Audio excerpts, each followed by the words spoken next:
Come and run again. You wanna do some this right now? It's KD. I'm a goddess in a blaze. 소리 trouble 나이름 믿지 못하게 loud, loud, loud, loud. I could take you to the top. 절대 멈추지 못해. 내가 끝내주는 bad girl, girl, girl. When I started talk that, oh you know how to react. I'm a picture perfect face with that wild in my veins. You can hear it in my growl, growl, growl, growl. So keep your eyes on me now. 무엇을 보든 좋아할 거야. 다 할 수 없는 래퍼.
It's Wednesday.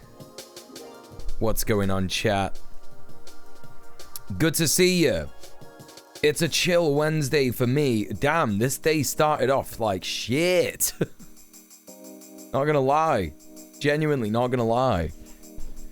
I woke up this morning and, you know, it's one of those mornings where I just really didn't want to, you know, get out of bed, turn the alarm off and shit like that. Like the alarm, when I heard the alarm, my brain was just like, nah, bro, not even dealing with that. You know what I mean? So yeah, that was pretty cringe. And then when I woke up, when I finally got out of bed, I had a big lie-in, and when I finally got out of bed, I was like, oh my God, look at the fucking state of the world. Like, it was so dark. It was grey. You know, and I know that I wake up a bit late nowadays, and it was like 11 o'clock, but still, it shouldn't be that dark at 11 o'clock any time of the year, you know? So that was no good. But I forced myself to go to the gym, and I feel great for it, so buzzing about that.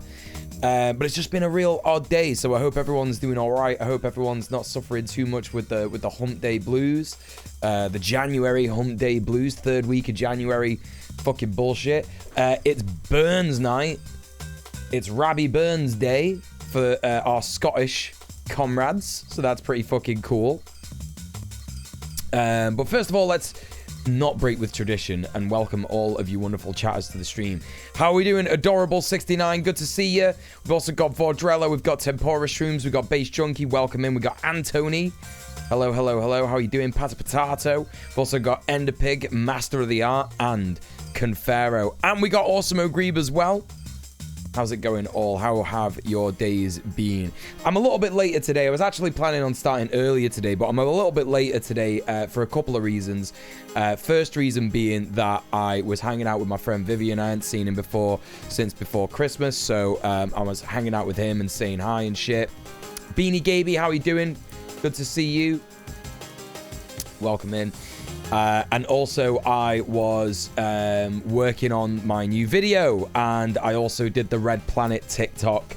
If you follow Red Planet on TikTok, I know that we watched a whole fucking video yesterday on why TikTok is really bad and you shouldn't support it and shit like that, but we are still on TikTok.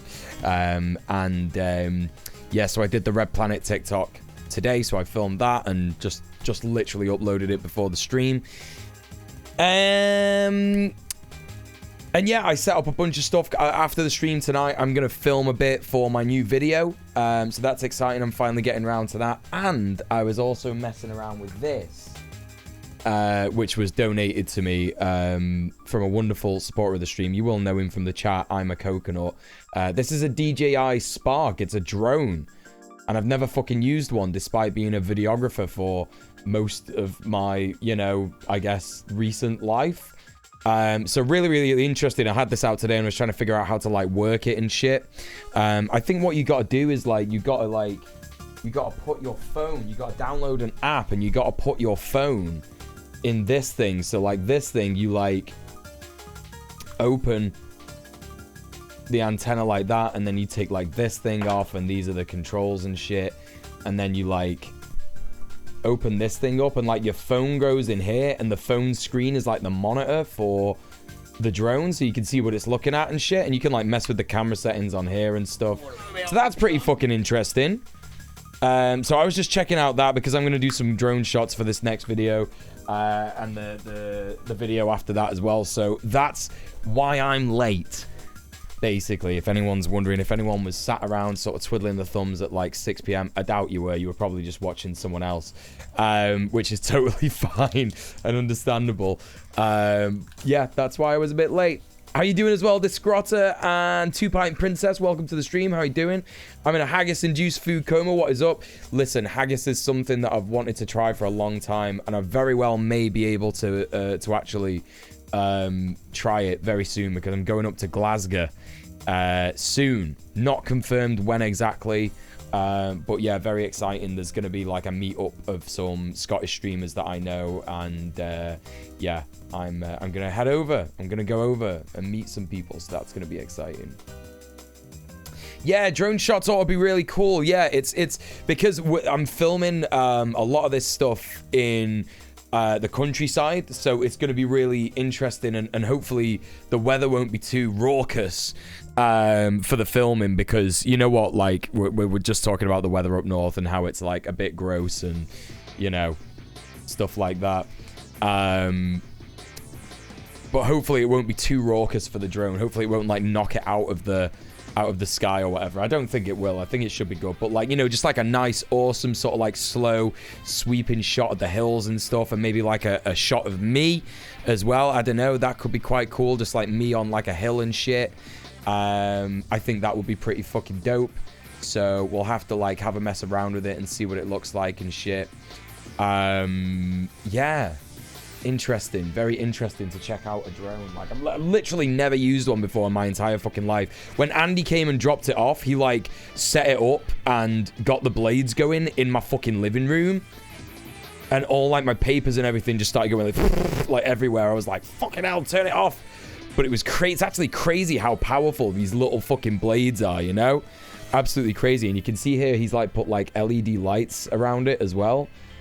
So I don't know, just so you can like see it if you're shooting at night and stuff. So that's pretty cool.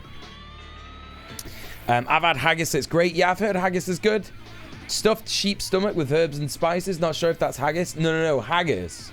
It's like, so, you know, a lot of like people from other countries, they don't really like, they hear stuff about Britain and they think like, you know, like in America, they think like, oh, you know, like fairies and trolls and stuff live there. And obviously none of that's true. But haggis is actually like a legitimate, like, you might, like, some people think it's like a mythical creature. Like, it kind of is. Like, it's real and it exists in Scotland, and they go hunting them every year on Burns Night. And I can't keep that up for long. I can't. Listen, I'm so shit. This is how you know you're getting the truth on this channel, because I tried to do it. I tried to do a bit where I was saying that haggis is a real creature, but I couldn't stop myself from smiling because it's too fucking funny. So anyway, there you go. Yeah, I heard Glasgow is always a fun time. Yeah, for sure. Yes, this is the egg carrier music from Sonic Adventure. Yeah, it is. This is a drum and bass mix from the Dreamcast. So there's a bunch of like jungle drum and bass tunes from the Dreamcast, and the game's on it, and this is one of those mixes. Yeah. Hello, Kiri. How's it going? Hello. Haggis poachers are a menace in the Highlands. Yeah, they are. Yeah, I couldn't keep up with that. I'm glad you appreciated it, Vaughn. Yeah, it is just sheep stomach with herbs and spices and various other offal and shit like that. So yeah, that's what haggis is. I always wanted to try it, so there you go. But listen, we got like a fairly chill stream tonight. You can see by the title, I've called this Permaculture stream because, yeah, I want to like have a look at some more permaculture stuff. And I found a channel that I'm not entirely certain is about permaculture. I don't know if it is. It might not be. There's every chance that this might be like just like a shit sort of like Libby channel. But if it focuses on permaculture, like I'm into it. This guy's channel, his name is Andrew Millison, and the first video that I came across of his, it's about 10 minutes long, so hopefully we can like watch a bunch of other stuff, a bunch of other videos if he does actually like, you know, have some decent videos and some decent takes on you know, farming and permaculture, etc. But yeah, this video is called "This Farm Cracked the Code, #1 Water Wizard of Oregon." Right? So I don't know what this is about. I don't know what it is. It's about a guy in Oregon, like they call him the Water Wizard. You know, we've had Mud Wizards this week.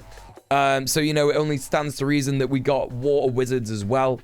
So yeah, very, very excited to check this out. So yeah, we're gonna just go straight into that. No news today. We'll check out Democracy Now! Tomorrow and check out some more stuff. But we're gonna be mostly watching videos and reacting today. You know, not necessarily leftist, you know, political video essays kind of things. But yeah, we are definitely gonna be just like checking out a bunch of, you know, muddy, stinky goblin farmer shit.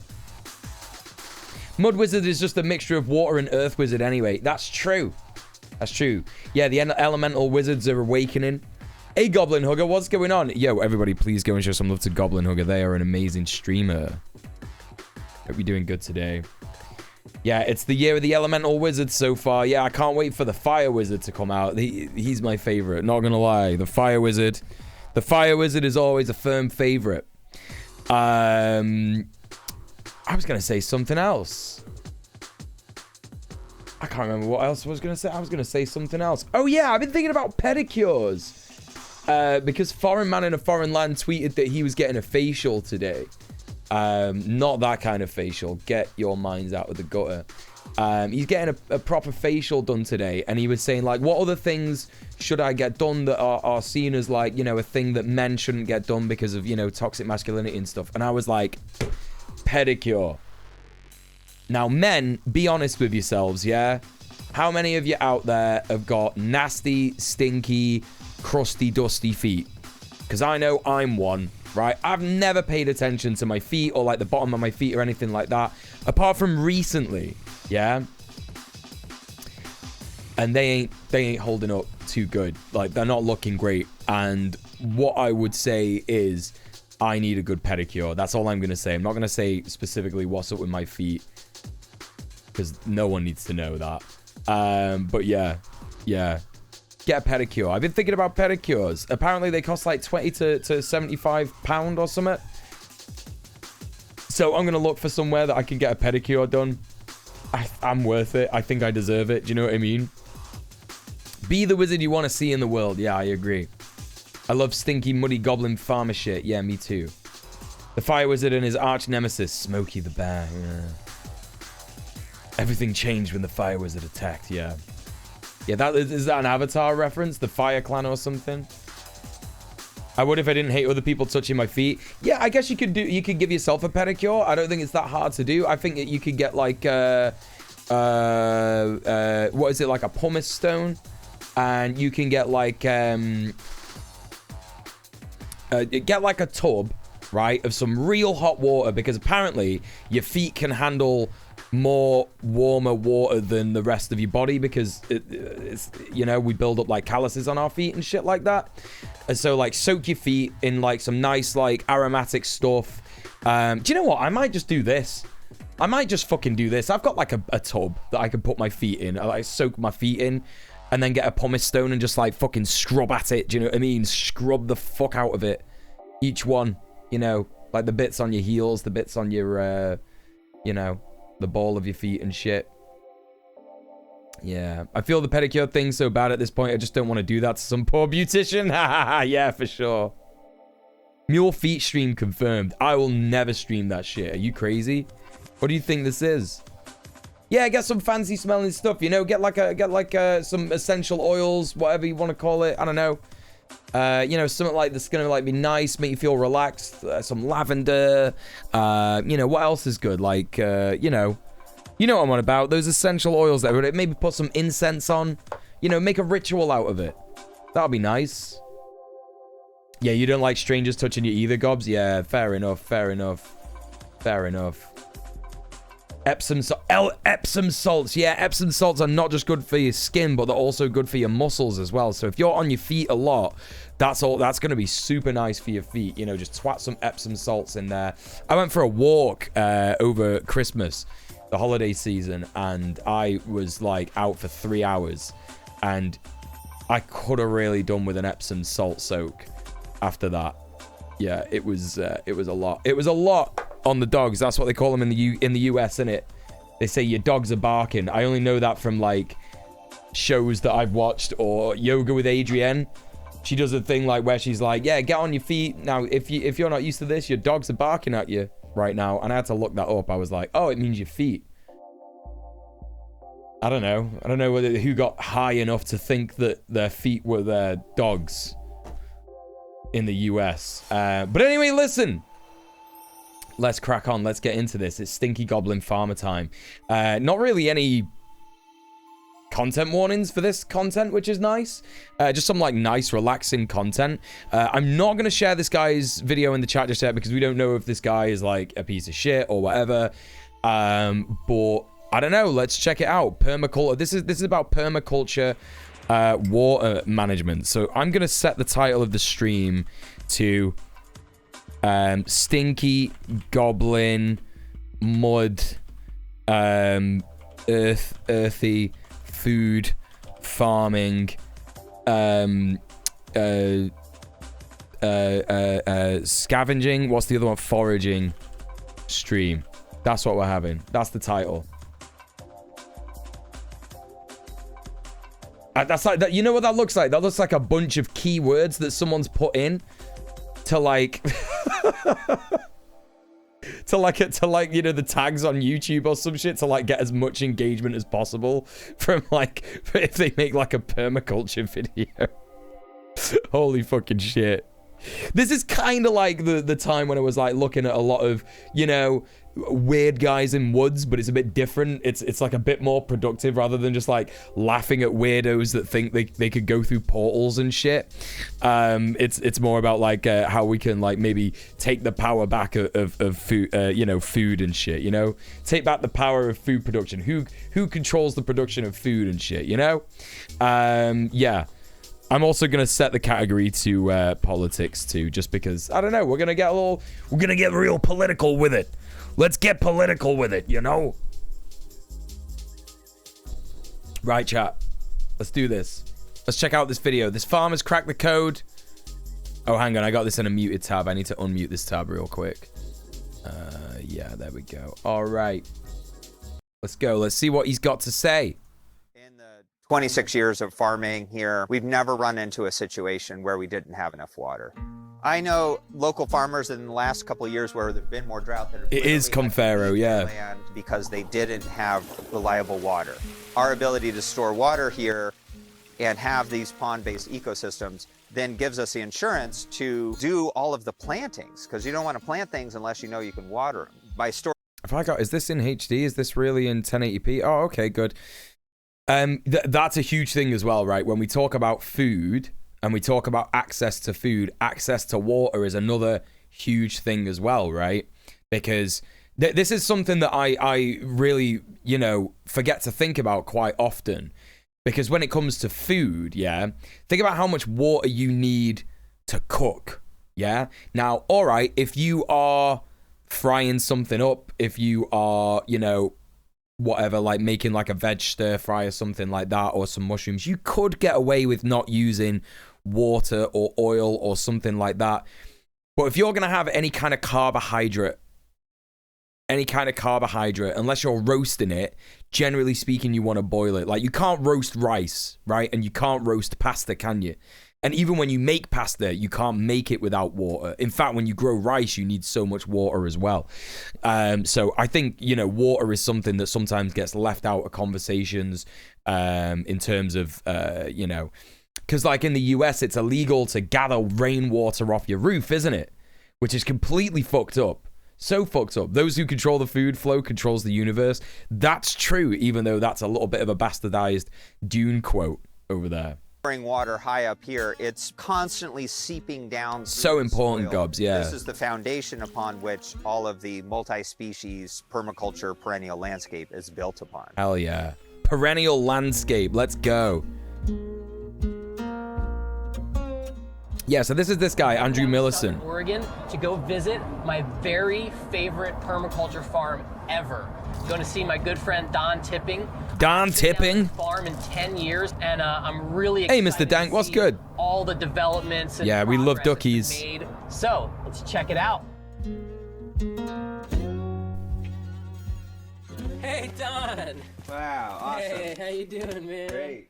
Well, awesome to have you back, Andrew. It's been 10 years and a lot of things have grown and changed and just keep on evolving. This farm is on the north slope off of Sugarloaf Mountain here. Sugarloaf Mountain. I always laugh at some of the names in America. Like, I'm like I don't know. I don't think that's like a native name, is it? Sugarloaf. It doesn't sound like a native. It doesn't sound like the name that the natives called that mountain, right? It's not its real name.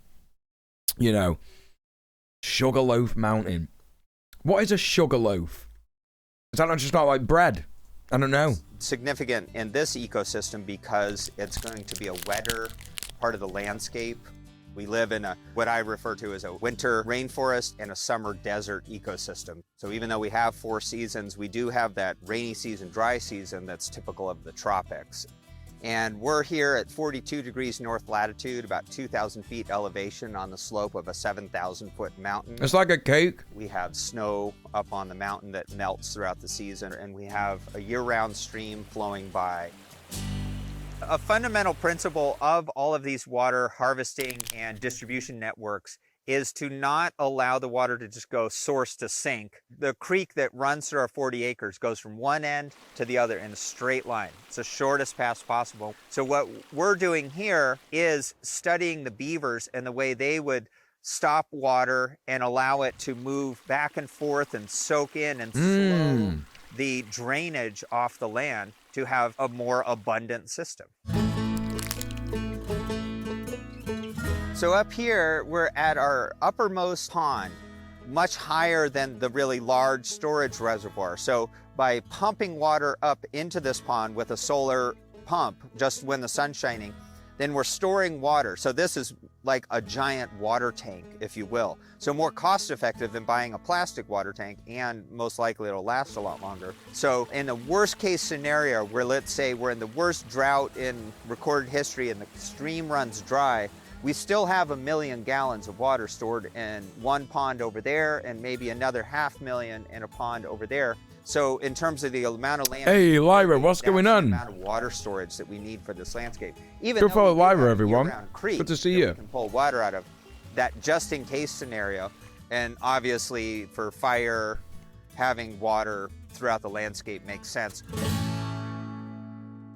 2 years ago, we had a That is like, you know, when he was talking about the beavers before, that is something that is always like so funny to me. And it's like, it's the, what do you call it? The hubris of humans to think that we're smarter than animals, isn't it? Because we are like not that far removed from animals. Like, yeah, of course, we know a lot more stuff. And we have become like a lot more smart about certain things.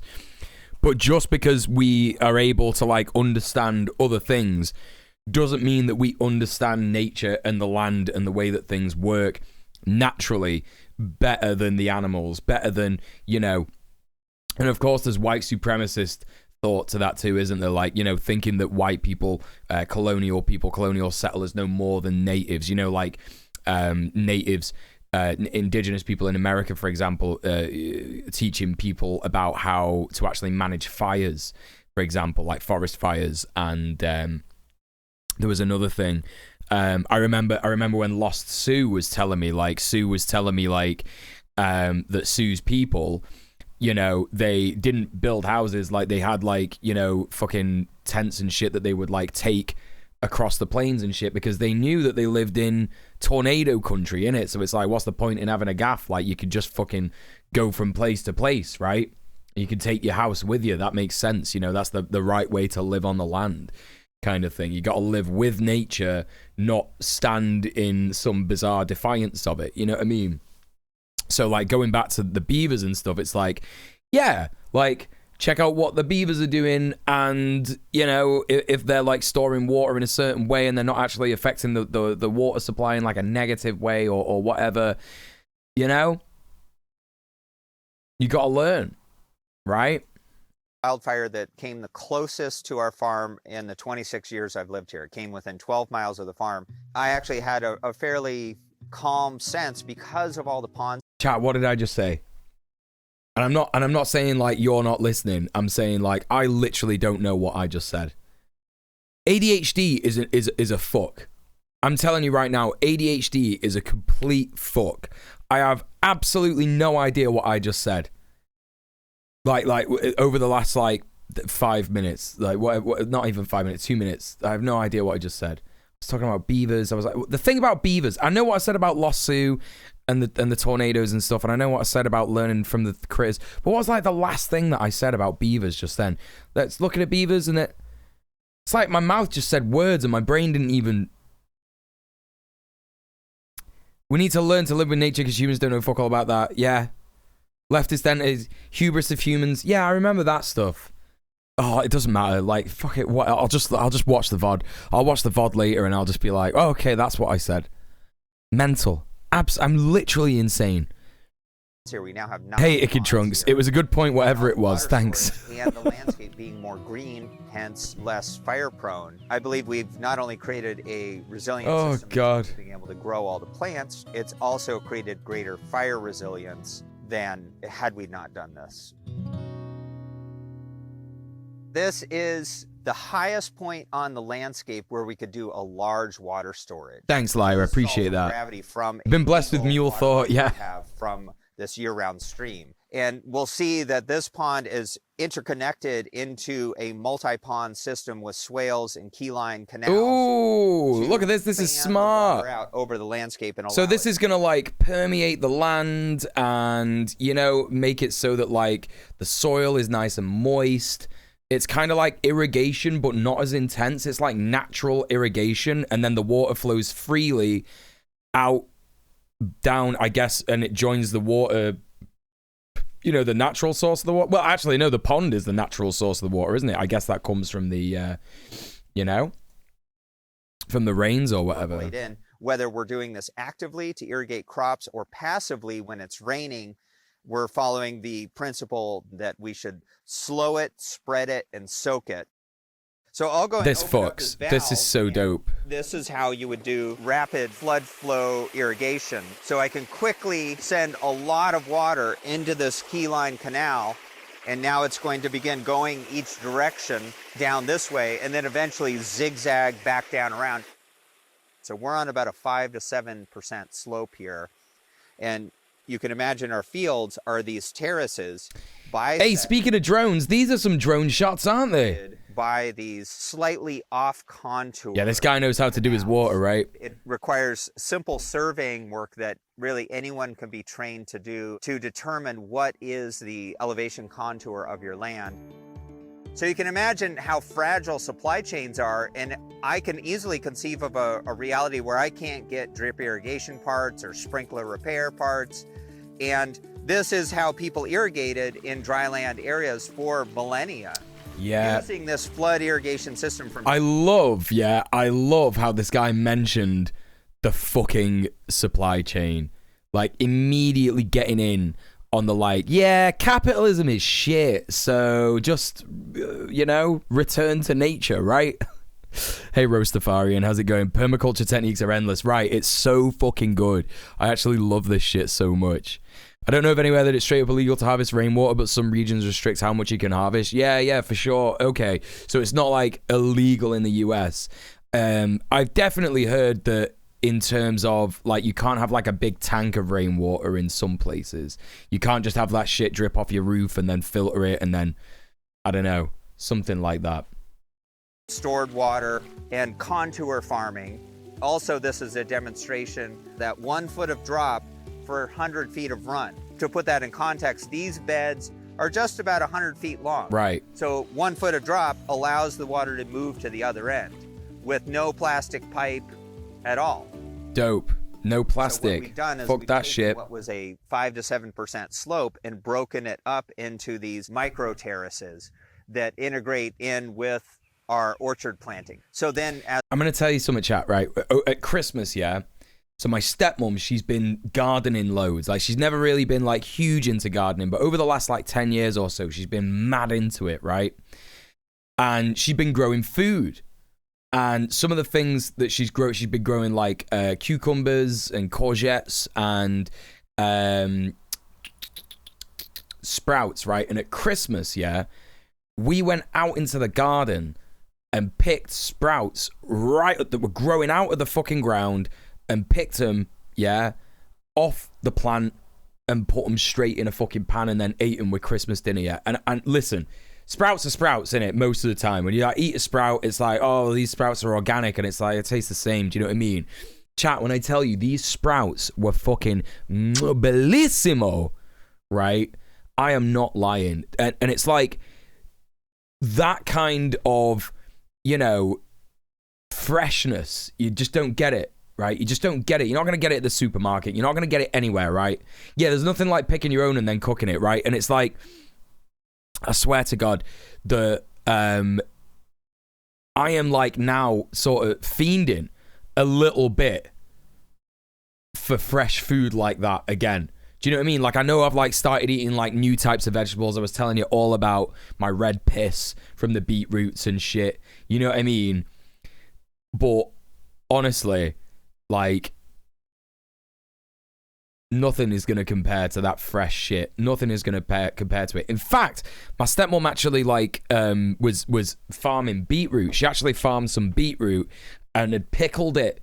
And I didn't get to try it at Christmas. I'm regretting it now. I'm hoping that when they've gone on holiday. I hope when they get back from holiday, that I can go and taste it. Really, my mom and I are both lethal to gardens. Yeah, but here's the thing though, right? Mr. Dank, yeah, like I'm shit at growing plants as well. Like I've got like a basil plant on the side there, and that has just died. I don't even know what I did to it. I always wonder if I'm like watering it too much. I don't think I am, and then like I don't water it enough because I think I'm watering it too much, and then they die because it's dried out. Yeah, so I don't fucking know.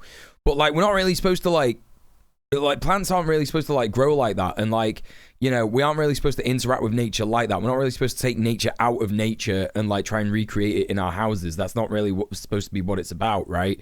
Like it's supposed to be, yeah, Basil is super thirsty, right? And but we're supposed to sort of just like interact with nature like this, and that's what permaculture is about, isn't it? It's about like, you know, having a permanent culture, like a permanent culture of growing food.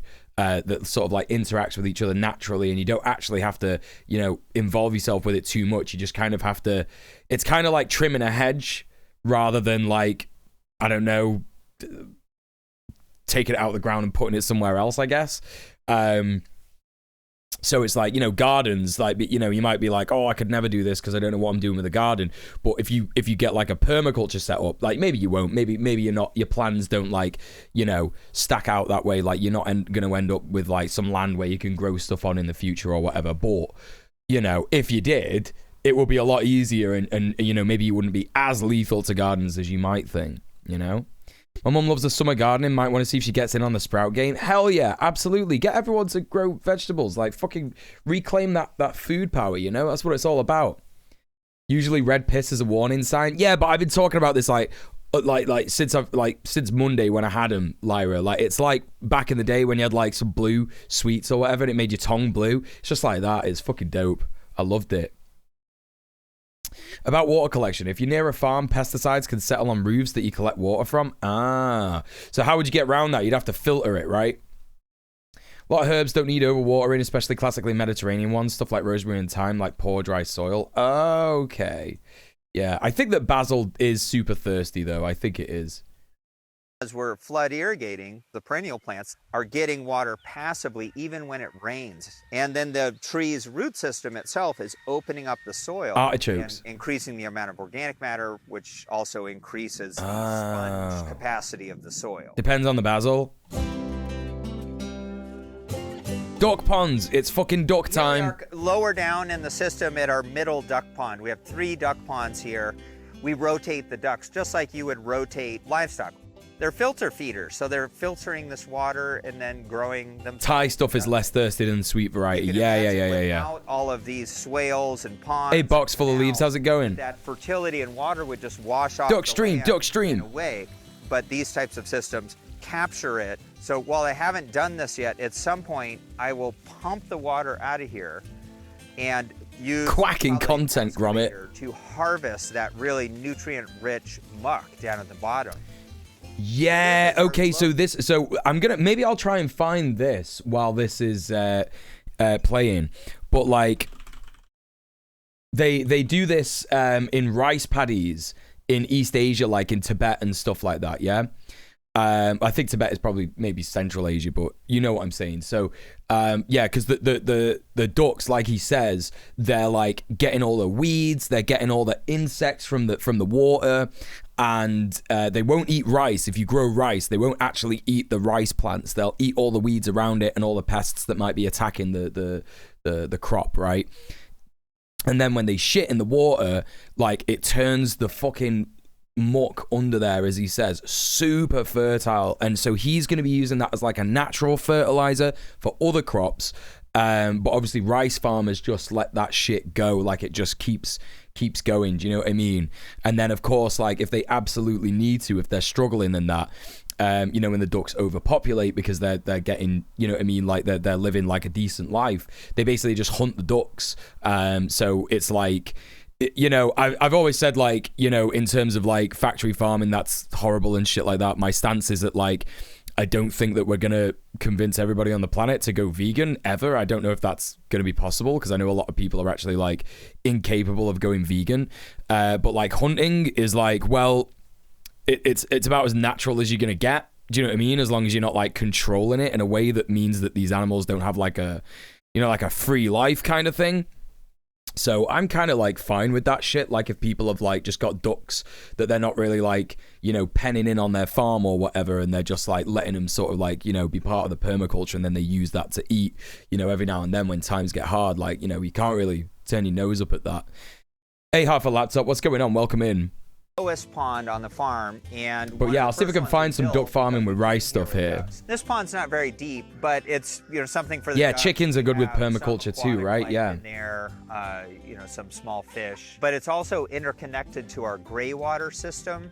Will overflow through a biofilter into this pond, and then when this pond overflows, it goes into a zigzagging canal system. So they got lots of these zigzagging canal systems, beneficial trees, which is pretty fucking good.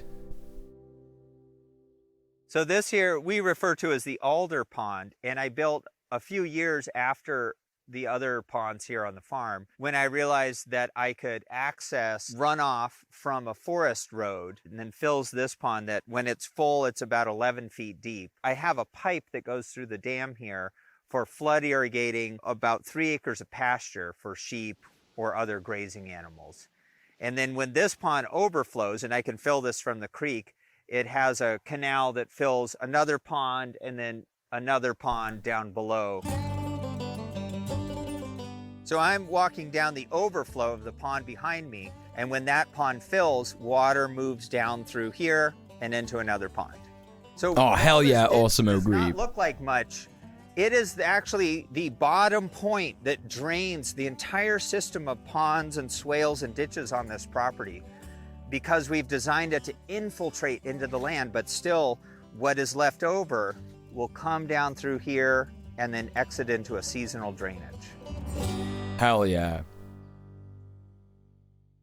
So this whole system comes from the water, but here we are returning to the water. This is Spring Creek, which is our water source upstream that feeds the system along with rain.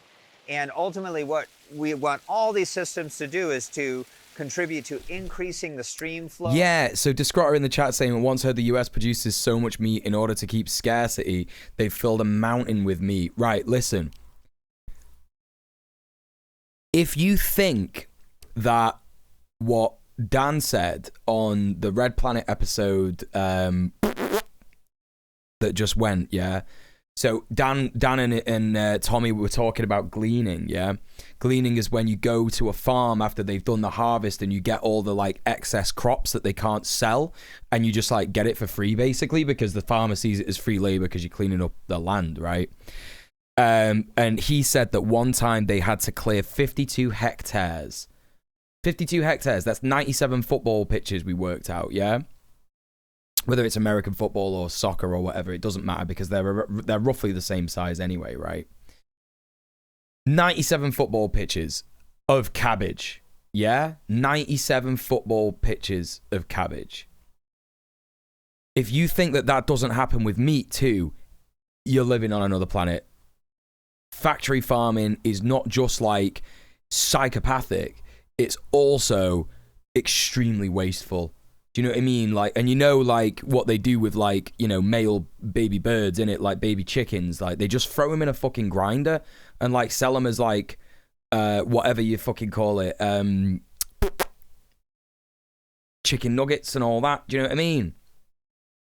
Yeah, of cabbage. And the only reason is that the cabbage was like a different size that the supermarket wanted. It's just fucking like, what the fuck? You know what I mean? People are starving, man.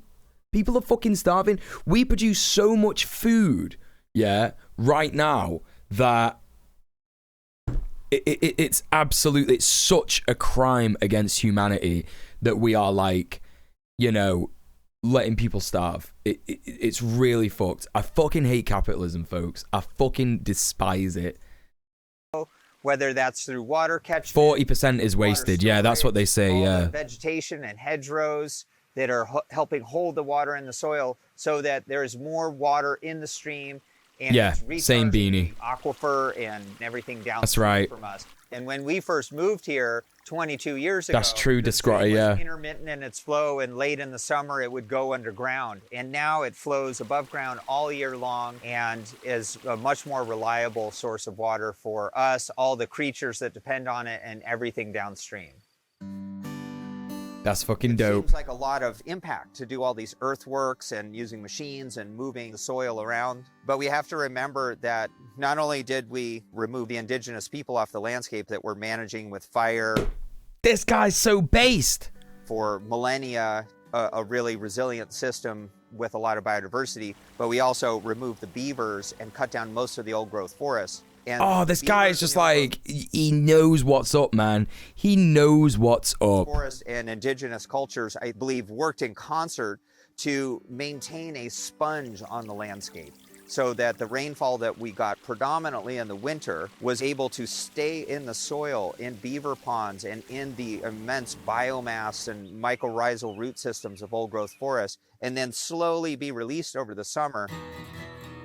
For agriculture to really be in harmony with the native ecosystem and all the other species that we share the landscape with, we need to move away from taking water out of the streams if we want to see salmon restoration. Yeah. So how can we move to where we're storing the 4 feet of water that falls on this landscape in the winter in water storage and take less and less water out of the creek over time? In a way, I believe all the ponds and the interconnected systems has created a model in which we have water security here on this farm. That's not one of the things we need to worry about, is not having enough water. So If you don't dope. have water, you're not in the game. This guy's fucking based as fuck. I love this shit. Right, listen, if you want to check out this guy's channel, I'm gonna fucking... Obviously, the guy speaking is not the owner of the channel, so I don't know too much about him. We're gonna learn some more, I imagine. But yeah, check out this guy, you know what I mean? He seems like a pretty decent... Seems like a pretty decent channel so far. I'm gonna show you some of the duck permaculture thing. So I'm not sure about this, but like I see a lot of like... Oh, here we go. Rice duck farming in the Philippines. So this is like a short video. There's like a couple of... Oh, hang on. There's like a 9-minute video like about duck rice farming in Japan. Maybe this will be... Oh, hang on. What's this? Yeah, there's a couple of videos about this. Let's check out this one first.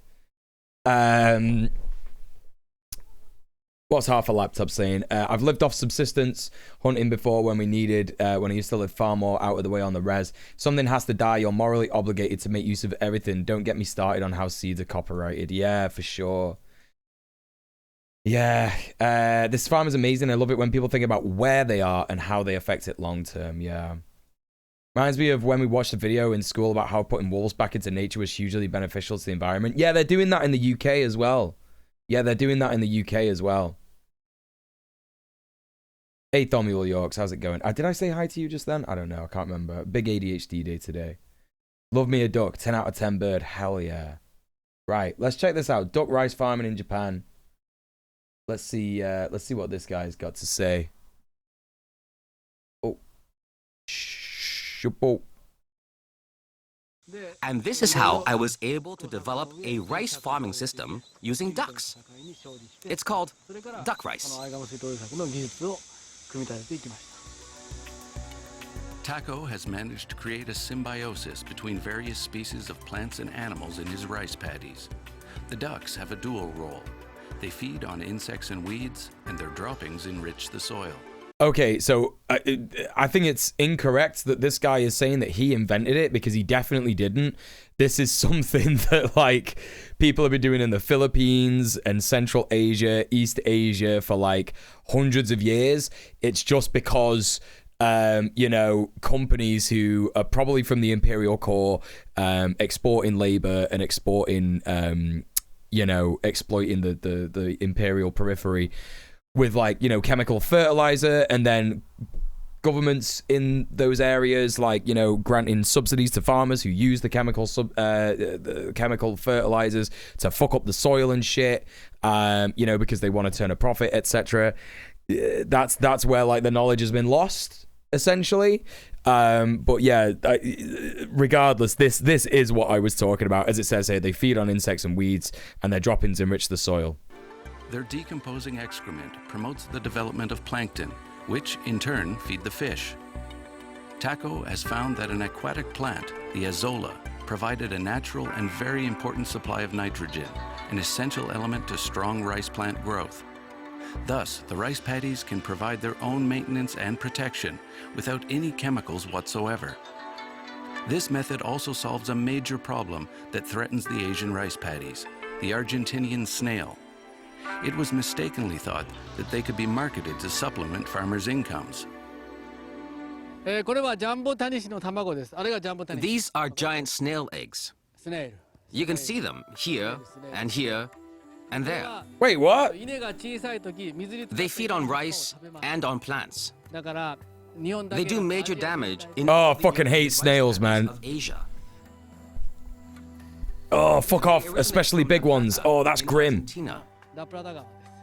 There they have natural predators, but not here. So they just multiply and multiply again. It's a calamity for the rice. They eat it. But ducks love to eat snails. They're edible.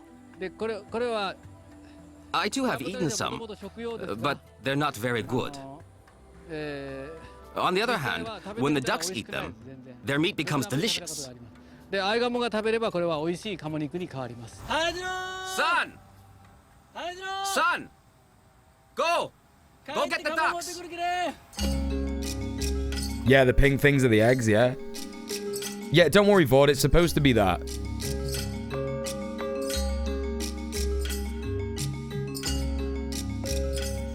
Oh, mate, yeah, I don't want to see this. What, are they gonna, like, kill the ducks? I don't want to see that shit, dude. I don't want to see that shit. It's a bit in the spirit of sharing.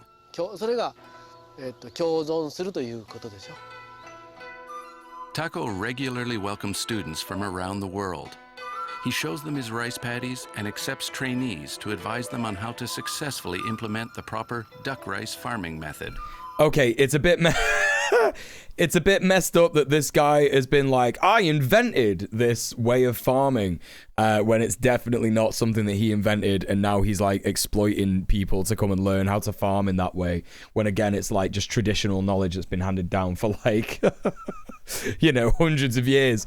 But you know, whatever, still, like, you know, if it gets, this is the problem with capitalism, right? This is the problem with capitalism. They're like, oh yeah, let's just sell this shit, you know, let's sell this shit on, let's turn a profit from this shit, you know. I don't know, what did I miss in the chat? Learning about this is so hopeful. What a great way to combat doomerism. Tempora shrooms, I know you're new on the channel here, but yeah, we do not do doomerism here. Absolutely fucking not. We don't do doomerism. We recognize that revolutionary optimism is a thing. Revolutionary optimism is not just like sticking your head in the sand and saying, oh, one day, you know, the rapture of revolution will just happen, and, you know, Karl Marx will come back from the dead and save us all, right? It's about just understanding scientifically that the, you know, analysis of materialism from a communist standpoint actually shows in multiple you know, multiple instances, and it's happening right now all over the world, that the increasingly difficult material conditions imposed on the working class by the ruling class will just eventually lead to revolution anyway, whether we like it or not. So, you know, that's what we stand by here. I have a lot of strong opinions about farming. We used to try and keep track of local wolves as a hobby. Hell yeah, that's what it's all about. Food and farming, it's like the fundamental of life, innit? You know what I mean? And yeah, we're in the political channel because, like, you know, I don't know why people don't think that, like, taking the power back, you know, talking about permaculture and taking the power back of food production, I don't see how people don't see that as political. It's absolutely a radical act. Like, why do you think we had the Gaskell Garden project on Red Planet? Do you know what I mean? It wasn't just like a joke episode. Yeah, these snails are a big problem in your country. Yeah, it's not good. Invasive species, man. The only issue I have with the duck method is it could be dangerous for bees if you keep those too. Then again, it's probably better than pesticides. What, the duck method dangerous for bees? What do you mean? Used to have an allotment with a mate of mine. We did a thing like this. The guys that kept chickens on their lots would lend their chucks out when another lot needed cleaning. They'd clear the weeds. Ooh, cool. Cool. Using fowl for land management is like a universal across cultures. Bizarre to claim to have invented it. Yeah, right, exactly. Yeah. What I meant is that if ducks eat bugs, they may eat the bees. Yeah, I think they got enough food, to be honest. I doubt they're gonna, like, try and fly to, like, catch bees. Do you know what I mean? Yeah, food is inherently political, yeah.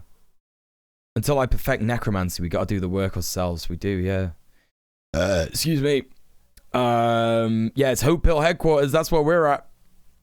Another thing that's important is something that has to die. It's important to dispatch as painlessly and as humanely as possible. It needs to be a high priority if meat consumption is going to continue. Yeah, for sure. We tried to trap the wolves anyways, and we were kind of bad at it. Have seen a wolf in the wild only once, and it was so cool. Yeah, I bet it's fucking cool. I bet it's fucking cool. That's a fair point. Oh, but you got a fair point as well, Discrotter. Like, they absolutely might eat bees. I don't know what the relationship between ducks and bees is.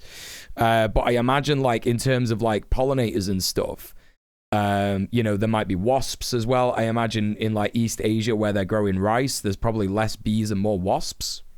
I don't know. That's just, like, sort of... Whenever I've seen, like, nature documentaries and they're in, like, Asia, they talk about wasps rather than bees. I've never seen, like, bees in Japan or any other East Asian country, so I don't know where what the relationship would be, you know? Yeah, eating a bee would probably cause a bit of injury to the ducks, yeah. Might not even be part of the diet, I don't know. They got native bees too. Yeah, I imagine they do, yeah. Papa Sarr is a Senegalese student. To supplement his agricultural studies, he comes to learn from the Japanese farmer's experience. Oui, la méthode de Takao, à ce que j'ai compris au niveau de mon séjour ici, je le vois faire une combinaison de ce qu'il trouve au niveau de la nature.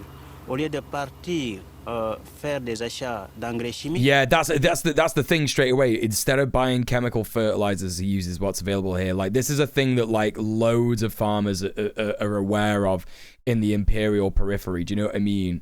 Unfortunately, they still get exploited and, like, they don't get the same subsidies from, like, you know, from the government than if they were to use the chemicals fertilizers. However, actually using the permaculture method, like the duck farming method, I know that it does actually increase yield rather than using, like, chemical pesticides and chemical fertilizers, so that perhaps those farmers make a bit more money anyway. I don't know. Utilise ce qui est présent. Donc c'est ce qu'on appelle l'utilisation des ressources disponibles.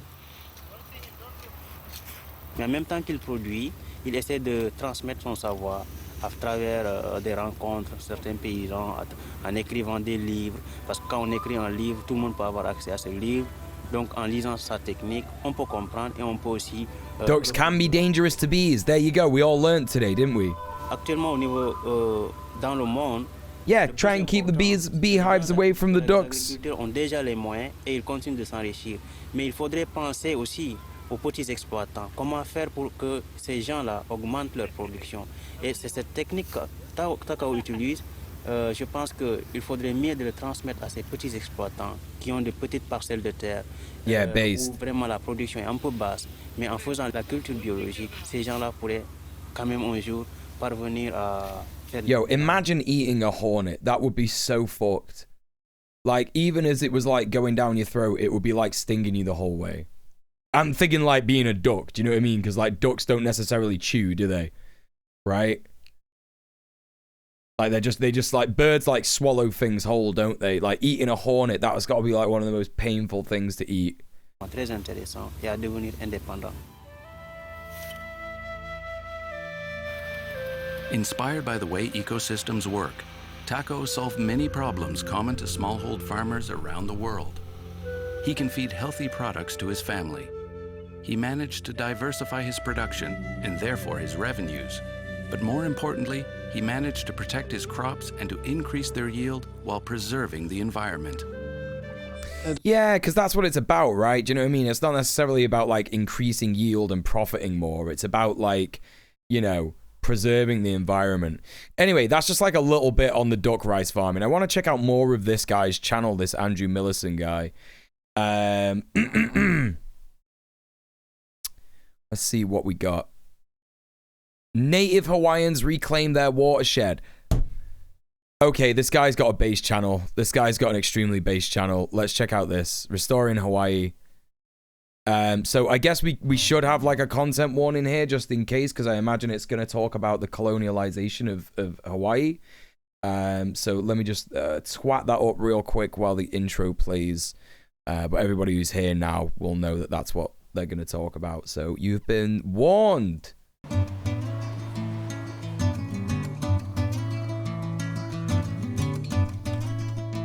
Aloha, welcome to Pu'uhonua Waimanalo Village, and I want to welcome you to our nation, the stronghold of independence in Hawaii.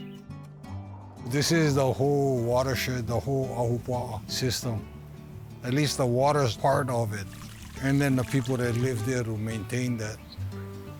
So could actually drink water off the mountain. The water come down like you walking on a side, right? And I could drink water from the... Yeah, you cannot do that, of course, yeah. For our ancient people, if you couldn't drink from the stream, that meant you had to walk really far to go get a drink of water. If your fishermen were fishing in brown water, you weren't gonna get good and healthy fish, and you probably weren't gonna eat for a while. We call water in Hawaiian vai. We call people who are rich vai vai, water, water. So having a lot of water, that's the real value. Like, that's why capitalism is such a bastardization of the human experience, because we shouldn't be judging people based on how much money they make. We should be, you know, we shouldn't be judging people at all. We should be like, you know, is the water that we live near good? And is there a lot of it? Is our cup runneth over? You know? Shit like that. Yeah, that's right. Indigenous Hawaiian people have said, you know, don't go to Hawaii on holiday, you know, as like a tourism thing. Like, absolutely fucking based. Once you had a small spill of a bag of fertilizer, it's like these little beads, and the first thing I was told was to not touch it with your bare hands. It's carcinogenic. Yeah, why we got cans of poop beads? I was supposed to pick them up. Yeah, exactly. What's going on with that? Right? You know? Isn't it funny that companies in the Imperial Core are selling, you know, carcinogenic fertilizer to, you know, indigenous farmers? Isn't it weird? Isn't it weird that that happens? I wonder what that's about. You know, sounds like colonialism with another prefix attached to it. You know, like the antagonist of the Matrix series. Yeah, seems normal. Seems pretty normal, yeah. Chickens apparently don't eat bees, so they'd be a safer burp alternative. Yeah, defo.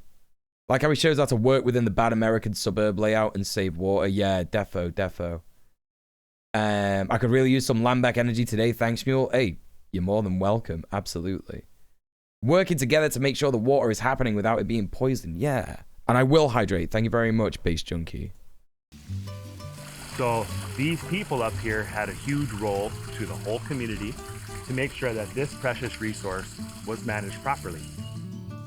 It was a very effective, efficient system that was in harmony with Mother Earth. And that's why when the people got separated all over the world that had relations with the land, then that started to take Mother Earth into a whole... Yeah. We had so much, you know, coming off of our land. We had so much food. Nobody had to worry about any of these things. That's why we didn't have these social problems that we have today. And I think bringing back the Ahupua'a, and especially bringing back that mindset of caring about others, of sharing resources, of equality, that's something we want for our nation, for our people, but that's something we want for the world. Let's fucking go. We want to teach others about. So based.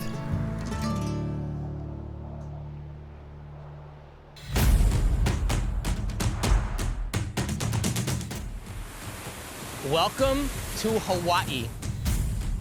We're here visiting the nation of Hawaii, a sovereign Aboriginal group looking... Yo, this guy's pretty fucking based. He's literally, like, pronouncing it properly. Like, I always thought it was Hawaii, but it's obviously Hawaii, right? The restoration of the traditional ahupua'a, a watershed-scale agricultural system that goes from the top of the mountain down all the way into the ocean. Sick. Restore that shit. The most important thing to know about our nation is that our ancestors once lived in a highly organized system based on communal land tenure or ahupua'a. So by restoring our independence, it restores our Hey, Peanut Butter Princess, what's good? Good to see you. To Mother Earth, to the That American by Force shit goes so fucking hard. Yeah, it does. System. It's important, especially as Hawaiians, from the mountain to the ocean. My ancestors and my grandfather really set up our futures in a good way for us to have our responsibilities. The ahupua'a is an ancient ecological, agricultural system that sustained the Hawaiian people for thousands of years. It was a land division that stretches from mountain to ocean that relied on fresh water running from the mountain, going all the way out to the ocean undisturbed. The main goal of this was that... Also called it the nation, not the state. Hell yeah. With all of the people. And that's how the ahupua'a system works. You have to worry about other people because you worrying about other people ensures that the whole system protects you. Waimanalo Stream is the only stream in Waimanalo. Everything else is springs. When that stream runs through our village and then leaves, it goes through these agricultural lots. Storm drains from these streets pour into this river. So you're getting all kind of stuff, rubbish, motor oil. Yeah. House. The stream is now going past a golf course, which use pesticides. So that's getting added to the stream. Fucking golf courses, man. Fucking golf. Listen, the only golf that should be existing nowadays is Mario Golf. That's literally it. Like video game golf, right? Not only is video game golf more fun and easier than real life golf, it's like less boring. Has anyone ever like been on a golf course with? I went to film, like as part of a job. I went to film someone playing golf, right? And you know, like do like the slow motion speed of him, like with his drive and shit like that, you know, to see if he could, you know, whatever. Mini golf's different. You could do that in like towns and cities in like little fucking, you know, gaffs and shit. Mini golf is different, right? Whatever, yeah. But like, you know, massive fucking golf courses that are just like take up so much fucking land. It's like ridiculous. Do you know what I mean? It's so absurd. And like, you know, you walk for fucking ages and then twat a ball. And there are so many deciding factors on what can make your drive good or bad. It's just literally like, you know, what's the point? There's actually like, you know, so many different variables as to whether you are good at golf or not. It's not even fucking good. It's not even a good time, you know? Just hitting shit with other shit. It's worse than vertical pool. What's vertical pool? I've never even heard of that. I don't know what you're on about. Disc golf? I don't know about disc golf. I've got no idea what that is. Who goes to Hawaii to play golf? Well, fucking rich people who are exploiting the colonialism, innit? Nyancat Neon, hello, welcome to the stream. How you doing? And the golf course nonsense and the weapons testing in Hawaii as well. Yeah, they do all sorts of shit like that. Like the military in Hawaii is so fucking shit. So bad. Like what was the thing at the middle of last year when they were like, they wanted to get the US Navy out because they were poisoning more of the water with like chemical weapons or something like that. Real bad. Yeah, I don't know what disc golf is. Doesn't he maintain courses? It's just little frisbees. Oh yeah, sure, whatever. Who cares? Yeah, I don't care about that. If it doesn't fuck with nature, I'm not bothered. Played a bit of golf, didn't totally hate it. Then again, I lived in one of the few towns that has a municipal golf course. There wasn't a class element to it. It was a public green space. Yeah, sure. I just feel like that even in that scenario, that public green space could be like a place where you could just go and chill, or like go and grow fruit and veg and shit like that, and not have to worry about a ball hitting you on the head that could possibly kill you. You know, because that's the thing, isn't it, with golf courses? If you go on a golf course and you're just sort of like wandering around, that thing hits you in the head, you might fucking die. You know, put you in hospital. Queen Pib in the chat. Please go follow Queen Pib. She's amazing. How you doing? Good to see you. Michael Douglas character in falling down an accidental left his speech moment when he stumbles onto a golf course. Oh, yeah? Except he felt that there should be a petting zoo or kids playing or whatever instead of old men playing golf. Even that would be better. Maybe not a petting zoo. That's a bit odd. But like, you know, like a playground, like a communal area. Something better than that. You know? Engine fuel leaking into the drinking water in Hawaii. Yeah, that's what it is. Yeah. Hey, it's me, Crystal. How you doing? Good to see you. And then it finally leaves through a military base, Bellows Air Force Station, at the end. That is not how an ahupua'a should be. It is in a constant disarray with the amount of hikers, tourists, and just explosion of interaction with people. We had generations of seeds in the ground that were dismantled from their normal environment. To bring them back is going to be much more difficult. We want to make sure that the restoration continues and that we can start to drink our water again from these places. Hawaiian by birth, yeah. American by force, it says on the back, right? Stories to pass on in these places. Shirts that go hard. To the people that live here.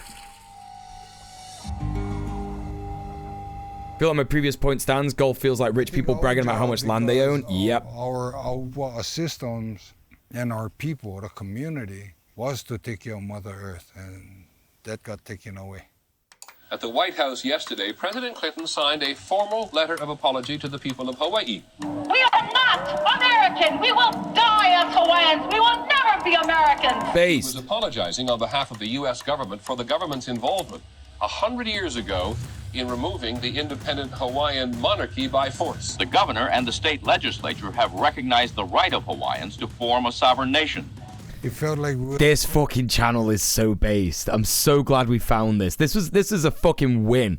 This was a dub for the YouTube recommendation algorithm. Like, let's fucking go. Let's fucking go. Our lands back the next day. Serious. That's how excited. That's how much we believe in the law. That is a real denial on the part of the government. You know, it's kind of like turning your blind eye. Bumpy Kanahele and the Ohana Council represent one extreme, secession from the United States, demanding total independence under the UN Charter. We are entitled. The lake in my neighborhood gets golf course fertilizer runoff. What the fuck? Golf course fertilizer runoff? That shit sucks. Yeah, we got a link to the channel. The land that we stand on. That's a different video, but there it is. And the air we breathe. While it is highly unlikely Hawaiians will get all the land they want, their demands, once dismissed as radical and unrealistic, are being taken seriously. Living in the Hawaiian people end up as a territory under what is called a decolonization process under the United Nations, Article 73. The President of the United States. At no time in history has there been a more important conference. Yeah, land back, baby. In San Francisco. And Article 73 of the United Nations Charter of 1945 read, to ensure with due respect to the culture of the yeah, bro, it's already their land. Yeah, what the hell? Their political, economic, social, educational advancement, just treatment and protection against abuses. Real sacred shit took place that time, you know?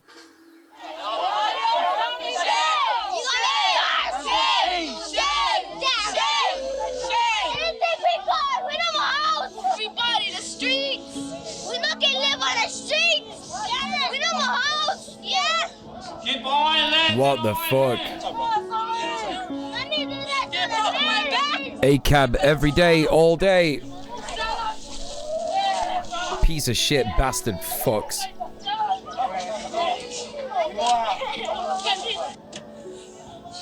Make me fucking sick. How do you sleep at night, you cunts?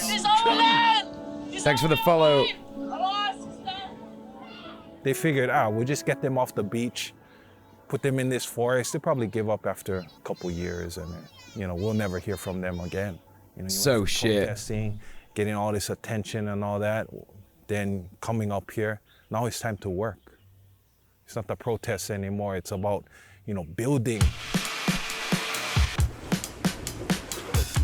Yeah, imagine that being your life. Imagine, like, you know, that's the privilege we have, yeah, as, like, you know, white people in the Imperial Corps.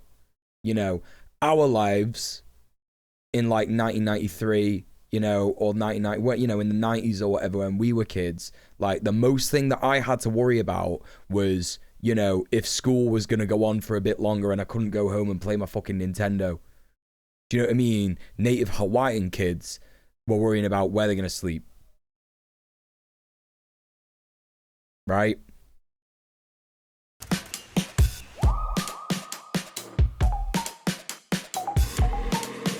It was a tough goal, you know, building it up with no resources. We had no help from the state, no help from the federal government. We had a lot of donations from people that really believed in the stuff that we were doing. A lot of you know, in a way, that shit that, like, people used to, like, you know, parents and grandparents used to say. They used to say it to me anyway, like, you know, listen, you think you've got it bad? Think about kids in Africa. Like, you know, actually true, to be honest. Like, yeah, based. You know, that was, like, one of maybe the most, like, based things that, like...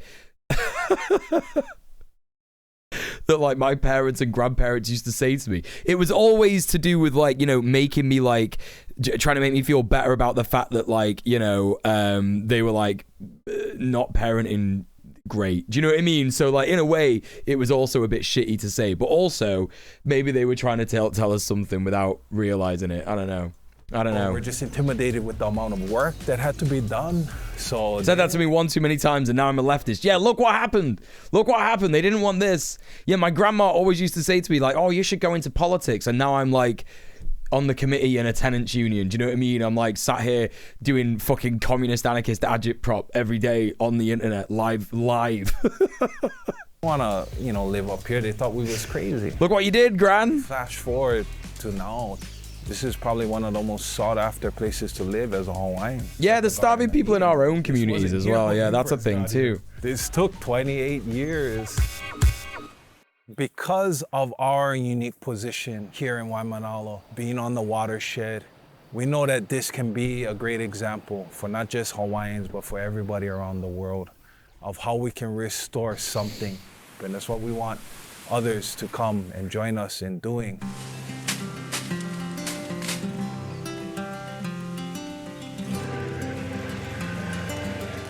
Welcome to Waimanalo. Olaupopo is this whole mountain range, and they're made of porous lava rock. When they interact with the clouds, the moisture from that region soaks down into the earth, and it usually takes... Yeah, now they're mad when we bring it up at family dinners, yeah. Into our aquifers. Yeah. But that is the borders. Everyone deserves a base grandma. Yeah, they do. Whatever you're going to be doing is going to be so, like, micro defined by your, you know, what you're, we don't want to hit this terrace here, but this tree here, where it's really here going to come down to, like, staking, walking, hand transit, and all that stuff. Yeah. At the very top of the Aupua is a realm called the Vau Akua. It's above the cloud lines, specifically described as a space for our Akua, or our gods. You can't help but to think that you're in heaven, looking at the clouds existing at that very same altitude. This space was normally restricted, specifically for biodiversity to thrive in this area. Under the Vau Akua... Your coolest grandparent was the first one you lost, sadly. To be honest, you know, I don't like ranking my grandparents on, like, the coolest ones, but, like, I would have to argue that, like, the same is true for me, unfortunately. I'm pretty sure it was my granddad, Ted, and he, like... I've spoken about him before on the stream, or like maybe I've spoken about him on Red Planet, but yeah, he used to like fucking, he used to go absolutely mental for unmarked, when Lidl like first happened in the UK. Yeah, I wasn't born yet, but like Lidl was like, you know, when it first came around, he would go absolutely sicko mode because they had like a bin of unmarked tins for like 2p. And he would just get these fucking tins and just get loads, and he would like buzz off them to my dad. Like him and my dad lived together at one point, and he was just there like looking at all the, like lay the tins out on like the side and be like, look at this, what are they gonna be, what are they gonna be? And he used to fucking love it, and he used to like brew his own ale, and he used to like drink it before it was properly brewed. That definitely didn't help with the fact that he ended up getting like a stomach ulcer and stomach cancer and shit like that. And he used to like love eating like pigs trotters and shit like that. Fucking absolute sicko shit. He used to go sicko mode eating this like nuts food, but you know, it's because he was poor. Do you know what I mean? He was just like a working class guy. Like that's what it was about. You know what I mean? Like he wanted to save that dough, and just like used to smoke fucking Richmond Super Kings, like the cheapest cigs that you could get. They're like this fucking long. You know what I mean? I used to smoke them when I smoked. Like it was like they were like £4 for a pack of 20 or something, which was cheap back then. And you know, they were fucking long as fuck and tasted like shit. Yeah, Richmond Super Kings, man. Yeah, I used to tan those bastards. Absolutely twat them like maybe fucking 20, 30 cigs a day. Absolute sicko. But yeah, anyway, just wanted to have a bit, you know, have a bit to honor my granddad Ted's memory. You know, miss you, King. Yeah, but he would not be happy with me being bisexual. That's the unfortunate truth. My dad told me that he was like one of the worst homophobic people of all time. So yeah, maybe in that regard, like maybe he wasn't my best granddad, but like from what I remember of him as, he was my best granddad, you know? Yeah, that does suck. That does suck. But like, you know, all my fucking grandparents, homophobic as fuck. Do you know what I mean? Like, I think the only reason that my gran isn't is because she's like too old to care now. Like, she doesn't really understand it. Like when I said, when I told her I was bisexual for the first time ever, she spoke to my mum, you know, and she was like, oh, it's really good that Muel is like, you know, feeling good to talk about himself like that. You know, I had no idea he was bipolar. So yeah, so not only does she just like kind of like not listen, but I don't even know if she cares. I don't even know if she understands. Anyway, so yeah, he made my parents mad by wearing a Hillary for president way back. He used to build Model A cars and was always smelling like car grease and doing mechanic stuff. Oh, that's lovely, peanut butter princess. Cheap cigarettes taste like shit. Yeah, no good. Yeah, I started smoking around that age soon, Yankat. Yeah, it's fucked, innit? Yeah, I smoked rollies. That was the majority of what I smoked. When I realized that like I couldn't afford the cigs I was buying, I went on to like Amber Leaf. You know? Yeah, my grandma is pretty fucking funny, yeah. Is a space called the Vaukele. Kele in Hawaiian means to be surrounded by water. Very, very wet. So when you imagine the difference between the Vaokua above the clouds and going down just a little bit and being submerged within the clouds, there's a totally different environment within that space, the Vaukele. Sick. Under the Vaukele, there's another section of the Ahupua'a called the Vau Nahele, which is the ancient forest or the reserved forest in the back. This area usually was still remote, but was left for the natural fauna, the natural ability of the forest to fully just take control of the Ahupua'a and provide resources for down below.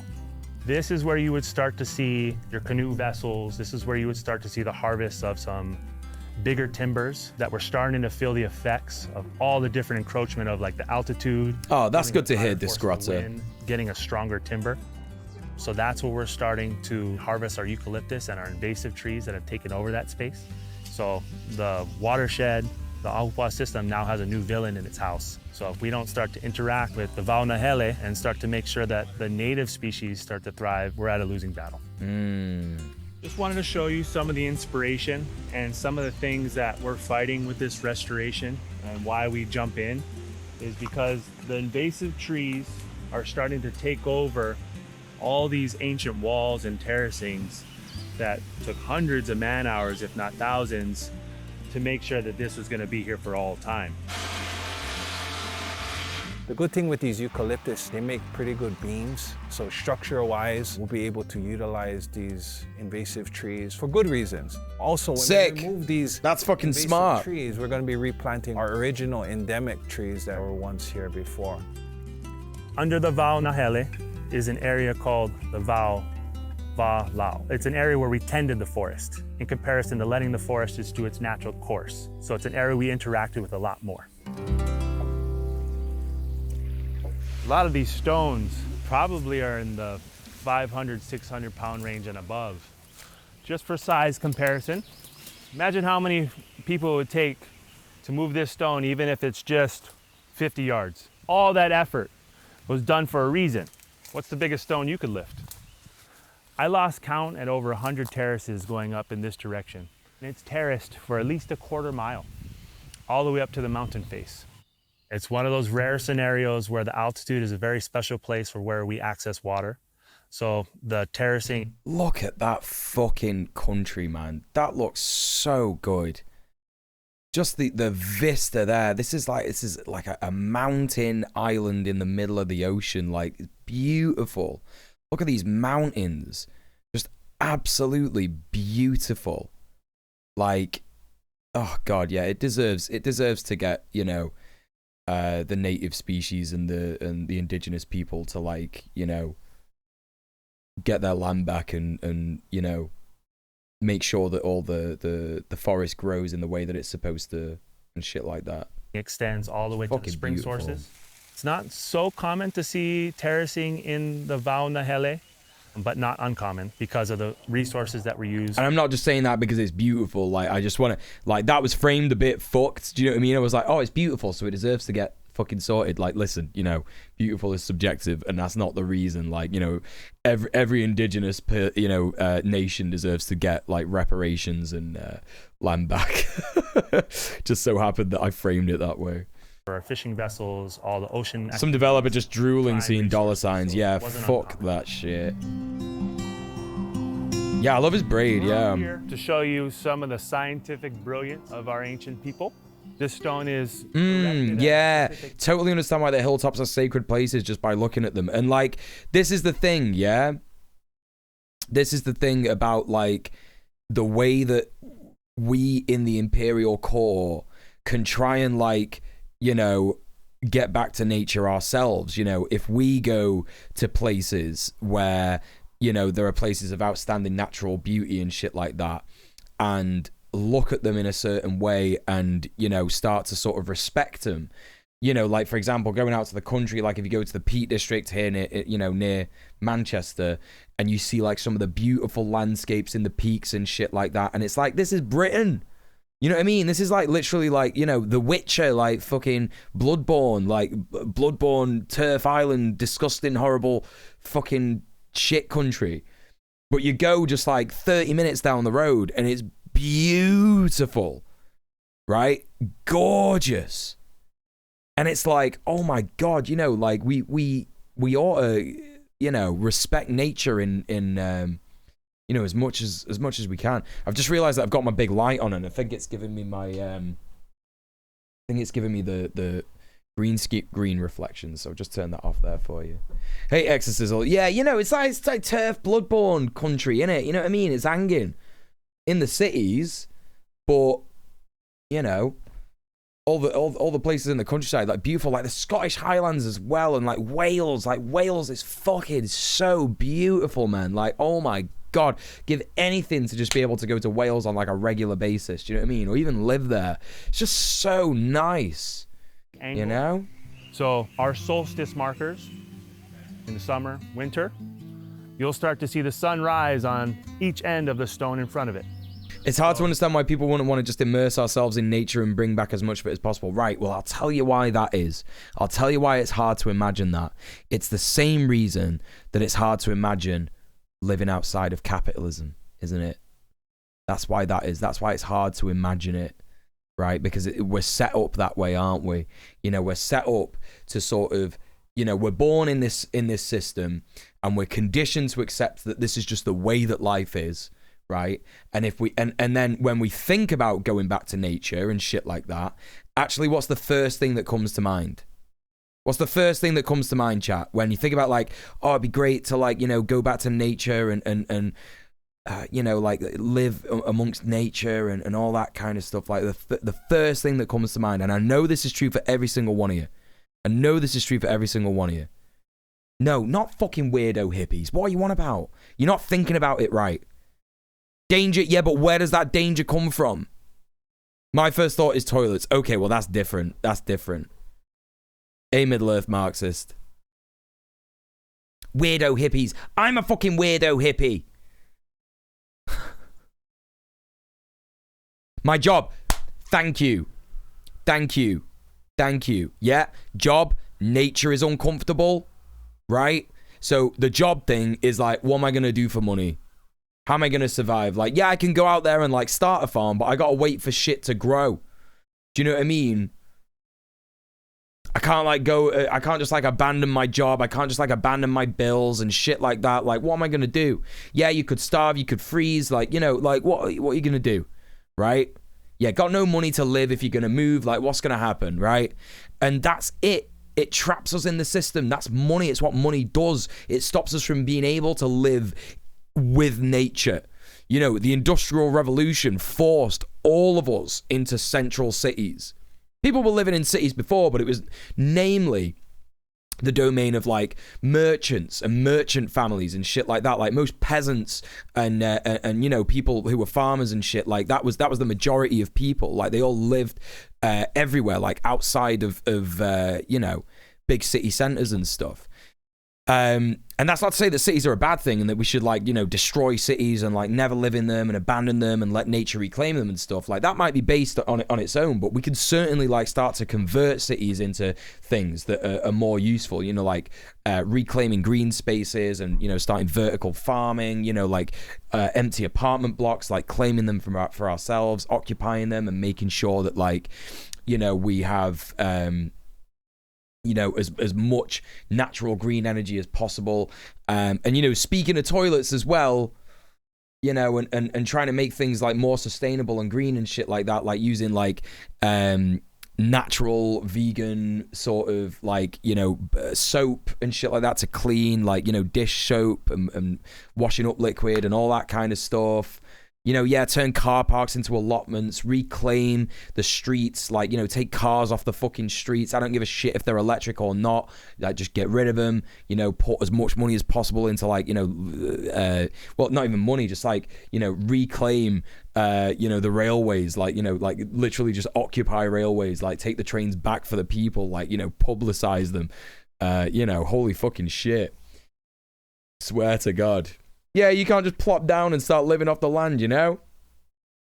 Hard to find a wilderness even if you're allowed to occupy. Yeah, exactly. So, there you go. This would be your winter solstice. Trams, yeah. You wake up here, you watch the sunrise, the sun would come out of this quadrant. Sorry, you can't see it, can you? Summer solstice, the exact opposite. It would come up in this quadrant on the opposite side of the stone. So, if you were... Yeah, same Anthony, yeah. In ancient times, and you were a farmer, it was valuable to know when the wet season was going to come, when's the best time to plant, when's the best time to harvest, when am I going to interact with all these other variables that's going to affect what I'm special at. If a single seed from one of these invasive trees starts to fall into any one of these cracks, we're no longer going to get the same picture and message that this was intended for us. So it's a huge goal to make sure that the generations follow get that same message. This type of work is giving energy into our practitioners again and letting them have a safe space past just permaculture and eating definitely well. Peanut Butter Princess, yeah. That was taking place here and how people were really thriving in these environments and making it the best it possibly could in terms of its resources. Mahalo.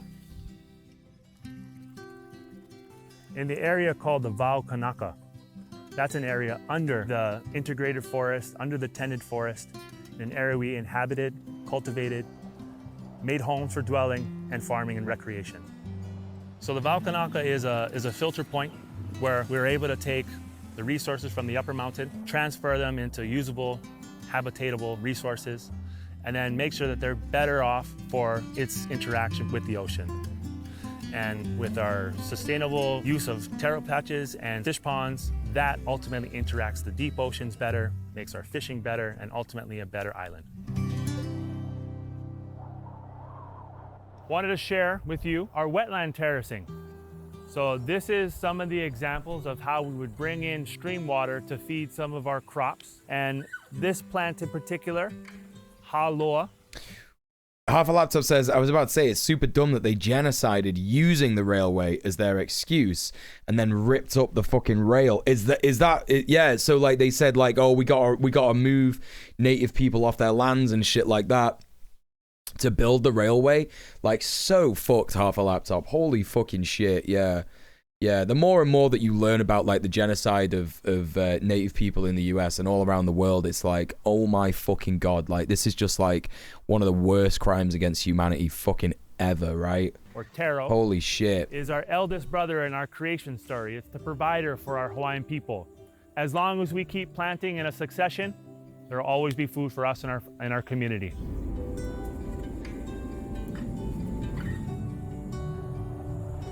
Taro is so good and tasty. Yeah, so many layers, yeah. Aloha, welcome to Kekaha. We're in an area called the Kula Plains, lower portion of the Ahupua'a, right before the ocean. So this is the integration between stream water and where we start to see some of the brackish water close to the ocean. You see what they're doing over there? So we just finished harvesting that patch, and they're cutting huli, which we'll plant in this patch. Coolie. Plant that at the end of the day. What remnants, what I left in that patch, just for planting material. Oh, is this like rhubarb? 500 or 600 pounds of food, right? In a couple of hours. That would be enough to feed the whole community for a couple days. Oh, it's like a root veg. We're blessed, and we just keep going, still making more taro patches in the area that we've been given. So I really feel what I'm doing is trying to give back to the island and the community to pay my debt of being allowed to live here.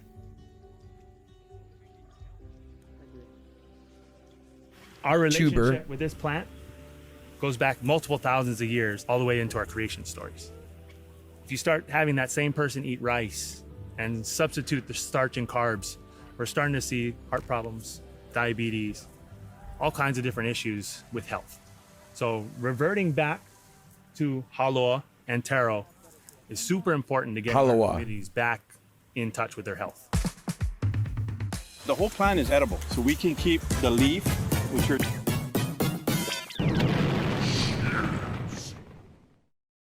God of Static, thank you so much for the 65 months. Long time no see. Yeah, I got a beard now. Dude. What's going on? Welcome in. Holy fucking shit. 65 months. You know, I saw you in the Discord the other day. I saw you in the Discord the other day. And I was thinking, damn, I wonder how God of Static's doing. How's it going, dude? Yeah, 65 months. That's how long I've been streaming. When I'm telling all of you lot, yeah, that I've streamed for like 5 years, 6 years, everyone's like, yeah, whatever. I don't fucking believe it. Yeah, no, like, there's the truth. God of Static's been subbed to me for 65 years. How are you doing? It's good to see you, God of Static. Long time no speak. Down, we can keep this part, which you can cook down, and this part is the corn, the kalo, that they're gonna cook and make poi with. I also just noticed, did you notice that, chat? What was on that stem? Did you see it? Hold up a second, let me pause it when it gets there. The whole plant is edible, so we... Look at that. What's that on the stem there? You see that? Yeah, you noticed it, Lyra. It's that shit that we saw on the farms in Japan. It's a snail egg. It's that fucking snail egg again. It's those fucking snails, those fucking Argentinian snails. Gross. Disgusting. Ew. They have a right to life, but I despise them. Ew. We can keep the leaf. That's crazy. That's crazy. It's kind of like, I don't know. It's kind of like this is how colonialism has affected countries all over the globe, right? Do you know what I mean? Because those Argentinian snails didn't just get there by accident. You know, it's an invasive species. It's called an invasive species for a reason, right? Fucking colonial. This is the layers of colonialism, chat. We can keep this part, which you can cook down, and this part is the corn, the kalo, that they're gonna cook and make poi with. Snails are an excellent barometer for the health of an ecosystem. Sustainability for our community, because yo, what they growing there? What are they? Look at them fruits. Imported here to Hawaii. Send in the French. With the community efforts activated, the snails are imperialists. Yes, they are bastards. Mountain so that we have taro on our table again, and our people are eating the right foods that we should be eating, so that we're nice and strong and better neighbors to each other. Yeah, we're gonna wipe them out. Here we are at the bottom of the Ahupua'a system on one of our fish pond walls. This is where the brackish water of the fish pond meets the seawater or the ocean water, and the mixture between yes, you can tell from the fancy expensive shells. That's right, Crystal. Young fish, all of our nutrients really start to interact with each other. Most of what we're eating, Ducks do have a right to snack. Yeah, that's right. surrounding waters, is kind of just really sad. So trying to make use of the fish pond and restore this ingenuity of our ancestors is extremely relevant, you know. And then there's all the other lessons that come along with it, right? It's like, of course, the end game is restore This the channel fish pond, fucking grow the rocks. fish, feed the people. Like, and another thing as well is that, like, this is just like a white guy that runs this channel, right? Do you know what I mean? Like, he's clearly like a white American guy, and he's not inserting himself into the conversation. The most that he has said in this half-an-hour-long video, yeah, is welcome to Hawaii. It's the nation of Hawaii, and that's it. And he's done like a bit of drawing, and he's just filmed it in like a documentary style. He's let the native people speak for themselves. You know, he's highlighted the issues of colonialism and imperialism that's affected them, and yeah, I think it's fucking dope. Yeah. In Hawaii, throughout the archipelago, there were probably in excess of 400 fish ponds. Along the way, we'll stop at the makaha, which is kind of like the lifeline. This channel slaps you baps. This pond is 88 acres in size, so it's kind of big. It had the ability to feed a population of about 7,000. Fish ponds are traditional forms of aquaculture. This is a lokoi'a kuapa, and it represents a more technologically advanced form. Very good find. Very good stream. Hell yeah. That utilizes not just the wall. The kuapa is what I think this is why, like, nature content, like quote unquote stinky farmer nature goblin content, yeah, is so good, because it's either going to be like super based like this or really funny, like, you know, the gender fluid druid Mark, or, you know, the shit wizard guy. You know, it's going to be like one or the other. It's like very rarely going to be like super reactionary. Do you know what I mean? It's just going to be like someone making like a complete fool of themselves, or just really, really based shit about like why permaculture is super important, and, you know, land back is to be supported and all that shit, you know? The fish pond. Fucking hell. What you see behind me is a makaha, or a sluice gate. It's what keeps our lokoi'a healthy. It's what keeps our fish happy. It's what circulates water, but it's also the mechanism by which we stock the pond, and it's also the mechanism by which our kupuna harvested from the fish pond. Nice. Right now, our tide is rising. Large fish are attracted to that. This would be a harvesting tide, and the pond always drains warm, murky waters. Those waters hold nutrients. They also hold an abundance of phytoplankton, zooplankton, and so those are like attracting waters, and that's why we call it a stocking tide or a harvesting tide. Small fish are attracted to the waters contained within the pond, and so they're always able to fit through the gate while preventing the large fish. That's so fucking smart. At its time, it was That's so fucking sick. innovative. how, like, you know, when you fucking hear like the horrific colonial imperialists of the past, you know, saying things like natives are like idiots and savage and shit like that, like, it's so fucking bad, isn't it? It's like, it's just not true. Like, in many ways, like, you know, indigenous people were fucking innovators and, you know, scientists. Like, it's just, you know, they're never represented as that, are they? Because like white people control the fucking narrative, you know. So fucking dope. I love that shit. That's so fucking good. You cannot have a fish pond function without fresh water. So, and there's no chemical shit involved here. There's nothing unnatural. Do you know what I mean? How the fuck did the West look at this and think we need to civilize these people? Yeah, for sure. Like, it's just, you know, that was clearly just like an ignorant justification for the genocide, which they knew they would profit off, right? That's clearly all it is. use the presence of fish ponds as indicators of the abundance of fresh water. Then it tells the story of what the freshwater resource was like 100 years ago. All the work that we do in the mountains accumulate an outcome downstream. So huge responsibility to people. Yeah, intelligent individuals are on par to intelligent individuals of any time period. The only difference is the technology. Yeah, absolutely. Yeah, I agree. Ways of capturing sediment. Yeah, religion as well. That's a thing too, yeah. Producing more food like our fish ponds. We want to make sure that all of our interactions upstream ultimately benefit our community, because our general issue is there's not enough water for our taro farmers. So from a position of being so close to this resource, it's so important to everyone in our community to make sure that it's properly managed. And also important to remember that intelligence, in terms of like whether that is a gift, is a myth. Do you know what I mean? It's just whether people are able to utilize their minds and utilize their way of thinking based on the way that their minds work. Do you know what I mean? Like knowledge of neurodivergence, knowledge of different ways of learning and shit like that. Important to remember that too. What kept our taro farmers up at night in the ancient days, they worried about the ho'i. Ho'i in Hawaiian is the return.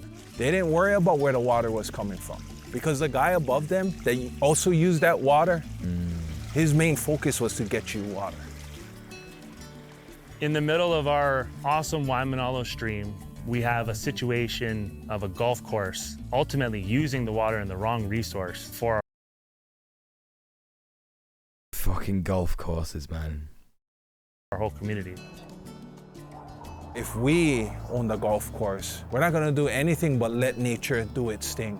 Yes! Because what we don't that would be so based in Hawaii is another golf course. We're good on golf courses. The real goal is to make sure that everything goes from top to bottom clean. Fuck golf, holy shit. That resource, and it ultimately. Love a good stream. Yeah, we're on the stream right now. That's what's going on. And it is our intention to begin restoring here, where we can control, in the nation of Hawaii, in Pu'uhonua, Waimanalo, restore our relationship with water. The captures didn't even try with that. Conversations with our neighbors, let them know that we want to help restore the ahupua'a, we want to help restore the streams, we want the streams to be clean for not just us, but for your children. You live here. This is not just a restoration for Hawaiian culture and all of that. This is for your safety. Absolutely based. Spot on.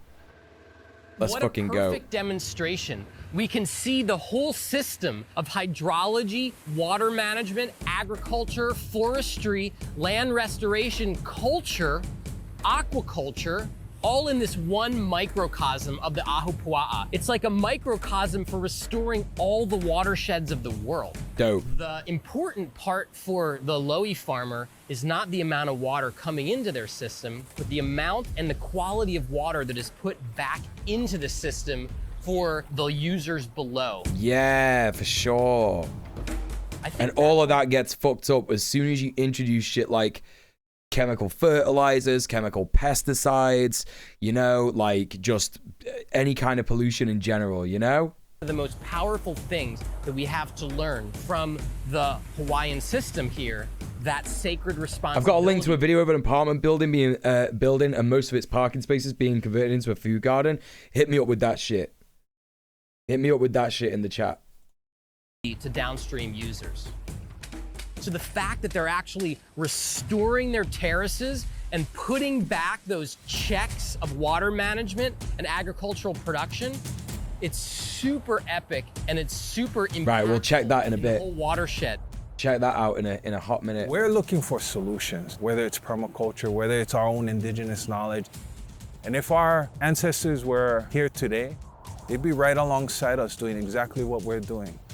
They wouldn't be moving around giant rocks with sticks and like 100 guys. We'd be doing it with machines. We're not traditionalists. We're modern Kanaka. We're modern Hawaiians.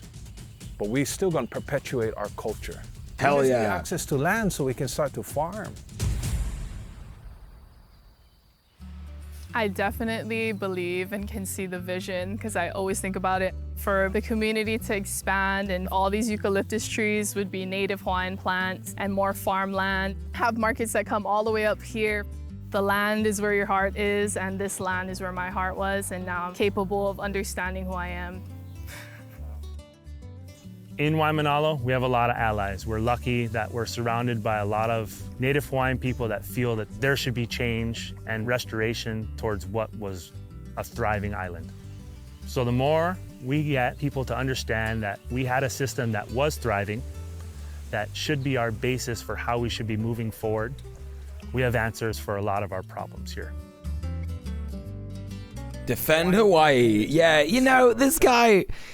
The guy doing this channel is based. He knows what he's doing. He's filming the right shit. Like, yeah, I'm loving this guy. Our own dependencies. Where we are on our lands is a perfect way to kind of showcase what nature and what man can do together again. Yeah. And being able to have others come and take part in this transformation not only benefits Hawaii, but benefits... Okay, look at this guy's fucking goofy hat. Like, I can't get over this guy's hat. It's so good in so many fucking ways. I just love guys who don't care and they just get a bit goofy. You know what I mean? Like that's fucking great. Everything about that is so good. Take part in this transformation. What a hat. Not only benefits Hawaii, what a fucking hat. The world in general, because I think a lot of our people out there, you know, all these dreamers, all these people with all these solutions, every day that solution doesn't get implemented, they lose a little hope. This here in Waimanalo at the hat doesn't need a top. Why does it need a top? To rebuild that hope. To bring that normalize just being a wacky little guy. Yeah, defo. If our intent is strong enough, Mother Earth is going to help us. She's going to help us repair things. That's true. That's true. Like, as soon as we tip the balance into getting back, you know, to how things were before the industrialization of the world, right? Mother Nature will like an avalanche, break through the fucking dam that we put up in front of her, you know? Sun's out my face, good, don't give a shit, let's go. Right, exactly. Exactly. There you go, learn more, nationofhawaii.org. Purchase Nation of Hawaii wood products at nohsawmill.com. Yo, do they ship to the UK?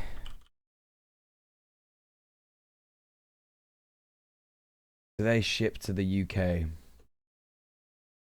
That would be so good if they do. Let's see what kind of stuff they fucking... And this shit rocks, right? Because it's like... Think about what kind of a fucking conversation starter this would be. Do you know what I mean? If you could afford to shell out like $500, yeah? Right?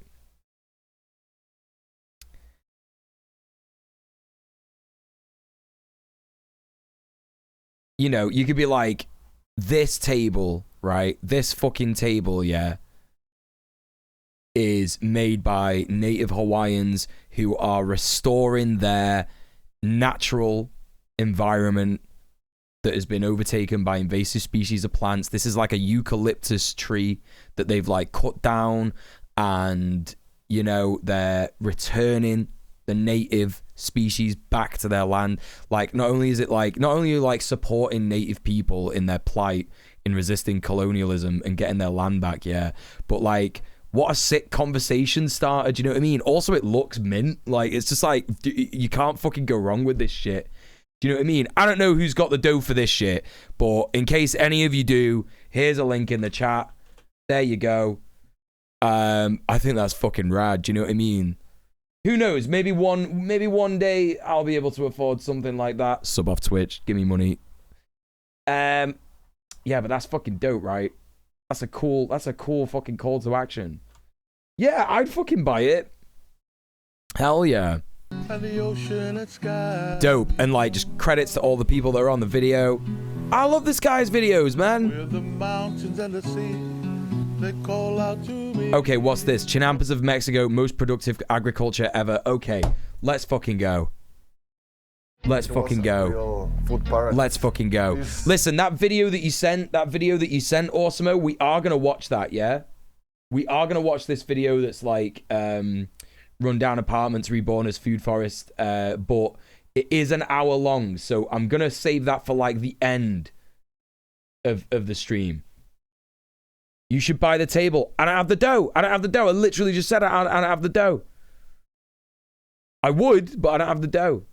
I would love that as a coffee table. I actually need a coffee table. Maybe I should put it on my throne gifts. I don't know. That would be dope. Yeah, you could build a guitar out of that wood. You could do all sorts of shit. You buy them like pieces of wood that they're just selling off. That's fucking cool as hell. Is this the floating gardens? I don't know. I'm not sure, but this is the Chinampas of Mexico, most productive agriculture ever. We're gonna watch this next. Yeah, you know about this one, Goblin Hugger? You know about this one? Right, well listen, I'm gonna go for a quick wee, a quick non-red wee, and I'll be right back. So sit tight or have a stretch, use the toilet yourself, get some water, get some food, get some snacks. Back in a tick. Put the Folgers on the brew. That aroma pulls me through. Like a friendly voice from back home calling you. The best part of waking up, there's Folgers in your cup. That rich aroma, mountain grown. The road is long, but now it feels like home. The best part of waking up is Folgers in your cup. Come to my show, you'll love my dance trio. I'm Dance Moves Barbie, jamming from head to toe. When you rock my waist, my arms move to the beat. Doing a twirl, high kicking my feet. Now twist my hips and watch me go. Put it all together, oh what a show! I'm Dance Moves Barbie, and I wanna dance for you. Dance Moves Barbie doll cannot dance by herself, but when you rock her waist, her arms do move. Dolls sold separately. Spider sense. Good, honey. Spider-Man. Whoa. Spider-Man cereal. Cool. New Spider-Man cereal. It's the action-packed part of your balanced breakfast. Sweet, crunchy webs crawling with marshmallows like Hobgoblin's Pumpkin Bomb and the Kingpin. It's an adventure in every bowl. Did you get something?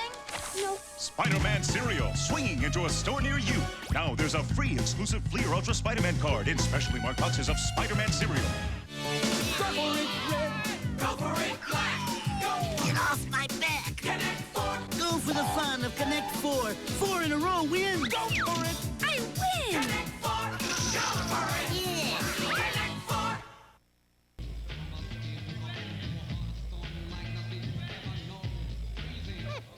It's like a cattle market in here. But hey! Here are some scary words. E-commerce, online transaction, internet purchase. Here are some human words. Cheddar, loo roll, rubber gloves. When we buy things on the internet, what we buy... And I'm back. Trans mask cow. Hell yeah. Let's go. Yeah, like weird advert about the fucking internet there. Yeah, super odd. Oh, whoa! What the fuck?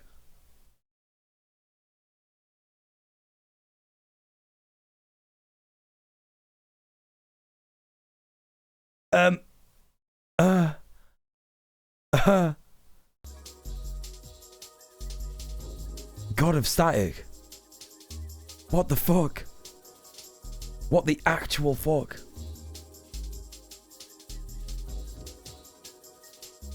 Coming out of lurk just to say, whoa.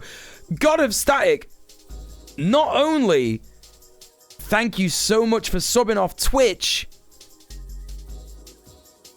but also thank you for supporting the stream. That was $500 US. Yeah, now I can get the fucking table. Look at that shit. Oh my God, God of Static.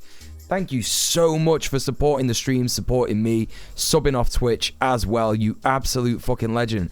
I literally can't even, like, this week has been so much, chat. Honestly, like, the £500 dono from Discrotter and all the donos from everybody else, and now this from God of Static, and also God of Static, like, you know, fucking hell. With the 65-month sub, like, keeping your sub on for that long, like, I can't even fucking begin to thank you so much. Like, I'm so fucking lucky that I get to, like, you know, do this job. Do you know what I mean? You don't have to get the table just supporting you, mate. Honestly, you don't know how far that dough is gonna go. You don't know how far that dough is gonna go. Honestly, seriously, thank you so much. Holy fucking shit, chat. Holy fucking shit. I'm so blessed to have a community like this, and, you know, like, having, like, people like God of Static, like, who've been here for years. Do you know what I mean? Like, absolute years. Like, God of Static remembers when I just used to do, like, video game shit. Like, none of the politics stuff. Like, just video game shit. Do you know what I mean? I never used to talk about politics on my stream. God of Static's been there since, like, day one. I don't even remember what, like, the first stream was that you came in on in the chat. Had to have been something like RimWorld or something like that, you know? But honestly, thank you so much for, like, such a fucking huge dono, and you've supported me like that before in the past as well. Do you know what I mean? Like, you could see his fucking bit badge right there. You know what I mean?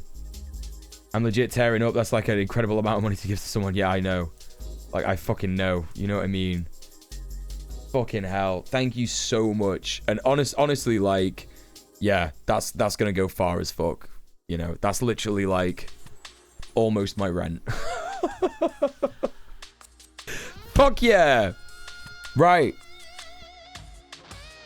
Well, listen, you know, chat, the show must go on.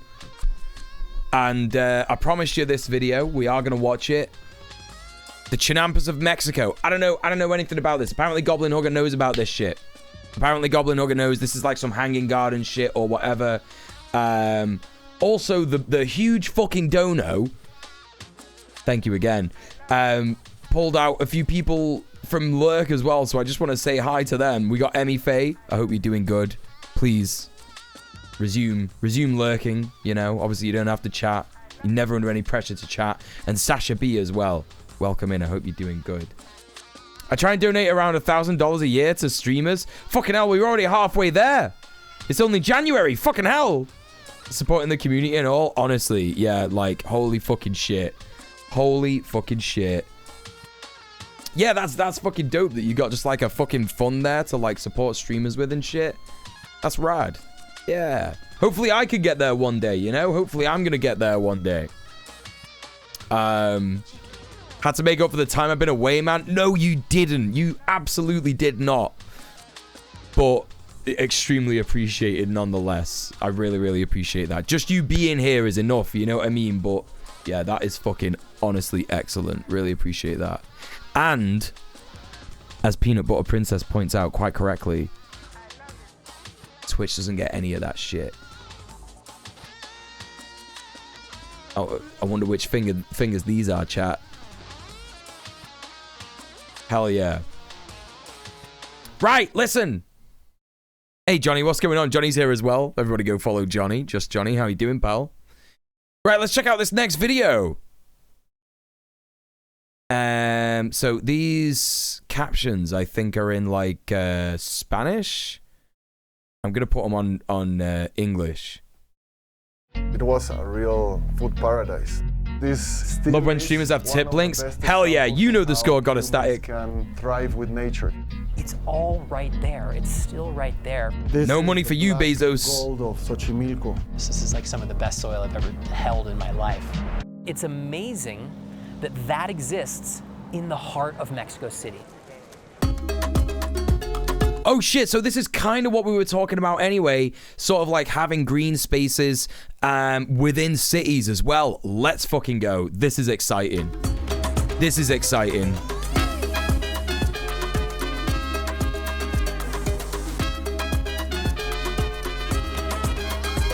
God, his production quality is off the fucking charts, chat.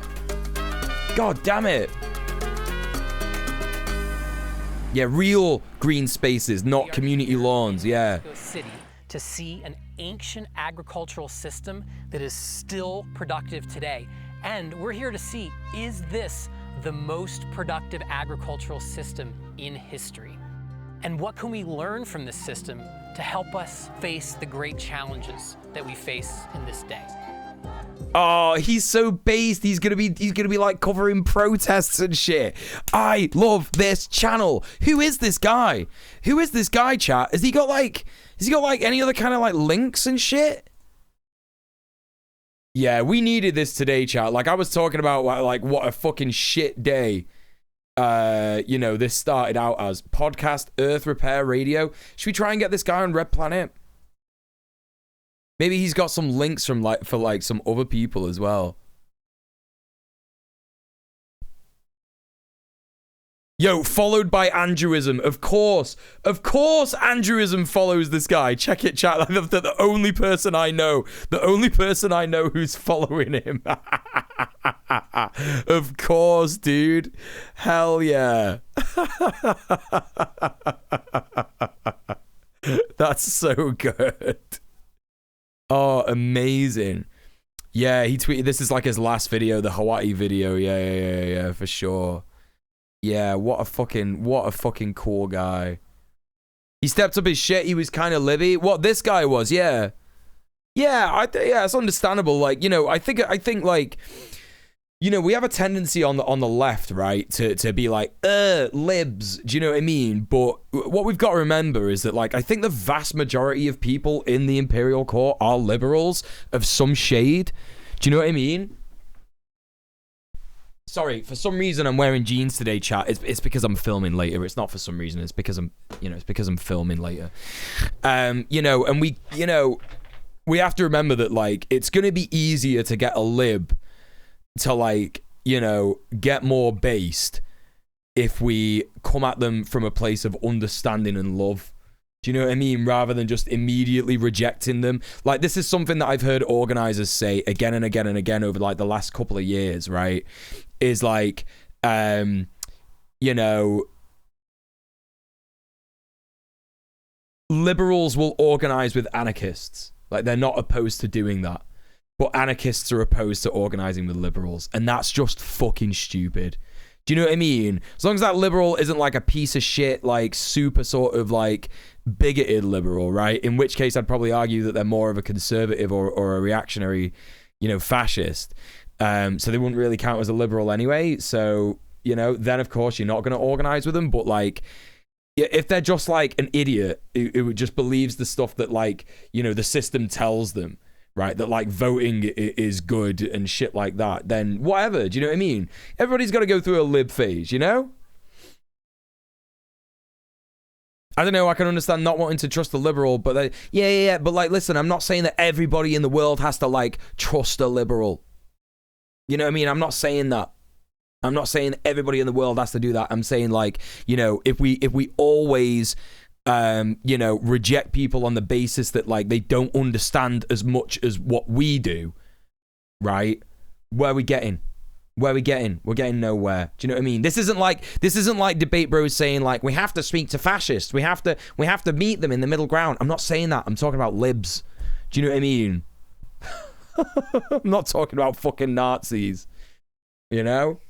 Yeah, give liberals radical stuff to do and they can get radical too. Yes, that's exactly what I'm saying, Lyra. Yeah, you know what there's a difference between libs. There's a difference between people who are like, you know, that they make their whole life about being a neoliberal, yeah.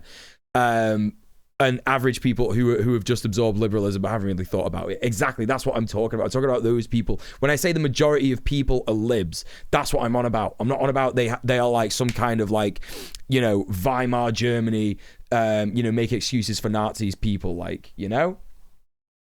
So yeah, that's what I'm on about. But yeah, no, but it is good to see a lib step up their game nonetheless, right? You know what I mean? Anyway, yeah. Had a bit of a springboard for that argument, and then it went off the rails a little bit. But you know, we're still gonna check out this guy's fucking content regardless, because he seems to be super based. So let's check it out.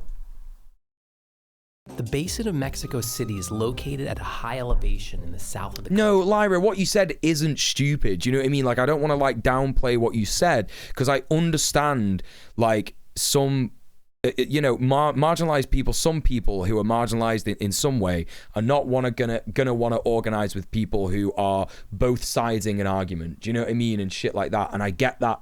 Do you know what I mean? I get that. But yeah, so, you know, don't downplay what you said. Like, I'm not saying that what you said is worthless, you know, because it's absolutely got value and your concerns are valid. But, you know, just in the grand scheme of things, you know what I mean? Like, you know, it's hard for me to be nuanced in every single way, you know, on a live stream. I try my best to be, but like, you know, I think everybody understands what I'm talking about, you know? The basin used to be covered by 5 Yeah, Anthony knows what I'm on about, right? These lakes that the Aztecs built their legendary capital city, Tenochtitlan. Even before the Aztecs, agriculture had taken a unique form here. In order to grow food in this flooded landscape, an innovative form of agriculture was developed, where land was recovered for farming by building artificial islands and peninsulas that are known as... Yeah, this guy's taken the based pill. This guy is... ...and provided food for the capital city in a maze of canals and raised gardens. When the Spanish conquered... I feel like what's happened with this guy, I could probably gauge what's happened with this guy. Like, he's been like a climate activist lib. Maybe not even like an activist, just sort of like, you know, talking about climate change and need to like save the environment and stuff. And then he's like slowly come to the understanding that like white people fucked it all up. And then is like done more research into like indigenous ways of life and how like, you know, even ancient cultures were more respectful of the land than, you know, colonial cultures like and you know, neo-colonial cultures and shit like that. 1520. It's not even really neo-colonial cultures, is it? It's like neo-colonial agriculture. They began to systematically destroy the city and the intricate waterworks that included the Chinampas. Mexico City grew over the ruins of Tenochtitlan and has steadily expanded over the last 500 years, draining and covering the lakes and paving over the Chinampas that once covered the wet valley. This vast ancient farming system has been all but erased from history except for one special area.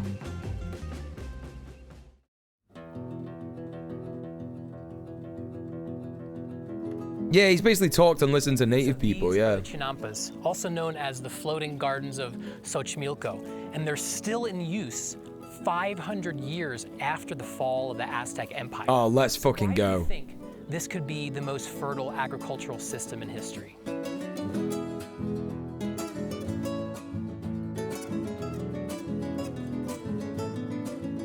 It was a real food paradise, no? Because you plant on land, you can fish, and then you can hunt. This man-made intervention created more biodiversity so that everyone thrived together. Oh, that's what it's about. It's literally, oh, this is so sick.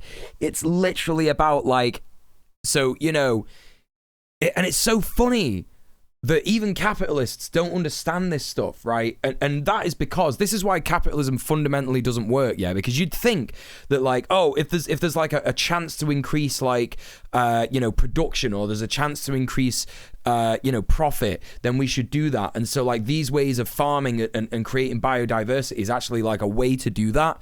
But this is why capitalism fundamentally doesn't work, is because it needs other power structures to uphold it, right? And those are things like patriarchy, white supremacism. And because of that white supremacism, it literally shot itself in the foot, being like, yeah, white people are the best, but then like, you know, missing out on all this like awesome stuff. So no, capitalism is just like becoming this like all-consuming monster where eventually like climate change is gonna destroy it. Like, climate change is gonna fucking end capitalism. Do you know what I mean? If it's not the revolution, it will be climate change, right? And I imagine there'll be a revolution that happens at the forefront of that anyway, yeah? There'll be multiple revolutions in different parts of the world, right? Friend from here. Yeah, there's increasing profit and maximizing profit. Yeah, you're right, yeah. 1,000-year reservoir of nutrients and minerals. We've got here about 11% of organic matter. Wow. This is the black gold of Xochimilco. That's the color you want. This is like some of the best soil I've ever held in my life, right? This is like the foundation of the Chinampas right here. Yeah, this is all man-made. Yo, look at that shit. I thought that was like plastic. That's fucking soil. It's mud, isn't it? It's just like super nutrient-rich mud. Whoa. The soil is the sediments that we have on the bottom of the lake, mixed with plants, with roots, with trees, so that it becomes not only black, but it has the right texture. Oh yeah, this rocks. These plants. You don't need to water the plants. And then you cut these blocks, and you don't. In fucking Central America, you don't need to water the plants. That's fucking so sick. Water. That's amazing. Like in an extremely warm environment, extremely dry environment. That is so sick. Giant sponge. Yeah, and as long as we keep it covered, then it will stay that way. Hey, Almost Elise, what's going on? Mexico City is a giant basin. Not gonna lie, kind of want to taste the good mud. Yeah. It does look tasty, doesn't it? It's kind of looking like chocolate mousse or something. Kind of want to eat that mud. There's no outlet for all the sediment that washes down from the mountains. This has gone on for millennia, and so all of the soil and debris from this large mountain range settled into the lakes, providing extremely fertile materials for constructing the Chinampas. Nature just knows what to do. Geography, there's nature just knows what to do. Reservoir of fertility that formed the basis of food production for ancient civilizations. This is a very shallow lake, and because it's so shallow, it was easy enough to pull mud out of the canal and to put it in this rectangle. The Chinampas were constructed by creating a perimeter of willow stakes known as ahuajotes that were anchored to the bottom of the lake. Reeds were then woven around the framework of the stake. You know what, Elise? I'm so glad you literally said those words in the chat. This planet is sick, right? Because I was thinking that because, you know, I think all the time about something that Sophie said once, yeah? Since she said it, which is that, like, maybe this existence is kind of a test to figure out if we can learn how to love and care for each other and live in a fantastic, compassionate world in harmony, right? Maybe once we get that sorted, maybe the true reality will dawn upon us, yeah? And it makes me think about shit like, you know, people who search for, like, you know, other life on other planets and stuff, and it's like,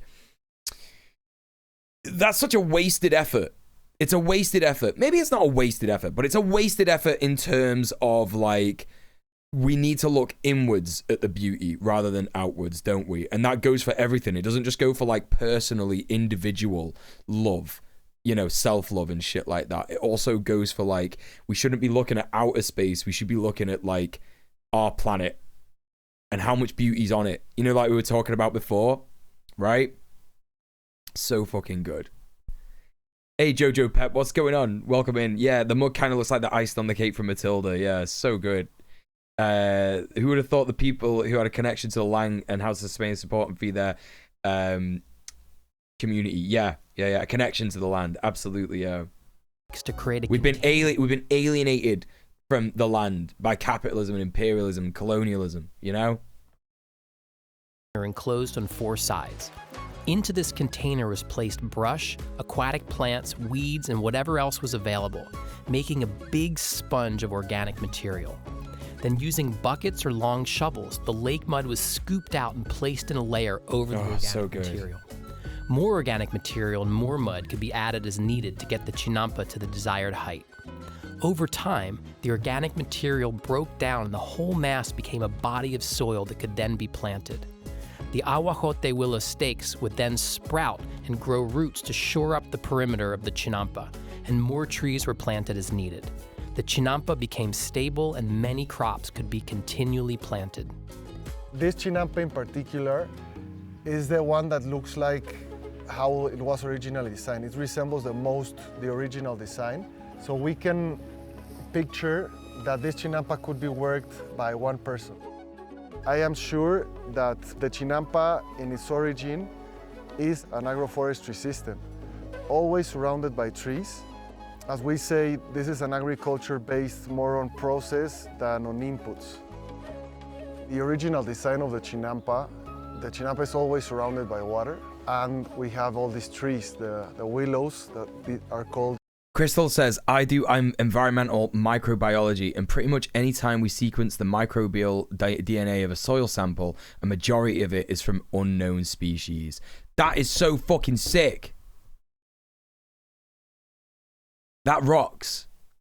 Do you know what I mean? It's like we have so many unknown species on this planet. Like, we don't even know like what's in the entirety of the ocean. Like, people talk about that all the time, innit? You know, like National Geographic and, you know, Discovery Channel and all that stuff. Using living tree roots as what holds the dirt in is fucking amazing, by the way. Yeah, so good. So good.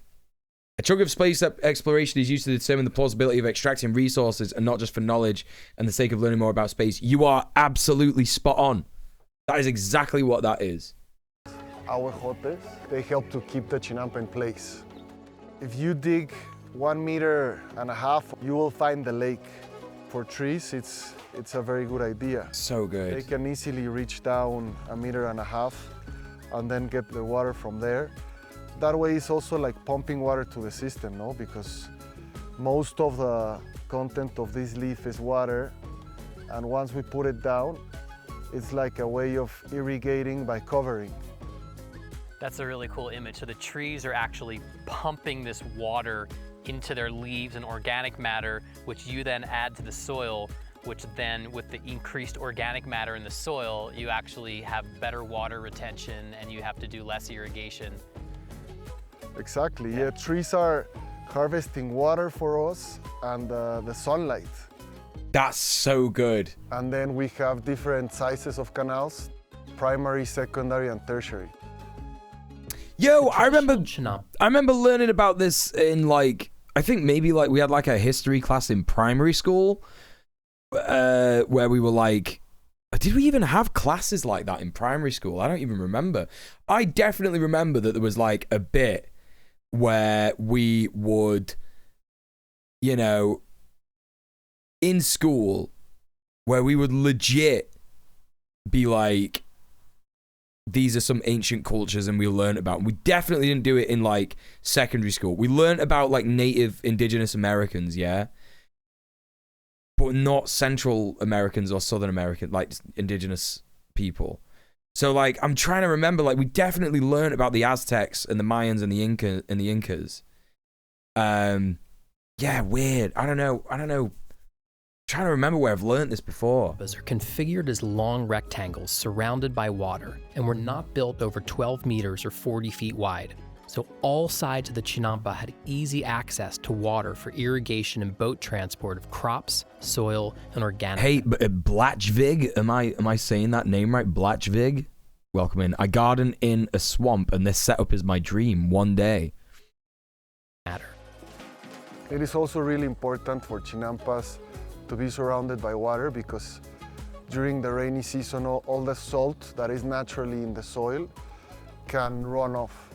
Some people, in order to have more land, they have... That's jogging something, primary school history module, yeah. Cut down trees, but knowingly or without knowing, they are disrupting the original design that, in my opinion, it's perfect.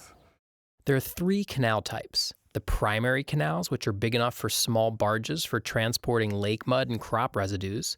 The secondary canals are sized for canoes, and then the tertiary canals are just small channels big enough to irrigate from, but too small for boats.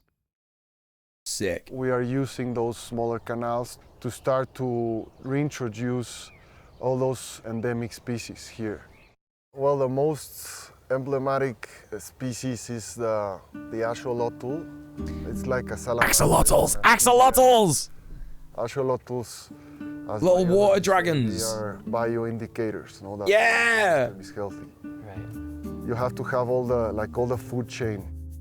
The tertiary canals are important to preserving the native ecosystem and creating habitat for the Don't they have to like keep moving or something? as well as other aquatic species that are threatened by the introduced tilapia and carp. The tertiary canals Again, are also invasive species, tilapia, invasive, I don't even know what I'm saying. Invasive species.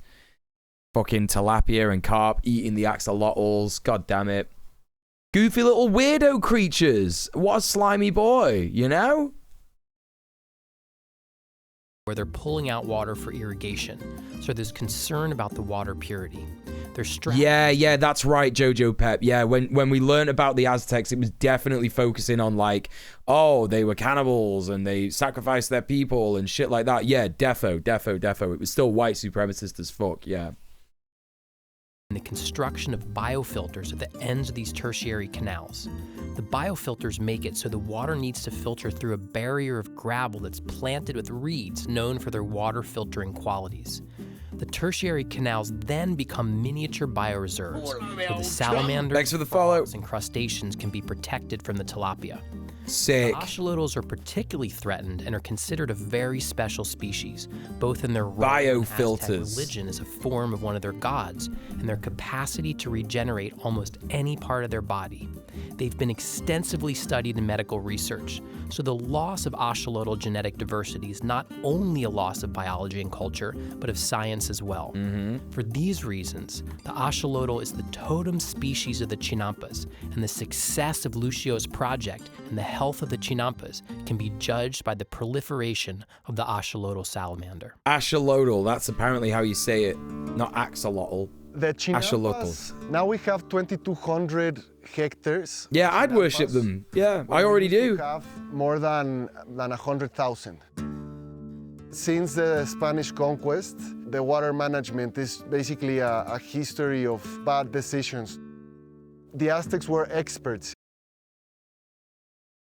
This channel is so fucking good. This channel is so fucking good. In water management, in knowing how to control the levels of each lake. The Spaniards, really what they did was start to divert canals, dry the lakes, dry the rivers, basically destroying the water system. We used to have 5 great lakes, and now we have water problems, no? As the city grew, the water bodies shrank. Water treatment plants now supply all the water to the lake. That is absolutely fucked. That is absolutely fucking fucked. Yeah, Europeans love to cultivate concrete. They fucking love concrete, don't they? Like, just that timeline, chat. Like, check that. Do you know what I mean? Like that's what they had. Shrank. Water treatment plants now supply all the water. And that's what was taken from them. Yeah, turn into a concrete desert. You know? Fucking hell. To the lake. The quality of the treatment plants, it's more than good enough for... Yeah, same static. Yeah, I remember that for sure. Xochimilco is more, 300 hectares have been urbanized and they don't have a sewage system. So all that water goes into the Chinampas and mostly the pathogens are of concern. The water also from the Xochimilco aquifer is being used at a faster rate than it's been recovered. So now with the water issues and the pollution of the people that have started living in the Chinampas are really endangering the system. So these Chinampas are a living thread that weaves together past and present. This whole thing was a giant lake bed. These chinampas were created, and then the city paved it all over. And here we are in the final vestiges, the last part of this magnificent, massive system that is still intact. This fucking system used to be immense. It used to be vast. It used to be like so massive. And now it's just like a little bit. A little bit. Again, crime against humanity, man. Crime against fucking humanity. To this day. Arca Tierra is a project that links farmers with people in the city by means of agriculture. And then we also have rural tourism, especially in Xochimilco, where we invite people to go to the chinampas. For us, it's really supporting a network of good farming and a better food system. Arca Tierra has made enormous progress in having the cultural and biological value of the chinampas recognized. They're applying permaculture and ecological design principles to an ancient system with modern problems and are gaining real momentum. Yeah, that's good to hear. What we would like to promote is farming as a way of regeneration, of landscape, of food, of culture, of social relations, and also to try to rehabilitate the water systems that used to be in Mexico City, taking ancient knowledge from the people that understood this environment very well, and also backing all that information with scientific knowledge, with researchers from universities. Blue corn tortillas, hell yeah!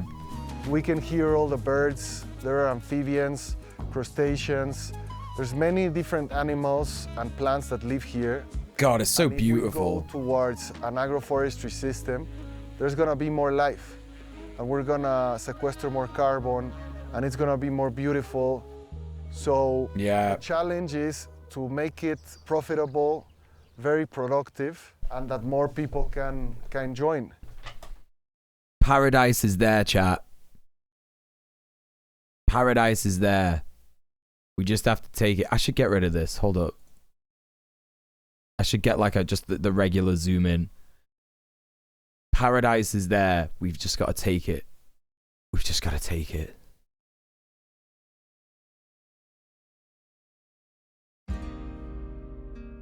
So, what do we have to learn from this system that can be applied elsewhere? This is a pattern that can be replicated in any wet, swampy area. Lower the low areas for deep water and raise islands for cultivation. We can create more production and diversity on these wet sites. This is a resilient strategy that has withstood the test of time, and we are standing here on living proof of that. People say that this is, the most productive agricultural system in history. What are your thoughts on that? I don't know if it's the most, but definitely on the top list. And that is because the people that lived here 1,000 years ago had this great sensibility and combined, like human ingenuity with natural power. The sun, the water, the nutrients, the minerals. In my opinion, this still is one of the best examples of how humans can thrive with nature, can co-create. This is the most productive system in Mesoamerica all year round. As long as you give back enough, you will have... Is that fucking purple cauliflower?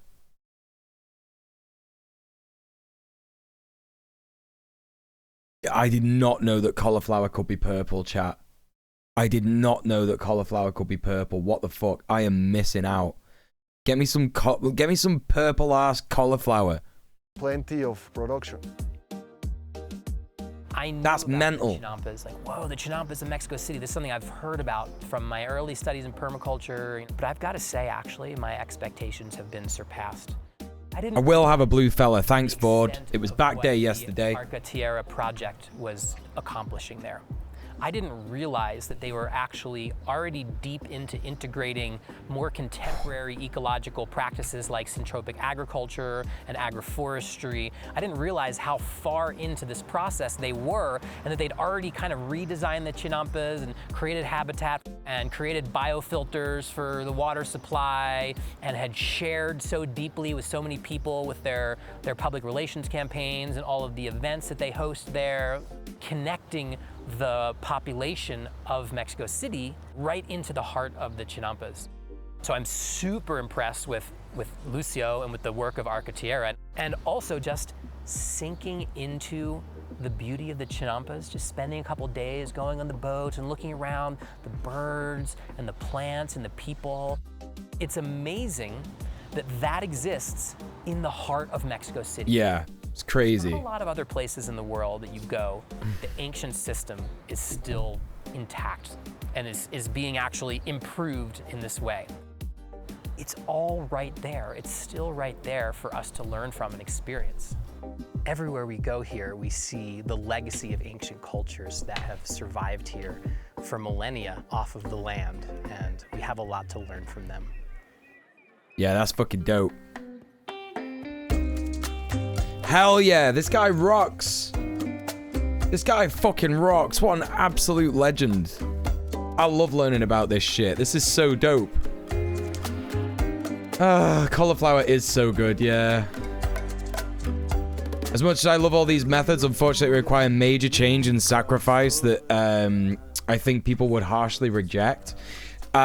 You've not been here for like literal years, God of Static, yeah? So I could completely understand you know, suffering from doomerism, 1000%, but there is a reason that everybody in the chat is very, very excited about this stuff. And that's because we do not suffer from doomerism anymore. We don't have doomerism in this community. It'll take you a while to unlearn it. Don't worry. But you'll get there. You'll get there. You know? Change does not just come from teaching people how to farm differently. There are many different aspects of how, you know, people... We will change the world to be better. I love it. It would just require people to move. No. We don't need anybody to. We don't need anybody to do that. We don't need anybody to do that. Like, you know, earlier I was talking about like the reclamation of spaces in cities, about the reclamation of things like golf courses, the reclamation of an occupation of empty buildings and shit like that. You know, there's loads of different methods in which we can make the you know, the world a better place. 100%. Rocket TTX says, hello, I'm an anti-communist. Is there anything you could say to get me to switch my position? I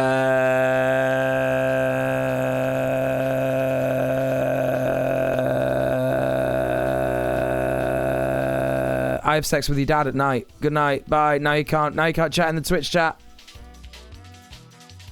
What do you think? I look like a debate, bro?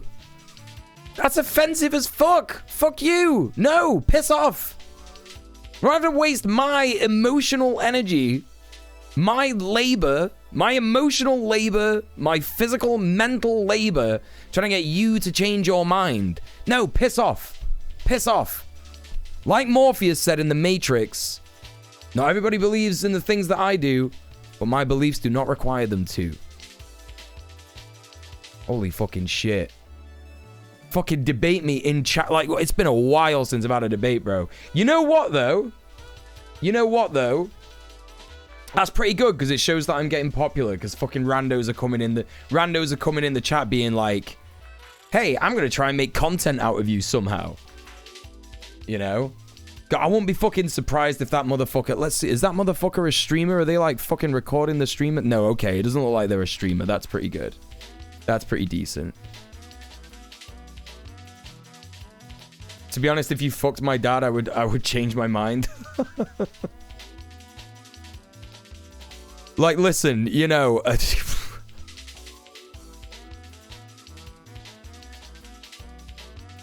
I'm all for teaching people about communism, yeah? But You know, I don't owe anything to some random chatter that comes in my chat. Look how many people are here, man.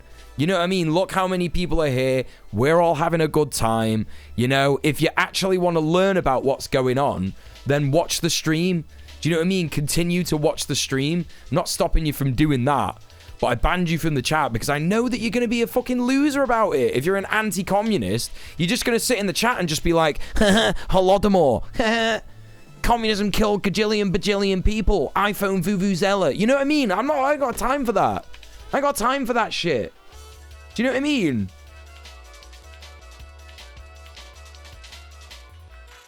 This community has provided me with a heaping helping of hopium. Hell yeah. That's what you fucking want. How spread out everyone currently is, and the fact that plants require unique climates to grow materials or in specific areas around the world. How would we get the need for trucking and large-scale cargo shipments to supply world demands? Whoa, what are you talking about now? What are you on about now, God of Static?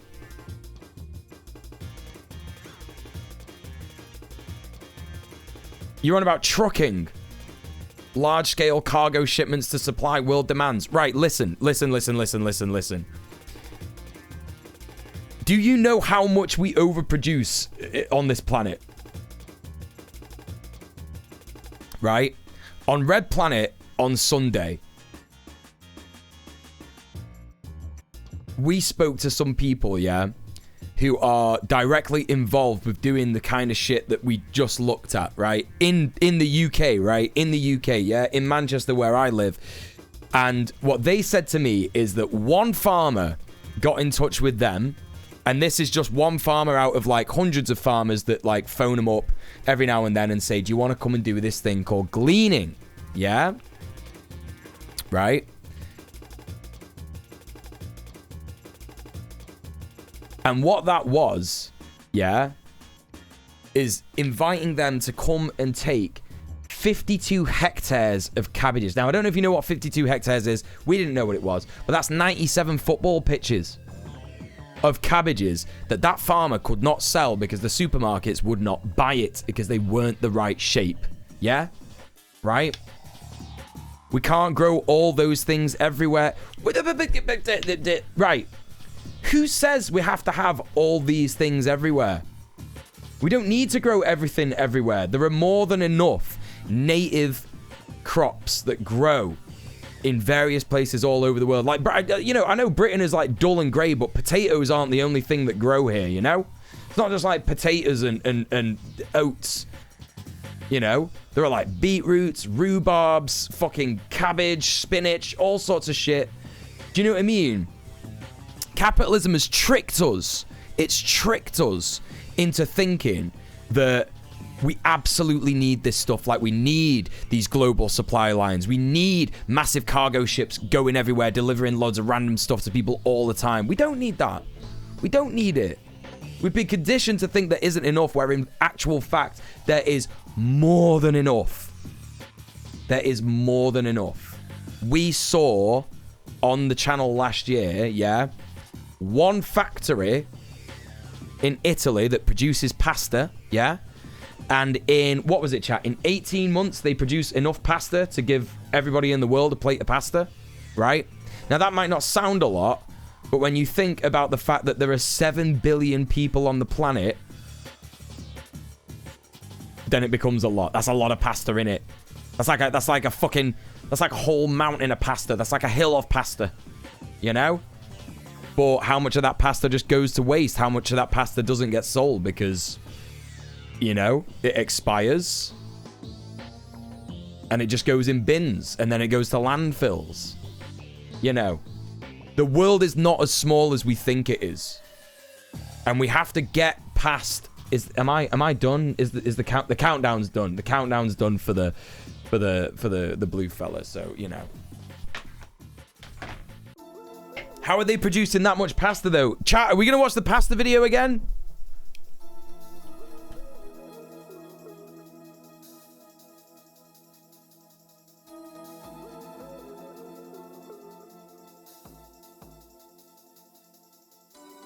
You didn't see it? I wonder if it's still in my watch later playlist.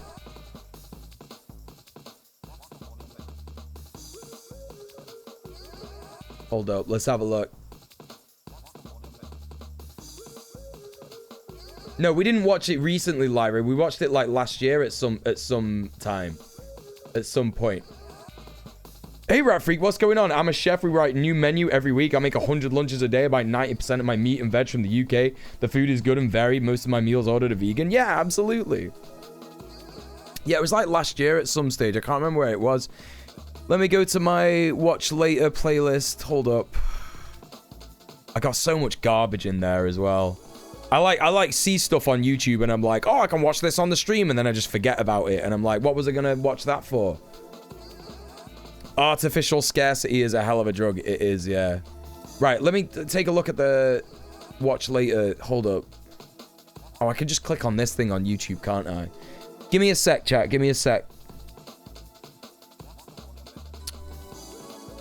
Right.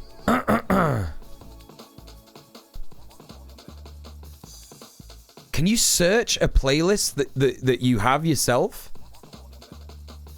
Like, look at that. Why is that in there? Low poly cat set to quality funky, low quality funky town. Like, why have I got that in there?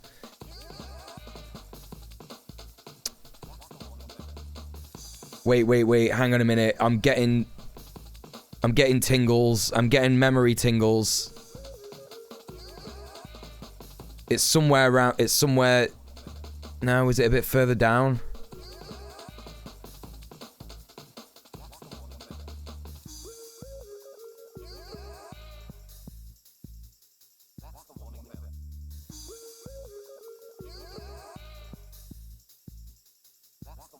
Top crops to grow at home. Have I missed it?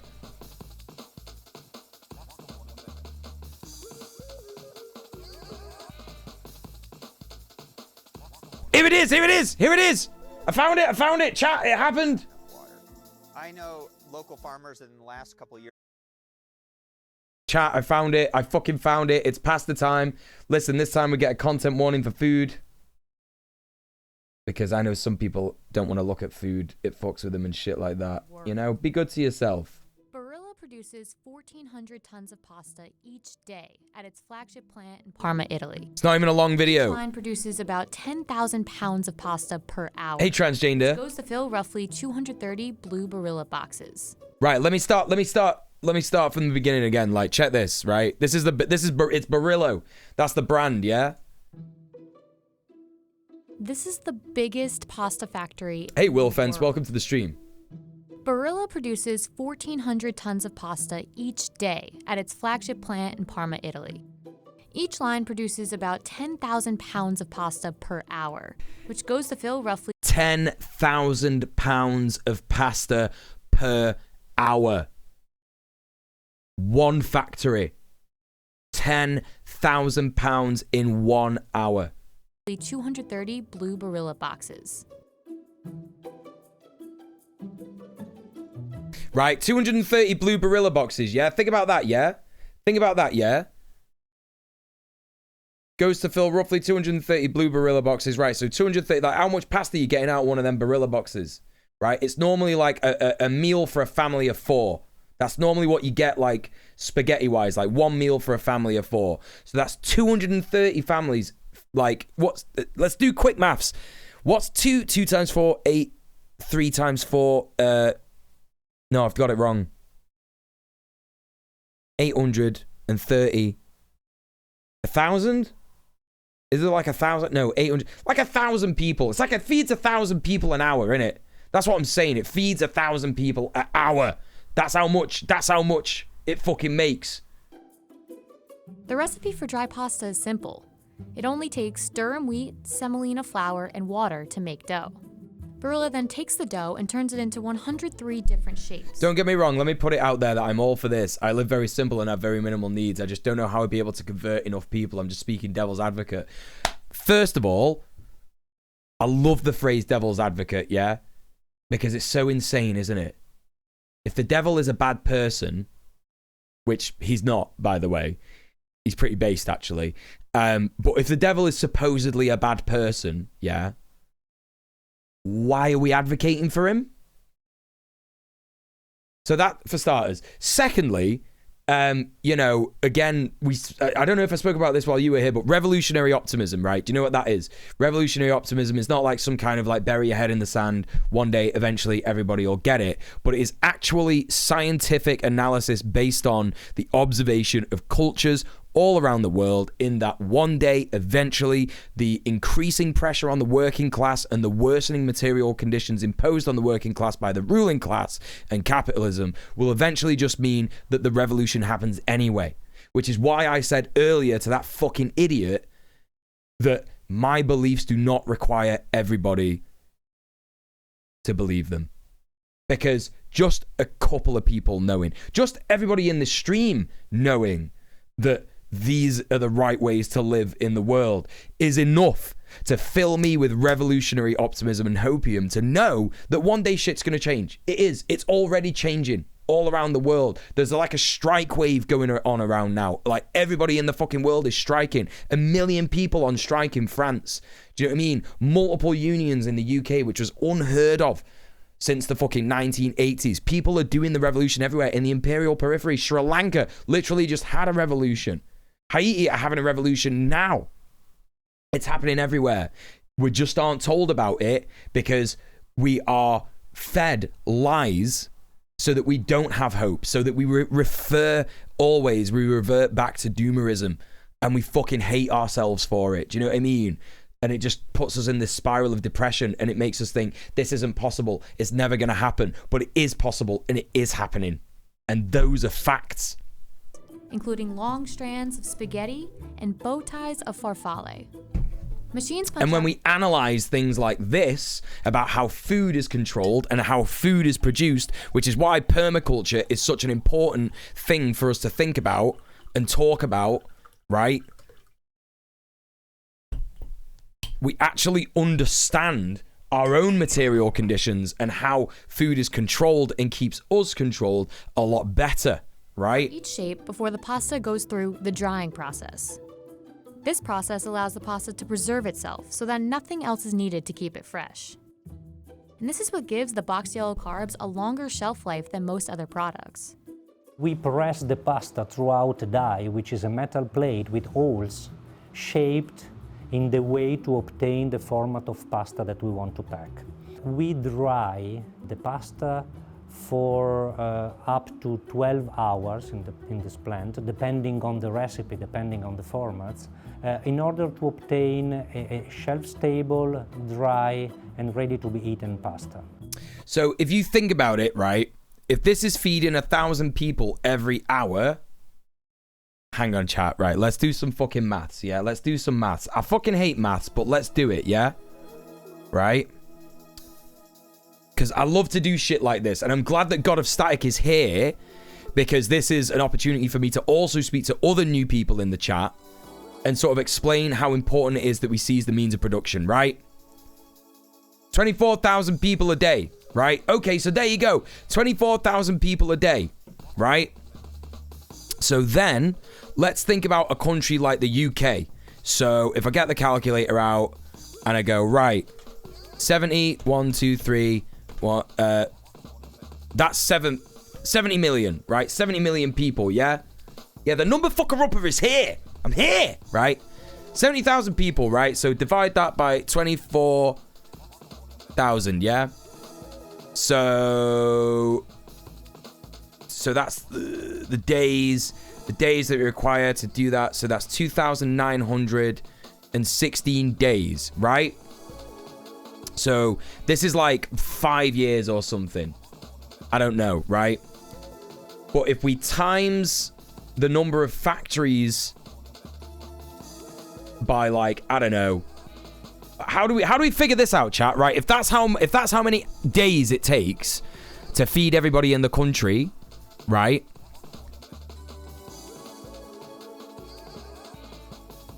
Times the number of factories by like, I don't fucking know. What is it, like 5 or some shit? Ask Chat GPT. I'm not doing that. What I'm trying to demonstrate to you here, yeah? Yeah, that's what I mean. That's how many days it'd take one factory to give everybody a plate of pasta. Yeah. Right? What I'm trying to demonstrate here, poorly, because I'm shit at maths, yeah? is if we seize one factory like this, then we could feed a certain amount of people, do you know what I mean? And that's that, yeah? And obviously there are more pasta factories in the world than just this one. Yeah, so however many pasta factories in the world, I don't fucking know. But pasta isn't the only food source either, is it? So think about the various amounts of food sources that are produced in factories. Do you know what I mean? Things like, you know, bread, for example. What else is like a staple food source that's produced in factories? Like sauce, like we're talking like tomato sauce, stuff like that. Just like very basic stuff. And then combine that with like, you know, permaculture that produces like a lot of vegetables, right? Which is like the nutrients alongside the like, you know, carbs and stuff that we're getting from these factories. You know, seizing the means of production is what this means. It means people getting together in a union, right, and creating a workers' co-op out of a factory like this. And if you look at the majority of the factory, it's actually just fucking automated. Yeah, combine that with like the farming that produces the semolina, like the durum wheat, and get the water and shit involved. Do you know what I mean? It's possible. It's possible is what I'm saying. To fucking feed everyone. I can't remember what it was. What did they say? They actually said that it was like, I don't know if I'm doing the maths right, because don't they say in this video, yeah? In this video, yeah, don't they say it takes us like 18 months to produce enough pasta to feed everyone in the world? Hang on, let's watch the rest of the video and find out. The Barilla factory operates 24 hours, 7 days a week.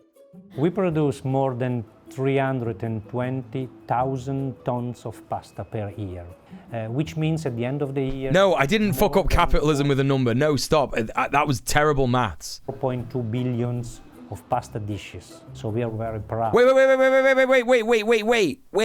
Wait. See what I mean? Look, this is the bit. 20,000 tons of pasta per year. 320,000 tons of pasta per year. Which means at the end of the year, more than 4.2 billions of pasta dishes. So we are... Right, 4.2 billion pasta dishes in a year, right? So actually, the maths that I did was incredibly wrong. So it would just take one of these factories to like feed everybody in Britain. In a year, probably less than a year, right?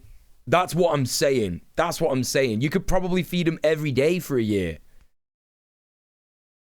So, you know, that's kind of what I'm looking at. The maths that I just did then was a poor representation of how much this how much this factory actually produces. So that's what I was trying to demonstrate. Do you know what I mean? I'm very proud to say that in 18 months, we can feed the entire population of the world. In 18 months, they can feed the entire population of the world for a day.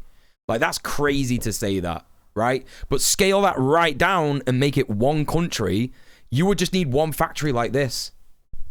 And you just copy and paste the design of this factory to another country. And then source the wheat production, yeah? There it is. We can feed everybody. It just doesn't happen. Do you know what I mean? A small bake shop in the center of Parma more than 140 years ago. Today, the company it's ridiculous. Owned by fourth-generation Barilla brothers. 2 of these babies will make everyone on Earth a plate of spaghetti once per year, right? Ownership has stayed the same for decades. Much has changed since 1877, especially in the way pasta is sold today. The turning point came when Pietro Barilla traveled to the US after the Second World War, and he saw the packaging of food. And so he came back.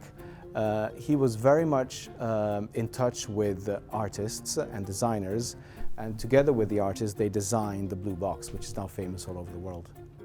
Barilla consumers. Right. Goblin Hunger says, I will say these machines are usually highly calibrated to certain type, shape of input. If supply lines do break down, some of that machinery will be useless. Abso-fucking-lutely. However, yeah? What was I going to fucking say now regarding that?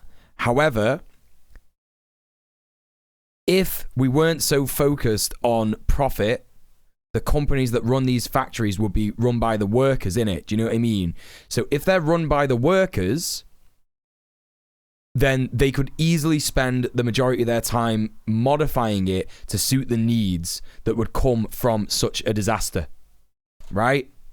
You could probably do like a handful of these types of facilities per continent and meet or even exceed demand. Exactly. And there is more than enough space. And to be honest, here's the thing.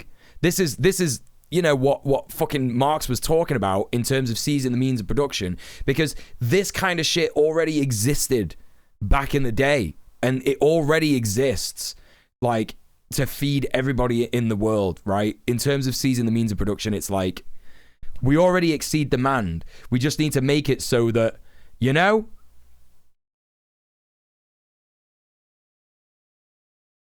we don't waste. That's what it is. Around the world. Yeah, this factory is only for this brand. There's other brands doing the same thing. Like, think about all the fucking pasta brands that you know about. Like Nepalina. That's the only pasta brand I know. Because otherwise I just get like Sainsbury's own, or like Lidl's own pasta, or Aldi, like whichever supermarket, Asda's pasta. You know what I mean? Asda. Yes, we need to cut down on facilities and streamline production to demand. Exactly. And not even demand, like demand would change, right? Because demand is a feature of economics. So it wouldn't be demand, it would be needs, which is again the communist line from each according to their ability to each according to their needs. Boom, you fucking got it. Spot on. And that's what makes it the most produced shape in the factory. Yeah, exactly, Jojo, yeah. Spaghetti in terms of long cut pasta is very well known all around the world. No brands, fuck logos, fuck it all off. In Italy, spaghetti, of course, but it's not that far from the culture. Think about how much of a bastardization it is, yeah, that there was a group of suits, and there are still groups of suits, you know, who work for companies like this in marketing, yeah, and they say things like, damn, we really ought to change how the brand looks so that people can really feel represented by our pasta. Who out there in the world is basing their entire personality around pasta? Who's doing that? Apart from that Swedish chef. Do you know what I mean?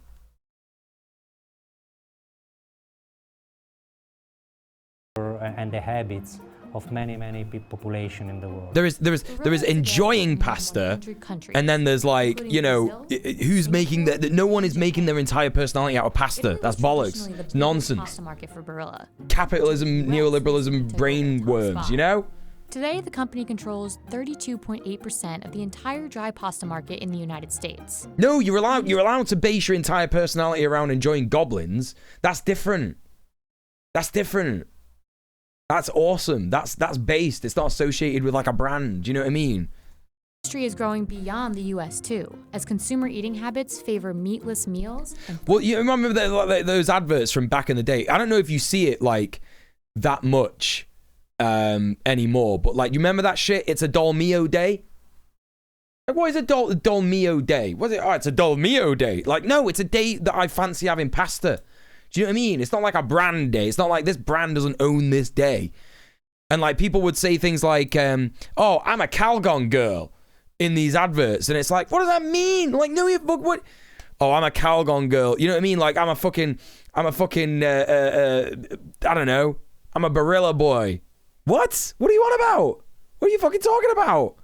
No, you're not. You're a person. Stop letting like capitalist vultures dictate your personality. Do you know what I mean? Integrate brand into your life. You know? Plant-based diets. Cheapest pasta off the rack, gal. Towards more plant-based diets, because it's now universally recognized that they are the best one for the health of people and of the planet. And so we are seeing globally an increase in pasta sales. The trend doesn't look to be dying anytime soon. Yeah, right, exactly. Consume, do not think. Consume. So there you go. There's the pasta video. There's the famous pasta video. We already produce far more fucking, you know, things that, than we actually need in the world. seize the means of production, join a union. That's how you start it. Do direct action. Get involved in a mutual aid society. Let's fucking go. Anyway, so we were checking out some more permaculture shit. And what are we on right now? Okay, listen, I think that now is the right time for us to check out that video that Awesomeo sent us, which is this one, the food forest co-housing shit. And this is from a year ago. This could be really awesome. Where does gnocchi factor into this? That's a really good question, Transjane there. And I don't know if I can answer that, but I hope that one day we can, because I fucking love gnocchi. So let's check out food forest co-housing, how it works. But before I do that, chat, I'm gonna go and have a big wee, and you should go and have a big wee too, or a big poo, depending on what you want to do. Or maybe you can go and get some snacks, hydrate, take your meds if you forgot. I know one of you forgot. One of you out there has forgotten. And something else. Have a stretch. Go for a walk. I don't fucking know. Back in a tick. Enjoy the weird ads. America Online, a new way to use your computer to communicate and have fun. Call 1-800-350-9191 now for your free America Online Startup Kit with free software and 15 free online hours. It's everything you need to get online, so call today. Holy cow! A dragon cake that breathes safe, mysterious smoke. Jell-O that actually glows in the dark. Food that looks like hungry dinosaurs. Introducing the amazing Special Effects Cookbook. Now you can create food that smokes, erupts, moves, sings, and talks. Tickle the kids with a swimming cucumber shark that uses regular food to power it along. Make a volcano cake that actually erupts delicious edible lava icing. These recipes are not only exciting, but tasty as well. You can create these easy and safe special effects with ordinary kitchen ingredients, and they cost only pennies to make. And each recipe is fully illustrated to ensure a perfect special effect every time. Get your camera ready to catch the delight as your family marvels at your magic touch. Give your sweetheart gorgeous edible flowers made out of fruit. How about holidays? Make personalized edible Christmas decorations right under the shell of an egg for surprise Easter messages. Make all kinds of dinosaur foods, even one with chomping jaws. The cookbook won first place in the Inventor's Workshop contest. How would guests at your next party react to the smoking green dragon cake and more? Order now and receive free special effects recipes for your pets. Your dog or cat will love these incredibly fun treats. And you get this Garnishing Secrets book, food decorator, paring knife, and if you order right now, we'll include this amazing musical candle that plays the happy birthday song when lit. You get the cookbook, pet recipes, garnishing book, food decorator, paring knife, and the singing candle, all for only $19.95. But you must call for this special offer right now. Credit card orders, call 1-800-441-2400. That's 1-800-441-2400. Or send check or money order for $19.95 plus $4.95 shipping and handling to Cookbook. P.O. Box 1660, Atlanta, Georgia 30301. Remember, this special offer is not sold in stores, so call right now. 1-800-441-2400.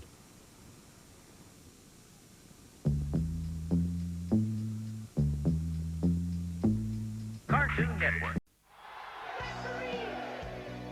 Good one, that, in it, chat. It's a good advert, that.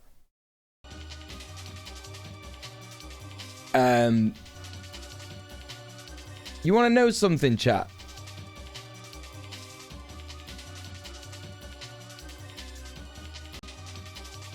Do you want to know something? Do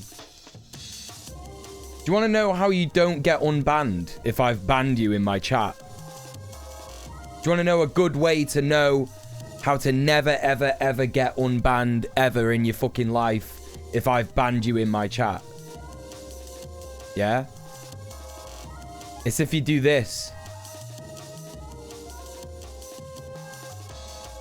If you fucking harass people in my stream, yeah?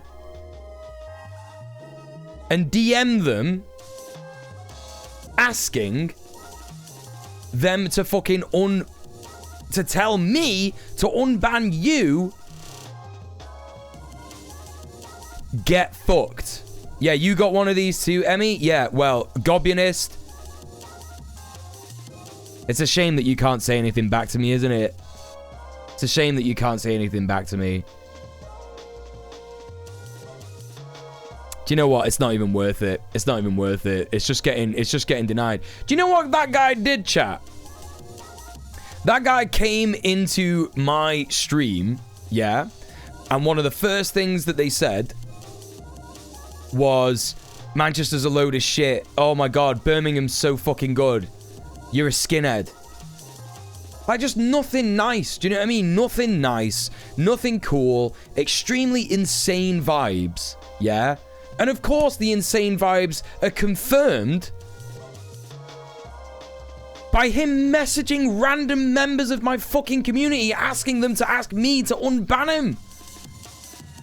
Yeah, definitely gonna unban you, bro. Yeah, you definitely seem like a worthwhile member of the community that I'm gonna enjoy having in here. Everybody's gonna really enjoy chilling out with you, having you in our community, just hanging around. Do you know what I mean? Just saying insane things and being a piece of shit. Everybody's gonna love that, aren't they, dude? Yeah. Fuck me, man. Holy shit. Anyway, listen, we're watching this next video. Very exciting. Let's check it out. I don't know if there's any content warnings for this. No, I actually think you should unban the guy. Well, that's very nice of you, Lyra. Could be a lark.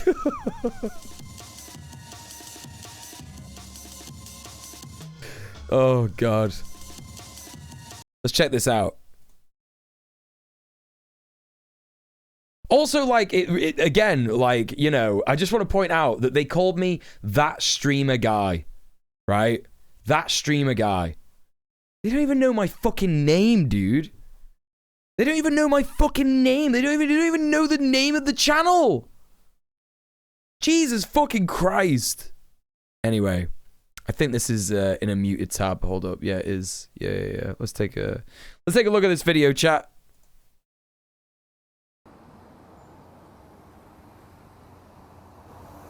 This is in Portland, Oregon. Most apartments in Portland in general, most commercial properties, multifamily properties, the landscaping consists of the minimal, easy to maintain landscape. Basically, usually just paved parking spaces. Grass. It's basically, if it's not parking space, it's grass, or there's a sprinkling of ornamental shrubs. You know, they don't produce any fruit or anything. The Birmingham-Manchester divide doesn't exist. It literally doesn't fucking exist. This is why it was so bizarre, this guy coming in the chat and saying shit like that. It's like, if anything, you'd say Liverpool is better because there's like a classic, you know, sort of banter-based, you know, friendly antagonism between Liverpudlians and Mancunians. So, do you know what I mean? Like, I don't understand, like, trying to bring Birmingham into it. Like, Birmingham's some kind of, like, you know, we have, like, a playful, you know, camaraderie with people from Birmingham. Like, what are you fucking on about? I don't even know. What the fuck is insane? This is in Portland, Oregon, Exorcism, by the way. I mean, it's a tragedy. It's a kind of a lost opportunity.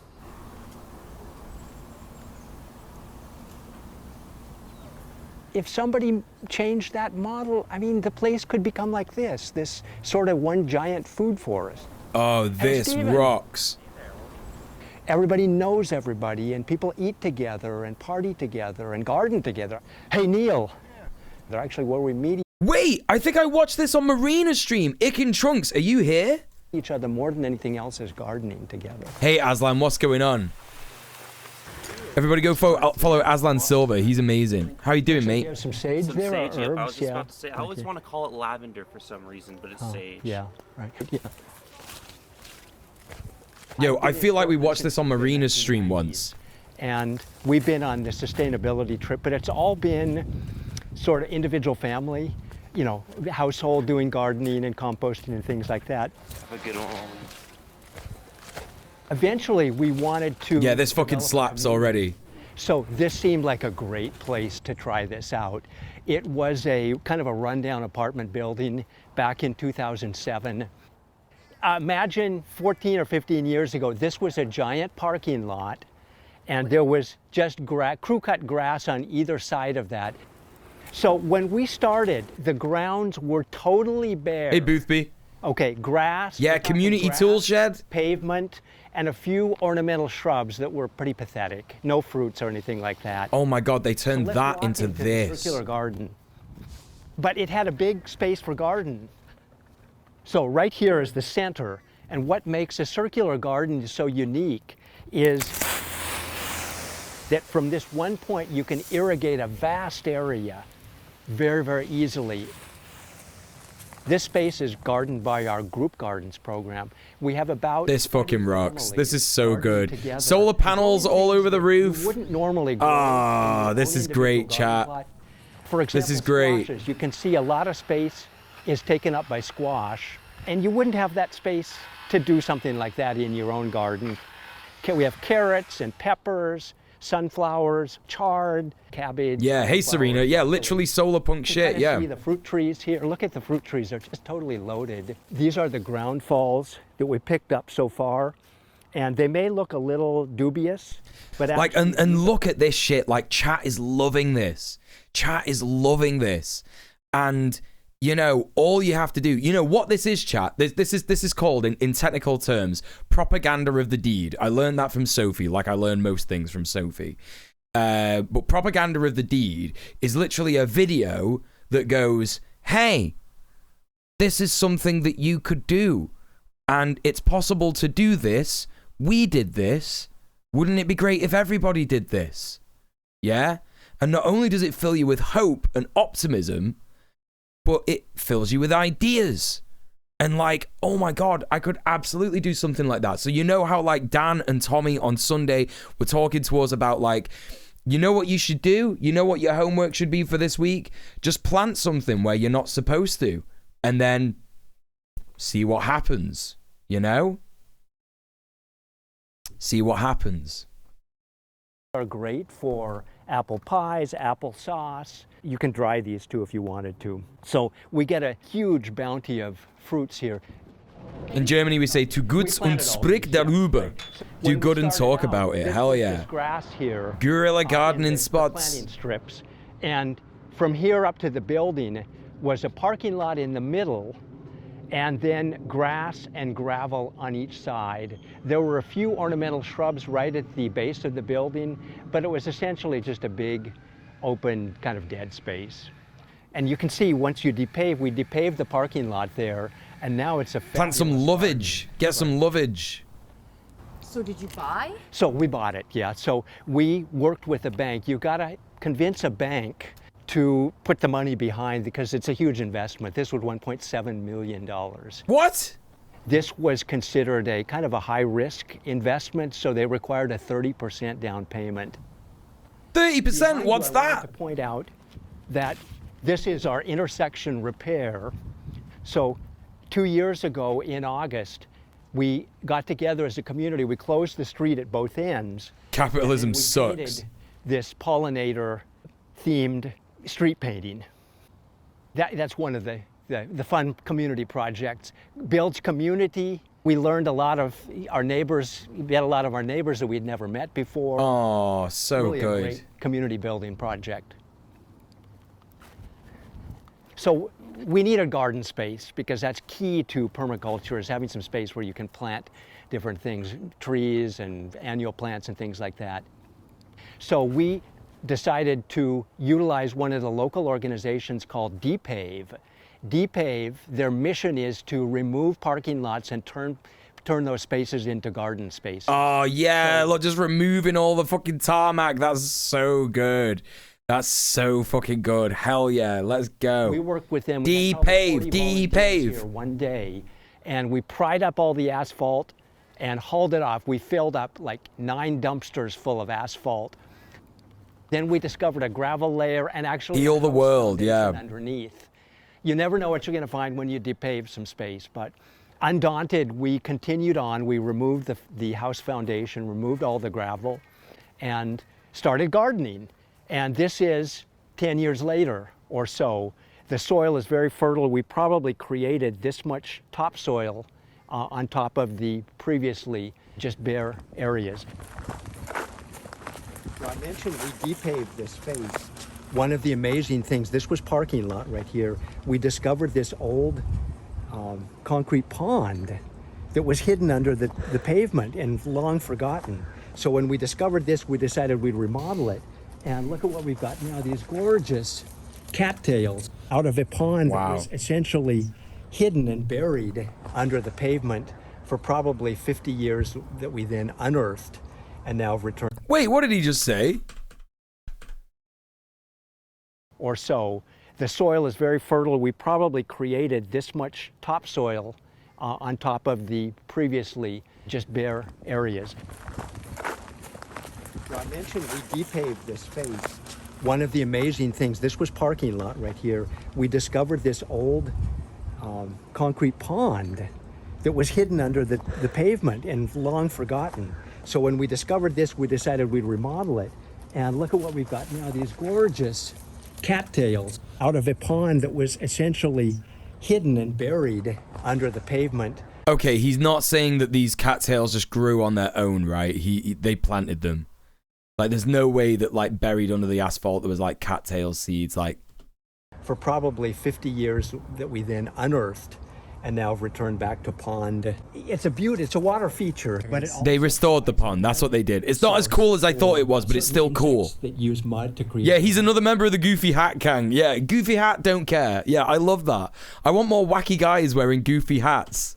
Homes like mason bees and mud dauber wasps. Also swallows use mud to make their mud nests. So this is a perpetual source of mud that they can tap into. Now behind this is our well. So you'll see that little square structure with the living roof. We actually have a 100-foot well there that we've drilled. Y'all ever seen this one?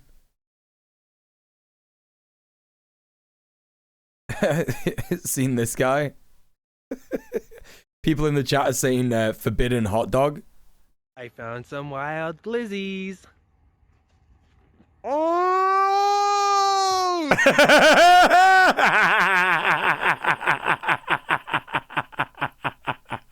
It's so good. I found some wild glizzies. Oh! The way it like streams out of his mouth. It streams out of his mouth like smoke. It's so good. I found some wild glizzies. Oh! It's so good.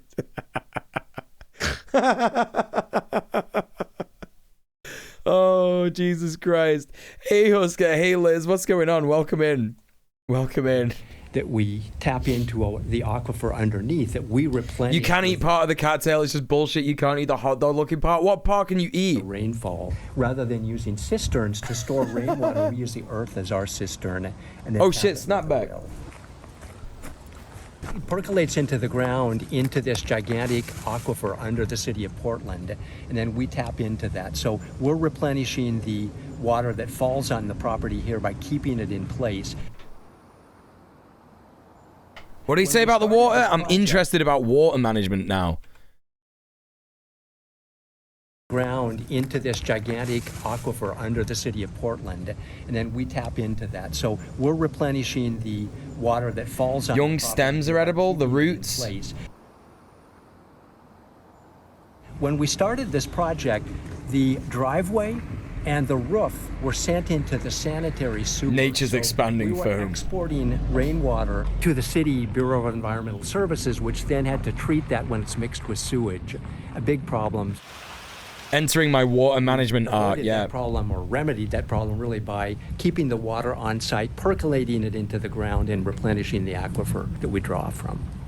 So the rain is draining. That looks complex as fuck. You'll see a pipe coming from that side. That channels all the rainwater from the north side of the building to that center, and then it comes across, and then it's conveyed through these rain chains to fall around us here. So the building is split down the center. It's a kind of a gable roof. And so we get about 150,000 gallons that land on the north side of the roof. There's another 150 from the south side. So the building itself probably contributes 300,000 gallons. This is the north side rainwater, and because it goes through small orifices in front to channel it to the rain chains and other places. It's important to keep sediment, leaves and things out. So what this does is it catches these leaves. Look, how did a peanut get up on the roof? But so several times a year, we'll go through and clean the filters out. And basically you just tap them like that. And that way it keeps that material out of the rainwater chains, which would clog them. And you can put it back again. So whenever it rains, there are 3 waterfalls on this side of the building. Sick. What are you doing? I'm restoring the rainwater creek, we call it. You see the stone path, it goes all the way to the big swale. And it starts up here. When it rains, you see the black, the downspout. So the water goes down and comes out here in that stump. And then it starts to run all the way down there. So it's fun to come out here when there's a downpour.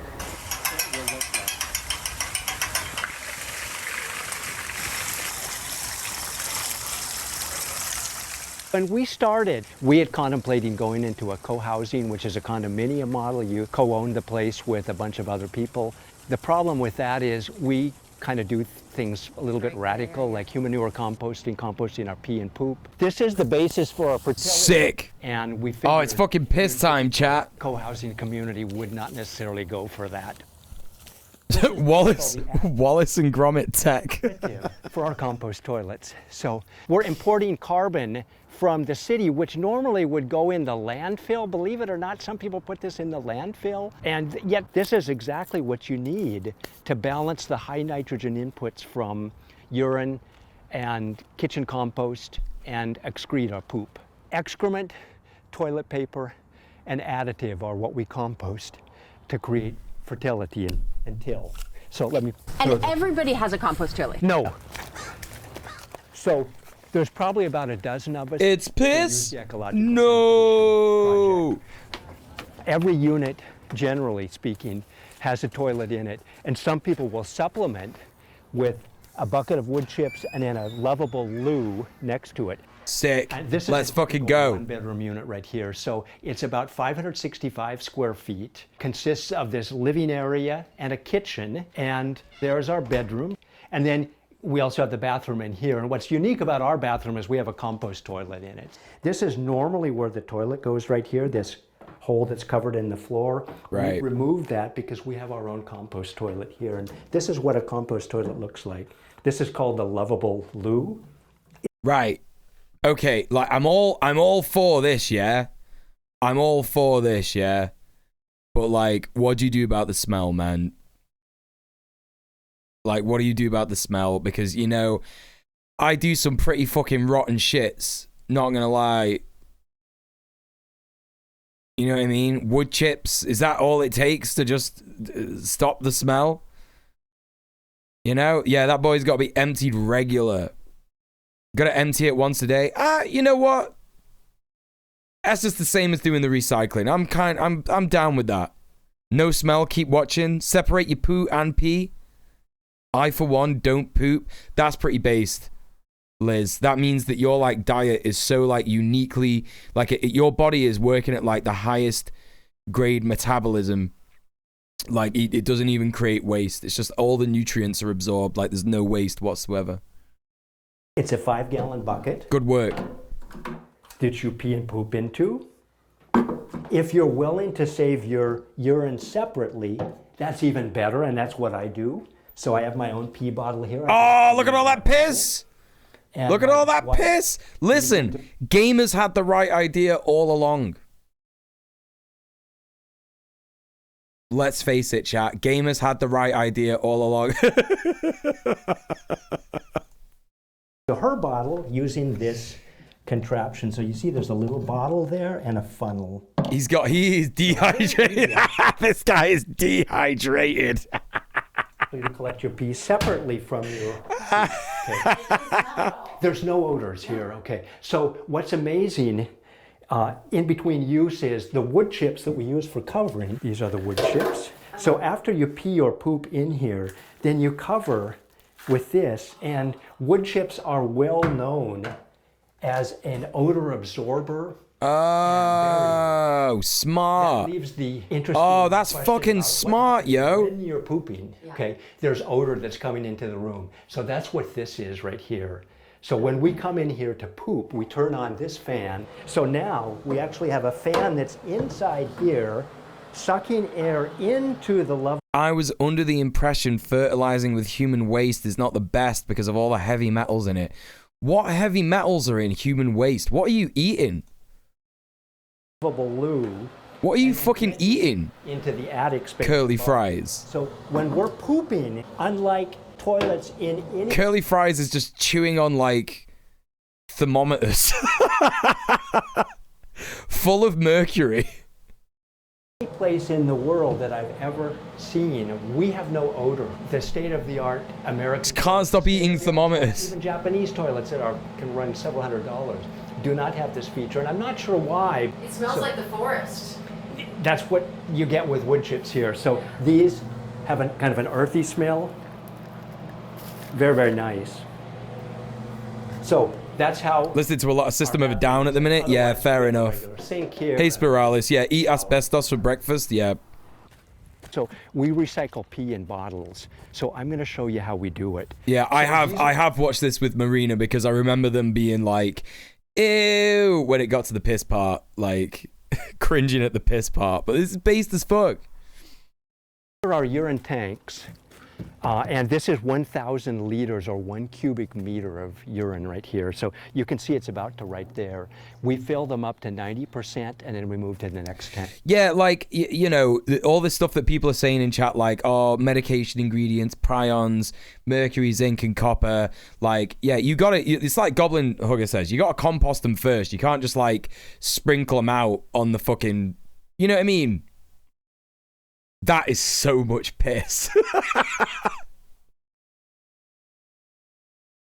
That is so much fucking piss right there.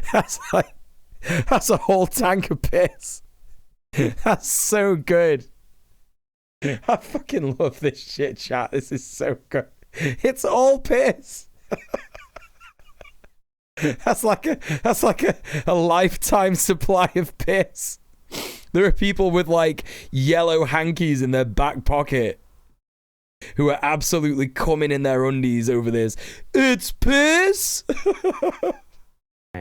So I'm just going to uncap this, and you can see here we have a funnel and then a little cap with a rock. Yeah, they use it. Yeah, because, like, it's like, this is what people forget. Like, it's full of fucking nutrients, you know?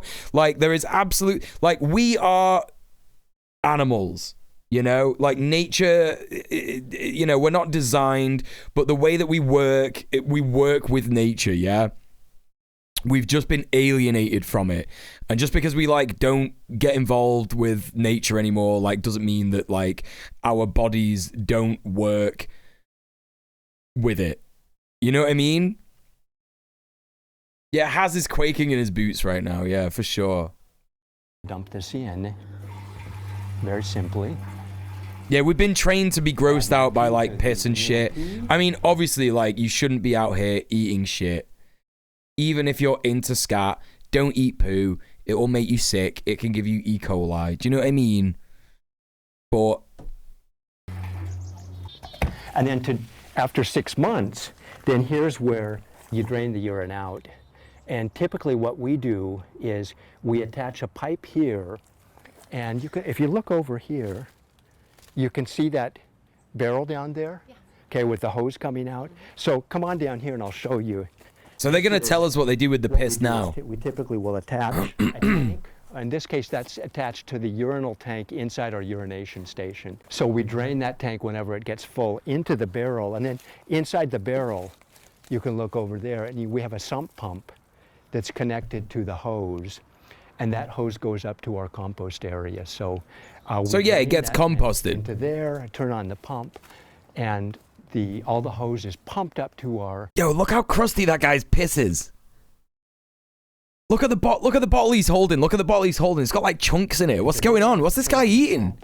And Look at that. It's got like a skin on it. That is some really thick piss. That's the thickest piss I've ever seen. What is that?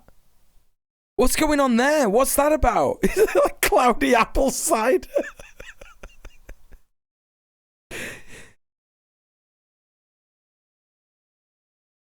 My man's pissing spaghetti hoops. All the hoses pumped up to our kitchen compost area, and we distribute kidney stones. So you have enough space for all the pee. Exactly. Good God. Right. It takes us poor about bastard 3 months to fill a tank. So after the tank is filled, then you mark that it's If you dry piss out, it starts getting solid, doesn't it? Oh my God, you're right. I forgot about that. That's actually true. You know how I know that? Because I had a couple of mates who were plumbers. Yeah, Chris, listen, like, I went to the pub with them once, and, like, they were like, yeah, I was like, so what's the worst part about plumbing? And they were like, you know what? It's not really that bad. One of the freakiest things that I found out was crystallized urine. And I said, what the fuck are you talking about? And they were like, yeah, basically, like, toilets aren't really designed that well. And what happens is, if you piss in it and leave it for a while and you don't use the toilet for a bit, like, it can get caught in the U-bend. And then what happens is it, like, solidifies in there, and then it can get blocked. Sometimes if, like, a toilet is blocked, it's just because it's not been used for a long time, and someone pissed in it a couple of times before it stopped getting used, and all the piss just dried up and blocked the toilet. So it's like a chunk of piss just blocking the toilet. At that point. So after 6 months, the urine... So this is unaged urine. That's why you can compost that. Yeah, plumbers don't bite the fingernails. Yeah, use that directly on plants, and this is just to follow the technical rules. Unlike your own personal pee, that's a little bit different because it's your own organisms inside. Yeah, some crunchy piss. This is my personal plot, and normally pee goes into the public urine depot, and then it's sanitized by the high pH. But if you use your pee on your own plot, has he refilled that in the video? That's a different jug. Where's he got that from? You don't have to do that. So this is my personal pee, and I'm going to show you what I do. I just dump it here. Oh, my man just puts it right in the ground. And now pee can develop an odor. When it's fresh, it doesn't have an odor. So you want to wash the leaves. This is just well water. And then I go through and wash the... You need a quick piss break mid-filming. That dilutes the pee as well as washes it. He's got piss jokes for days, getting high on his own supply. What's the property of pee what are you getting from it? Okay, so it's how we excrete most of the nutrients in our body. That guy's voice was so, his mouth was so close to the mic, and it was such an insane thing to say. I just pull that back, like, out of nowhere.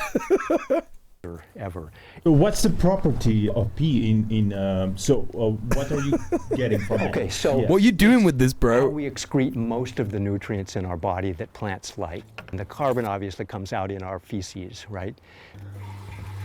The thumbnail for this video on the VOD channel is going to be amazing. So it's minerals, potassium, phosphorus, magnesium, calcium. He waited so long to say, why are you doing this? Nitrogen comes out in the form of urea, and when it's broken down, the urea breaks into ammonia. The plants love the nitrogen. It's primarily a nitrogen source for gardeners. So otherwise piss, it's what the plants crave. Well, exactly, yeah. I always used to get told, right, that and I can't remember where there was like a guy that I used to know who used to like piss in the park. And he said that he would like piss in this like one place over and over and over again. And he noticed that like 3 months down the line or something, yeah, he like noticed that nettles started growing there. And nettles love nitrogen. They love like nitrogen rich soil. And yeah, that's wise, because he was just pissing in that spot. And the nettles had obviously like bloomed, and seeds have been spread, and then all of a sudden they're like, oh shit, we landed in this fucking piss soil, let's go, you know. All his piss is orange. That's what people are saying. This guy is so dehydrated. They're so dehydrated. Hey, Cat made entirely of urine. Yeah, this is a stream for you. Nitrogen can be a challenge because all plants need nitrogen. It's like the fundamental nutrient that all plants need, besides oxygen and carbon dioxide. Hey, Risk Inverse. Only my tree manage and own this place. And at first, you know, I was a little frightened of them. I didn't know what they were about. He's not drinking water. If I was going to go along with it. But then as they talked more and we related to one another, I said, you know, I think I could go along with this, you know. And I cared about the environment, you know, and they cared about it a lot more. I've been here 35 years. I watched it change from dilapidation to Wait, so it cost it cost 1.7 million dollars in 1970. Fuck. What the fuck? a grand forest. Wait, no, it would be 1989 or something. 1985. You know, it was just a simple complex. I wouldn't be here. Here is our solar shower. This morning I actually tested it out with the smoke. We're not getting a lot of heat, but let me turn on the faucet here and... It doesn't mean they bought the land 30 years ago. Yeah, maybe. Getting a little bit, it's not really hot.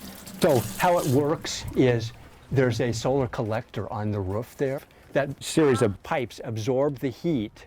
That contains about 8 gallons of water that's heated up. The cold water comes in one side and it comes out hot at the other end. And then it's conveyed to the shower here. Oh.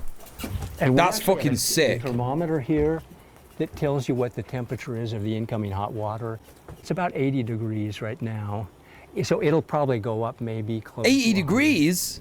Now, one thing to note is you have to use biologically safe, low sodium soaps. Otherwise, it's going to contaminate. This is a permitted gray water disposal system that we have here. So here's the conveyance pipe, actually. So we have 2 zones of gray water. This right here is the switch to go from one to the other. Move it from one side to the other. So now the water's going that way, or you can make it go that way. What's Dr. Brawner's? What is that shit? What are you on about? This zone right here is this artichoke patch. So the water comes down here, goes across. This is the splitter. So half the flow goes that way, and half the flow goes that way. And this is another splitter. So when the water comes here, it splits it between these 2 sites. And this is where the water actually percolates into the ground. And the same, the water that's split there. So wait, how is grey water good for the fucking soil? And goes to those 2 spots. So it moistens in 4 different spots. It's a soap cult. Moistening. I saw a video of someone making a massive solar collector on the roof to heat the pool. That's crazy, dude. That's crazy. To heat your fucking pool? The water is split, and it goes to 2 spots there and 2 spots there. This is a kale patch here. So that's how the gray water works. Hey, Neil. Yeah. Would you like to meet? Chat, isn't grey water like chemical shit or something? Isn't it like, like, what is it?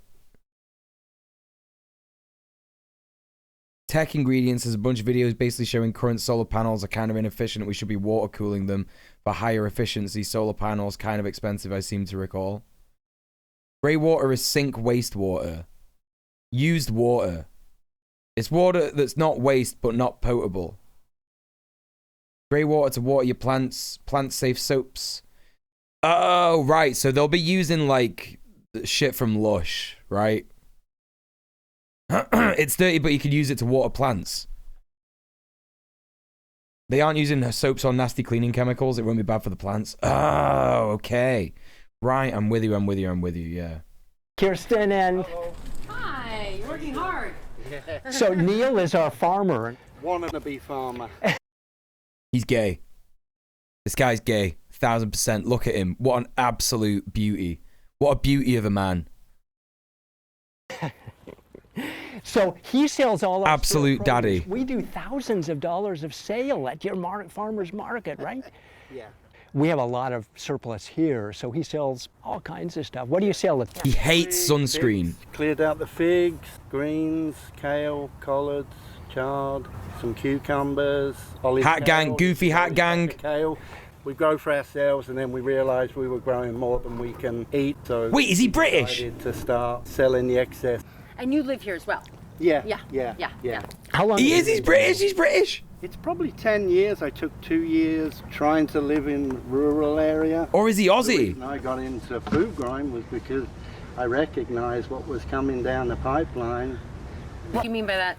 As far as collapse, systemic collapse, you know, our He is an Aussie. He is an Aussie. I wanted to learn to grow food and then have in place gay Aussie dad that could step in. I love it. Have water and we have food, and you know, everyone says the minute the collapse happened. I mean, we've seen it with the pandemic. Like, what was the first thing to disappear off all the shelves?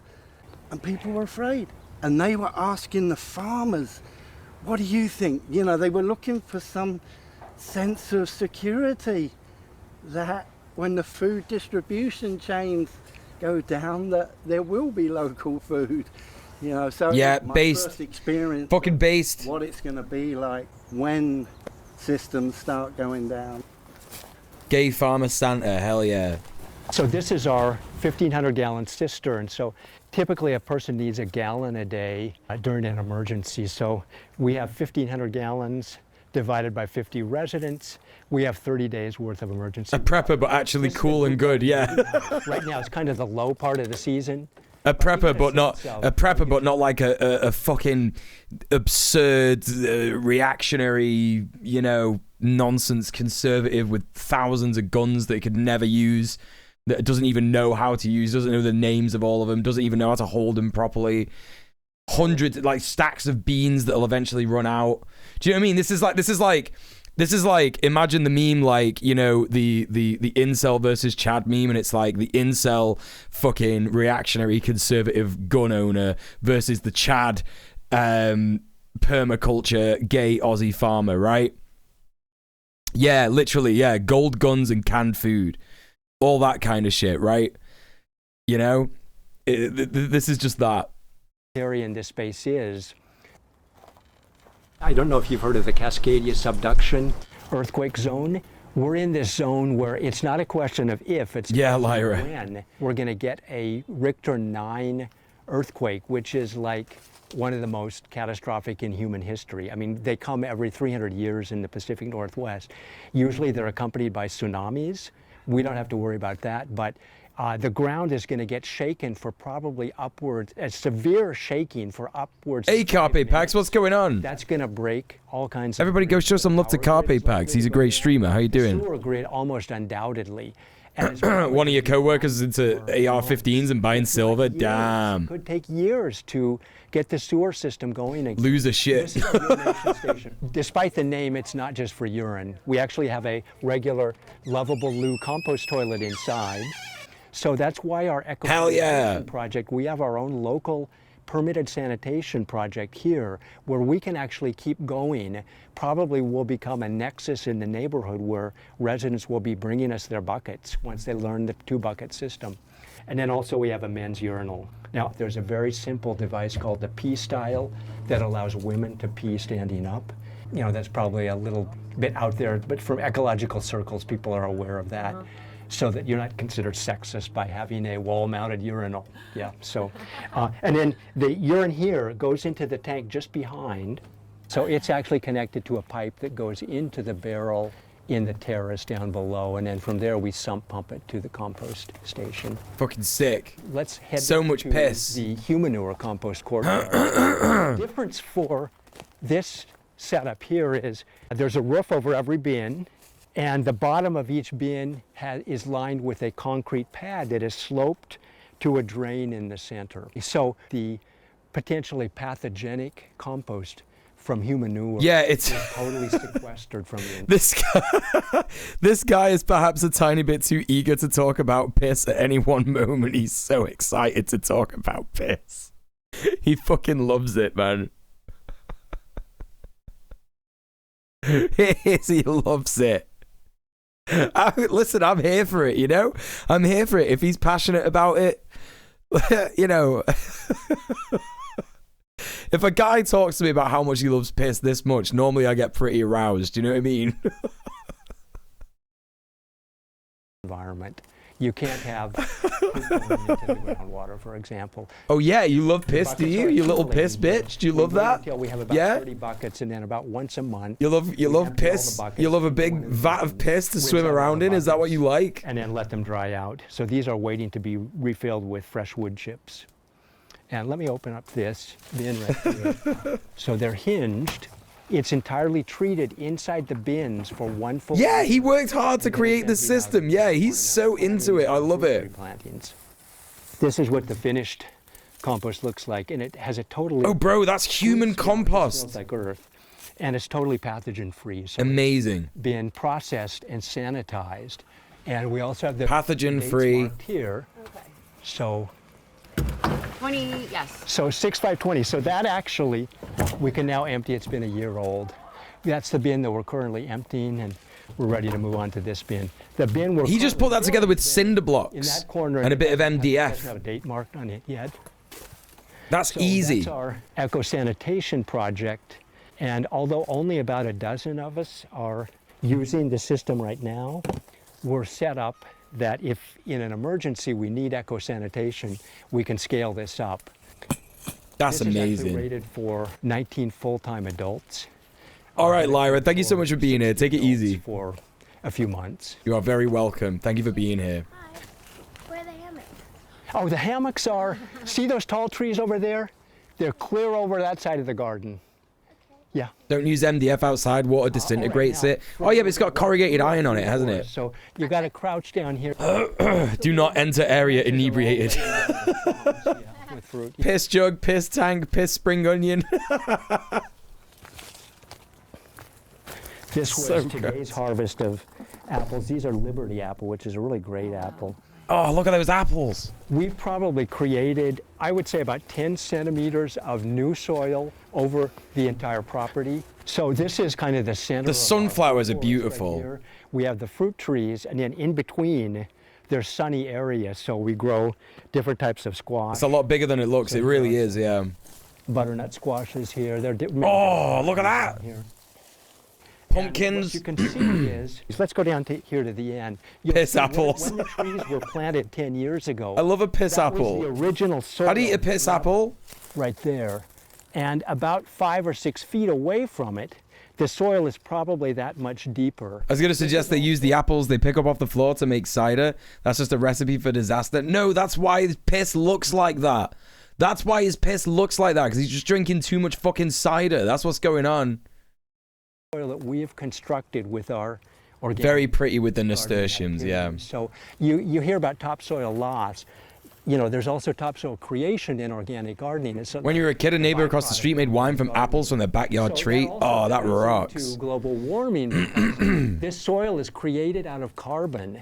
So we're sequestering carbon in the landscape in the form of soil. So this is actually regenerative agriculture. We're creating soil and storing carbon on site. Forests are like the original store of carbon, and we've cut down so many of them now we need to reforest. And this is a way of intermediate reforestation. We have these strong. Yeah, they got so much wood chip. We also have annual crops. Most of the crops we eat are annuals. We don't do grains and beans here because we just don't have the. Oh, what's that, Serena? You heard the cider of Dixon is good? The Dixon cider? Badum-tish. The space, but we focus on fruits and vegetables, which are really higher value crops. This is soil that we're creating here. Those are leaves from rhubarb. And the majority of farms are losing soil, right? Oh yeah, the Midwest has lost vast amounts of soil. So this is what a typical individual plot looks like. The individual can grow whatever they like here, and usually it's a combination of. Listen, you tried. You would have fooled me. You know how you would have fooled. You know how you actually would have fooled me, is if you'd have spelt cider right and added an O in Dixon. I would have been like, "What you on about?" I would have been like, "What are you fucking talking about?" Brassicas like this and other vegetables. Then you would have got me. You know, our monocrop farming systems are kind of an agriculture. There was a short-lived cider brand called There's such a Dickens variety cider. of I don't believe it. Things that are grown here. Check out this plot. Gosh, look at this, and look at its tomato harvest. Wow. Yeah, wow. And what happens is the mouth of the Mississippi, there's this enormous dead zone from the excess nitrogen from chemical fertilizers. So nitrogen is fairly cheap, and it really... No way. No fucking way. This has got to be fake. This has got to be Can't fake. begin my day until I've had a Dickens cider. There's nothing better than waking up to a good old Dickens cider. My girlfriend... No, this is fucking fake. This is fucking fake. You can't fucking trick me with this shit, man. That's not true. That's fake as fuck. It stimulates the plants. It really jazzes up their growth.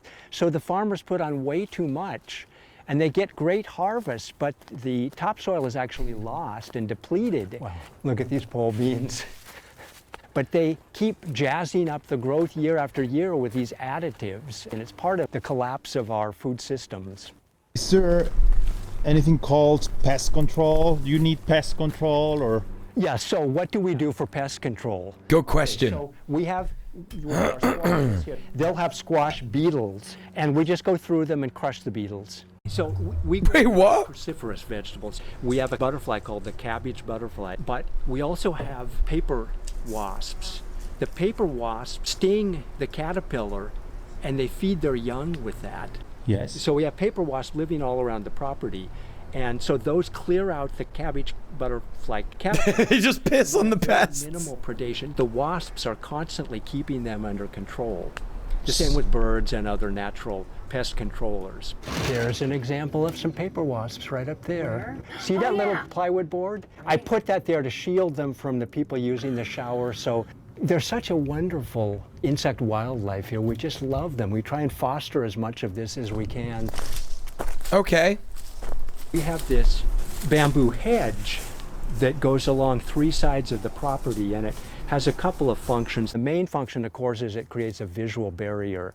So yeah, wasps nest in the shower, yeah. Privacy in our... I love paper wasps, they're native to your state. See the apartment next door, but it also... So are they not like, because, you know, wasps in the UK are like extremely annoying because they like come over to the fucking...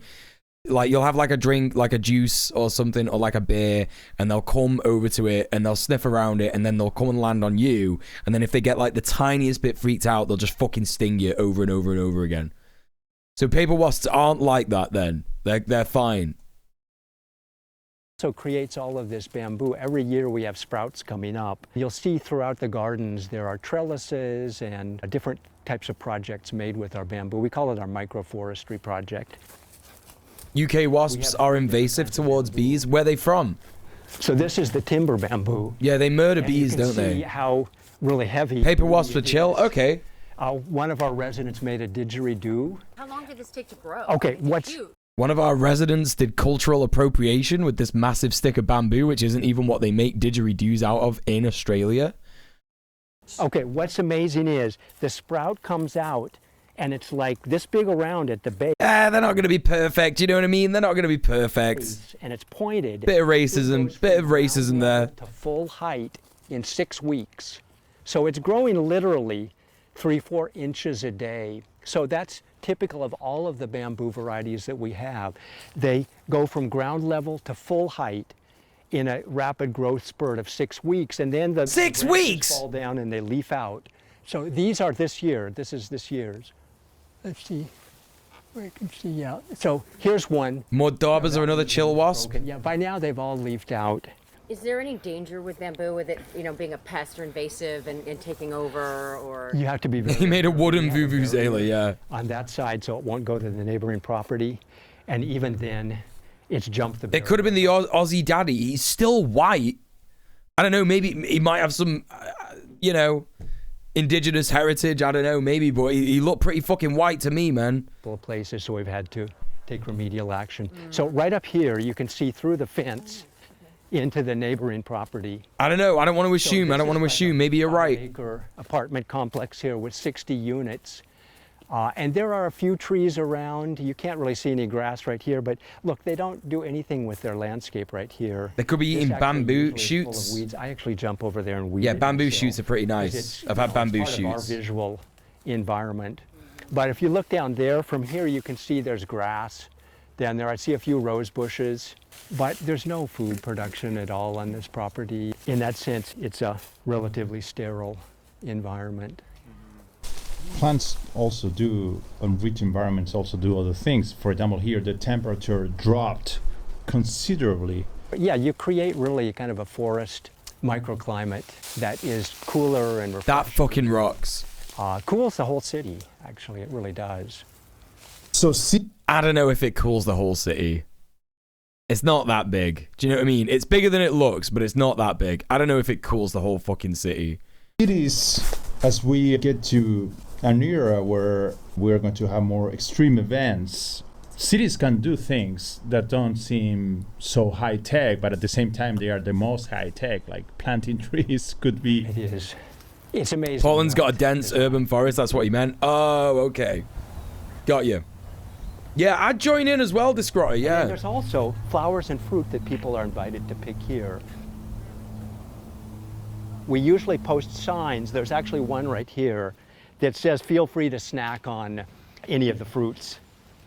And the same goes for all of the fruit along the street here. Oh, that rocks. This is like the season for apples and pears, for sure. And kiwis. I don't think I've ever eaten a pear, you know. You see the trees are totally bare of cherries. So there were no fruit trees here when you started? None. Zero.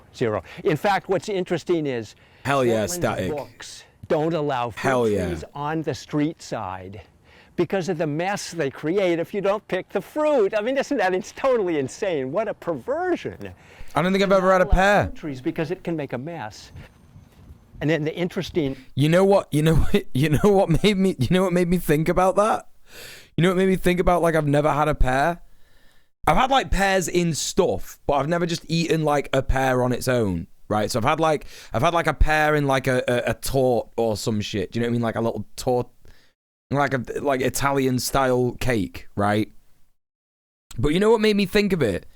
I've been watching Always Sunny with my partner, and there's a like episode where they go on a road trip, and Charlie's like, "I've never left Philadelphia. I've never eaten a pear," and I was like, "I've never eaten a pear actually." Thing here is our new tiny house. I've never eaten a pear. Well, the city of Portland allows one tiny house per single family dwelling. So we have a single family dwelling here. We don't exactly meet the codes here. Supposedly the house. We don't like British pears, try Asian pears or Korean pears. Oh yeah, it's nice. It's a complaint-driven system, and if nobody complains, my granddad loved pears. He fucking loved them. It fits right into the community. It looks like it's been here forever. This was put in as just. That's true. I've never left Philadelphia. Right. So Gentiana has been bringing us her human manure for years, living in a tiny house, and she was being evicted. And we'd had this relationship for years because she was bringing her buckets here. So she said, "Can you help me out?" And we thought about it and figured, why not? Let's try it. And we had this driveway here, and the city allows one tiny house per single family dwelling. So we figured we'd do it. The irony is multifamily dwellings are not allowed to have tiny houses. And tiny houses are considered RVs. So you can imagine there's that sometimes negative, connotation of RVs. The city has to deal with these politics. Without getting into all the politics, it can be sticky. But this thing just looks like it belongs here. It's a fairly big tiny house, 190 square feet. So one of their mates was getting fucking evicted, and they just built her a little house. That's fucking sick. I love that shit. It might not be like a long-term sustainable option to deal with the housing crisis, but extremely based. Yes, extremely based, right? They built it. How many people live in the house they built? And that's the thing with tiny houses. That's so dope. We've thought about putting a tiny house village in our parking lot because our goal has always been to depave all the on-street car parking. Oh, and yeah. We can do that because Portland has this progressive policy of if you're within 500 feet of a high-frequency transit zone, you're not required to have off-street parking. We don't have any off-street parking here, which is really amazing because let's fucking the go. zoning laws in America are so car-oriented, so that's really very progressive. Yeah. So this house here was built in 1926. Yeah, this guy's got some issues. It's because he's ignorant. Yeah, he's not malicious. He's not malicious. Like, we were talking about libs before. Like, This is the kind of Libby guy who's obviously like grown up with quite like leftist but like liberal opinions, and he's obviously like an environmentalist. You know, I just don't think he understands like some of the problematic natures of the things that he's like said, and you know what I mean, like the didgeridoo thing, and like, you know, the thing about the RVs and shit like that. Yeah, well intentioned but somewhat ignorant. Like, this is not someone that you need to like exclude from a conversation because, you know what I mean, they're a hateful person. Like, this is just someone who doesn't understand some of the things that he's saying, right? Do you know what I mean? Years ago, the two properties were connected. And then lived with my grandmother for half my life before she passed. Her property had 6 apple trees, 14 pear trees. The property line was blackberry and blueberry bushes. There's also a 1/4-acre plot for growing things like tomatoes, cucumbers, and peppers. Yo, that's fucking sick. Fruit is so good right off the tree. Yeah, hell yeah. Veg too, you know, like I was talking before about my stepmom growing sprouts and shit, you know? Able to reconnect them. And you'll see one of the themes of our gardening, we're of course permaculture oriented, but we put trellises and fences to grow vertical. So you can see this is laden with grapes. So most of the fences here, if not all, are trellises for grapes. Here we have different kinds of beans. Look at these oddball beans, yeah. And then these are some kind of cucurbit, squash. Looks like a spaghetti squash. Yeah, I think you're right, yeah. So, coming down the driveway here. Chat, listen, this video is fucking awesome, but it is late. It is late as fuck for me. And it's been a great stream today. It's been really, really fucking awesome. I've had a great time. Thank you so much, everybody who's been here. I was going to do some filming after stream, but I'm probably not going to do that now because I was having such a good time checking all this out and chatting with yous. Yeah, it was a big hopium stream, wasn't it? Which is what we like. That's the content I like to make. You know? Now, listen. You don't have to go home, but you can't stay here. Just because I'm ending the stream doesn't mean you have to go anywhere. I am going to go ahead and raid someone. And in fact, I'd appreciate it a lot if you stuck around for the raid. Because it's always nice to drop a whole bunch of people, you know, big chunk of people on a friend, isn't it? Always nice to do that. So listen, thank you so much, everybody, today for all the support. I've had so much fucking support today.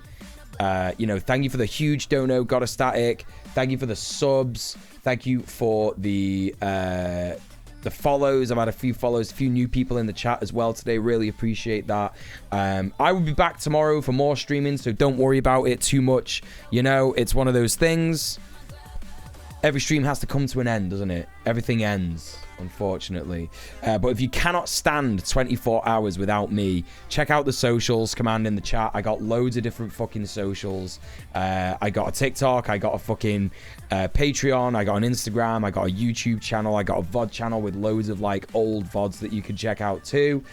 Who am I gonna go and raid? I'll tell you exactly who I'm gonna go and raid. I'm gonna go and raid my delightful friend Scully. She is absolutely amazing. She's pretty fucking based. She's pretty similar to me in a lot of ways. She likes a lot of the same things that I do. She's playing a game at the minute. What's she playing? So, you know how much I love Berserk, chat. You know how much I love Berserk. I think she's playing a Berserk game. She's playing John Berserk and the Hunkle Dunkles. She's not playing that. I don't know what it's called. Berserk and the Band of the Hawk is the name of the game. So that's what we're raiding into. And here's the raid command in the chat. If you're a sub, use the Eggdog raid command. If you're not a sub, use the Tomb raid command. And again, thank you so much, everybody, for being here today. It's been really, really fucking awesome. Yeah, I'll fucking see you tomorrow, I guess. Yeah, thank you so much for hanging out, and stay excellent to each other. Peace. Mwah, mwah, mwah, mwah, mwah.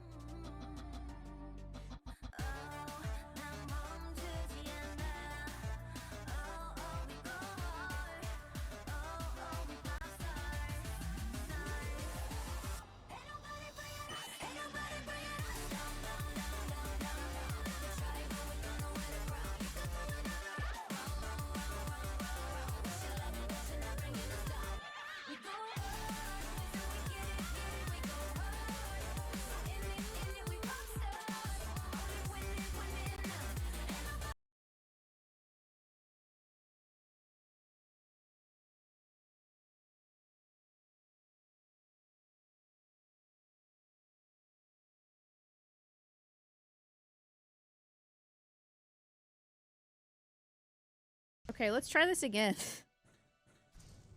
Let's try this again.